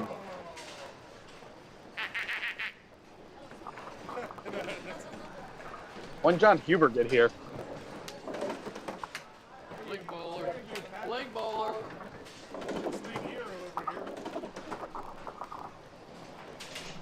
Yeah, they're not running a standing court for this event, so I really couldn't tell you where everyone's at, except for the division I'm looking at now, which right now looks like Wayne Lippard's going to take.